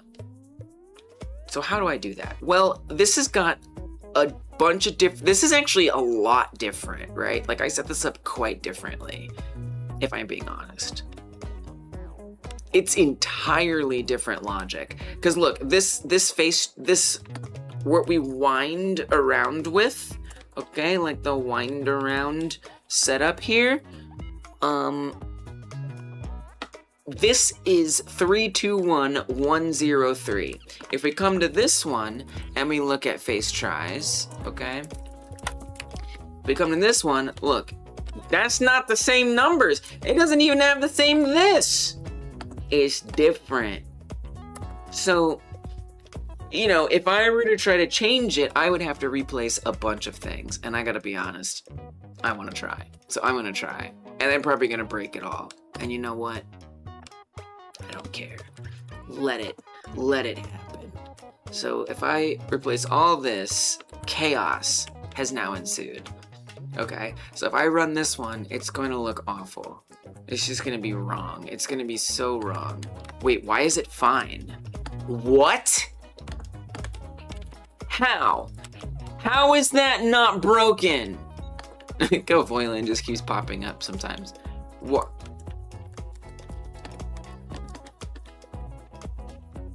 Wait, are you telling me there's two different ways you can wind around and set face? Are you telling me there's multiple ways that you can add the tries and the faces? What if it's like opposite? What if like instead of going like this way, it's just like going that way and it doesn't matter? What?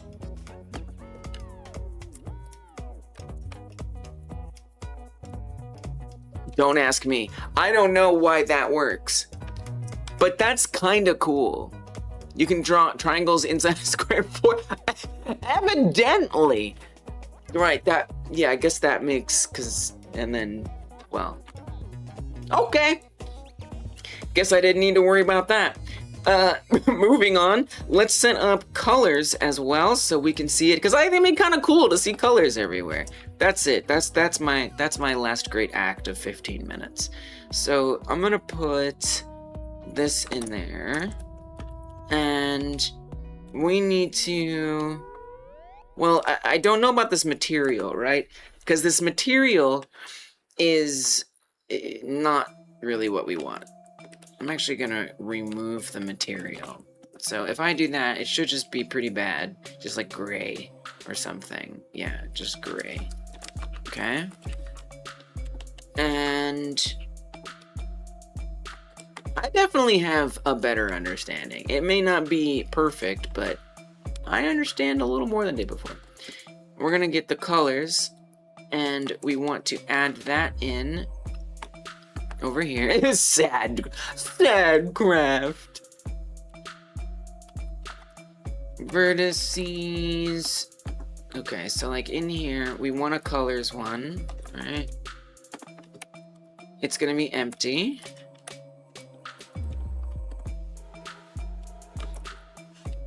And we have to make sure that that gets passed into add visible faces. This also is visible because it replaces neighbors. Done it twice, third time will be easier. The 15th will feel as easy as if you're typing the alphabet. Well, yeah, that's why I didn't look. I thought that today there would be like 3 or 4 things that I would have like been able to say that with, but it turned out there was like 1. Because a lot of the stuff is complicated, but I'm glad that I at least got something understood that I didn't understand as well. There were a couple I will be honest, there were a couple things along the way. Like I didn't realize that at first we were laying the base like XZ, like the way this is set up, it always will make a full solid ground, which isn't fully Minecraft, right? And then it adds like vertical, you know, towers all over the place, which I didn't actually fully get that that's what was happening because I just followed the tutorial until I tried remaking it. So there were a lot of little things that I picked up, to be fair, but it was like on the whole more complicated than I expected, I'll be honest. Okay, we got colors. We need one here now. So colors, which is our packed color array, and we have to make sure we actually apply it. So when we're setting up the array mesh, we need to add an extra surface array index in here, which will be for color, and that will bring in our colors. Yeah, it would have been, it was gonna be slow. It was gonna be slow the way I was approaching it, that's for sure. But you're right, I was on a right path. It may have been an inefficient right path, but it was a right path. Thank you for affirming that. You're right. I should keep that context in mind. Okay, this is a gigantic function. Of course, I just want to see my colorful blocks. I want them. They're good fun. Okay, but that's not going to be enough, because we need the loop. We need to actually add them in to this array. They're currently not going in there at all. So we do add in the vertices somewhere. Okay. It should be in this, here. Okay, so there's the vertices that we're appending. There's the normals. If I remember correctly, let's see if I can do it from memory, probably not. If I remember correctly, for every it maps, you said that, it maps 1-to-1 for the vertices. So if we say variable, we weren't trying to get the colors in there.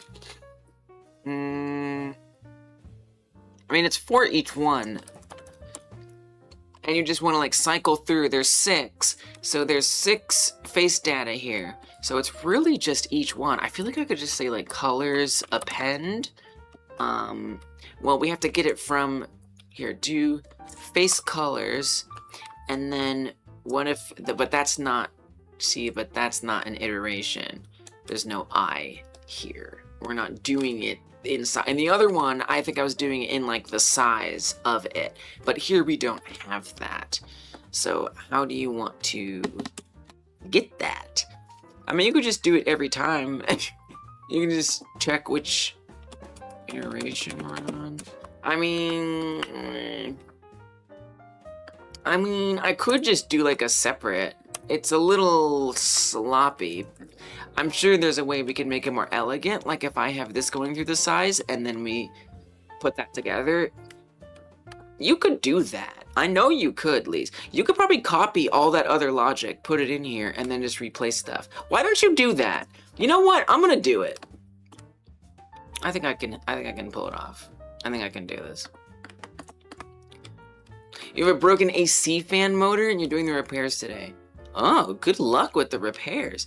Hey, thanks for hanging out. It was a pleasure. I'm sorry that I was just so all over the place near the end of the stream here, but I really liked having you, even though I was so confused by everything that happened. This is what you shared. First triangle, second triangle, purple vertices, major shift 90 degrees. Wait, this is cool. You drew that. That's cool. Thank you for doing that. And thank you for being here and hanging out. It was fun. I hope I see you next time, Schneider. Sleep well. Sleep well! appreciate you. I appreciate you. So over here, I'm just gonna borrow this because here, see, I did it with the iteration, and we still get the same stuff. It's just like constructed in a different way, in a way that I like better. You ain't got a full sleeve. Did you miss anything? You missed that I couldn't make Minecraft in one day, but I could learn a lot trying to do it. So that's worth something, right? Okay, I'm gonna piece this together a little differently. I'm gonna put it together like I did in my other project, or my other version of the script, and all of that can stay the same. However, we have to make sure that when we do the vertices, that we don't just keep it quite as simple as this. Okay, this becomes what pauses what vert was. So get rid of that. Make that pause. That should be the same. I'm a little scared, actually. 5 minutes is horrifying. What have I done? Yikes. For normals, that looks like the same thing to me. And then we would get rid... Oh, we don't do indices here at all. But that's okay, because the indices are separate, so it doesn't really matter. And then we can get rid of all of this. And then we have colors. I don't think that's not just gonna work. Could you imagine? You know it won't. But it'll be interesting. Whatever happens will be interesting. Oh yeah. Oh, that's interesting. Okay, bad news. Bad news! That didn't work. So I'm gonna not do that idea. I thought I would try it, but I've decided I'm not gonna try it. I'm gonna do what I know will work. Which is... No, I'm not gonna try it. We're gonna do a 4. I got 5 minutes. I gotta just lock in. 4 faces. 4 eye in faces. Size. Okay. We're just going to do that. Alright? It was really probably that simple, maybe. And I think that that's what we're gonna do. Uh-oh. Uh-oh. So wait. Whoa, what are the errors? Tell me. Returning invalid parameter. Oh, it did not like that. It did not like that. I wonder if my for loop is actually, like, super wrong. Oh my goodness. Oh, I messed it up. And to be clear, if I just get rid of that, everything is fine. Everything is not fine because you passed in the color. I think you need to get rid of color because it's trying to add color that you haven't given it to add in, right? Oh, this is terrifying. Oh, this is terrifying. Okay, comment that out. Try it now. Gray? Give me the gray boxes. Okay, we got the gray boxes. So that's what it is. It's that there's no color here. We're not passing the correct colors. You have to use as albedo. Girl, you almost forgot. Oh my god, I didn't add a material. Wait, I forgot to add a material. I forgot a lot of things. Oh, I forgot a lot. This is actually hard. This is actually really hard. Okay, please, what? Here's what I want you to do. I want you to bring the material back. Bring the material back. The difference is we're gonna say base block material, and you're gonna say vertex use as albedo is true. Okay, we're not going to do that albedo color setting. If I just do that much, and can we comment out 4 minutes, and we comment out the colors bit, wherever that landed, array mesh, down in array mesh. Oh, this is hard. Down in array, right there. Comment this out. Is it still gray or is it something worse or not good? Okay, it's still gray. Perfect. Okay, good. Now, if I put that in there, we still have the issue of the colors not being told where to go. That's what I want to do somehow. Oh my gosh. Down. Okay, so I commented this out. That is gonna be broken. I think it's gonna give us tons of errors. So it's not gonna look right. Nothing's gonna work. It's a problem. Because it's wrong. So for every color, I don't think that's right because you're iterating. What if you just, what's at the top? Well, you're already doing it up here. Face data dictionary. Is there some way I can get like a number out of this? You know? Like how do I get a freaking index number out of this easily? Because there's 6 in here. Well, the dictionary is at like an index, right? So like, can I get that somehow? Can I return an integer of its position in some way? I don't know that I can. I think there's size, but that's not helpful here at all. Get typed key, get typed, no, you can't do that. That's not gonna work. We do use the face data. Okay, hear about this. For I in faces size. You can do this. I know you can do this. We're iterating through in the same way. Create face data as a dictionary. Okay? Create it as a dictionary. Have it equal faces I. Done. Okay? Done. You comment this out. Bob is your uncle. Now, come down here. All right, and for color, you now have an eye. See what happens. See what happens. Come on, show me the colors. Show me the...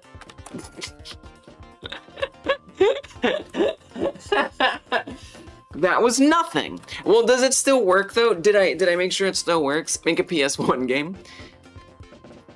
No, even if because, well, a couple things. Number one, you have to get rid of the color property, right?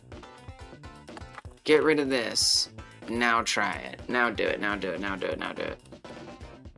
Okay, so it's still gray, so we didn't break it in that sense. But colors, we're not setting colors correctly. You're doing that wrong. How do I do that right? Does anyone know how I do that right? Oh my gosh, what am I missing? What am I missing? I just am not sure at this point. I thought I kind of knew. But now I realize I don't know. Because I feel like that should be doing it. Right for each of those. But at least it goes with the vertices. You have to do it per vert. Okay, you know what? You know what? I said it. I heard it. And I'm letting it slide. Okay? All right, we're gonna just let it slide tonight. Wow, so wait, I literally did it all. It just is doing nothing. Are you sure you're applying the material correctly? Material, block-based material. Assigning the albedo.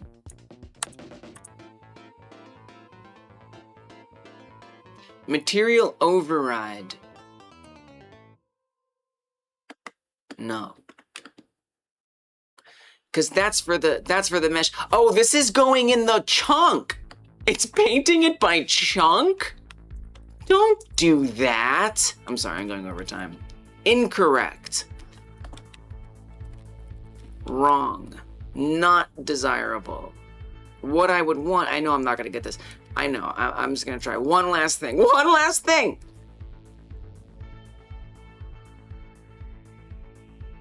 Don't you love the excitement of one last thing? Not there.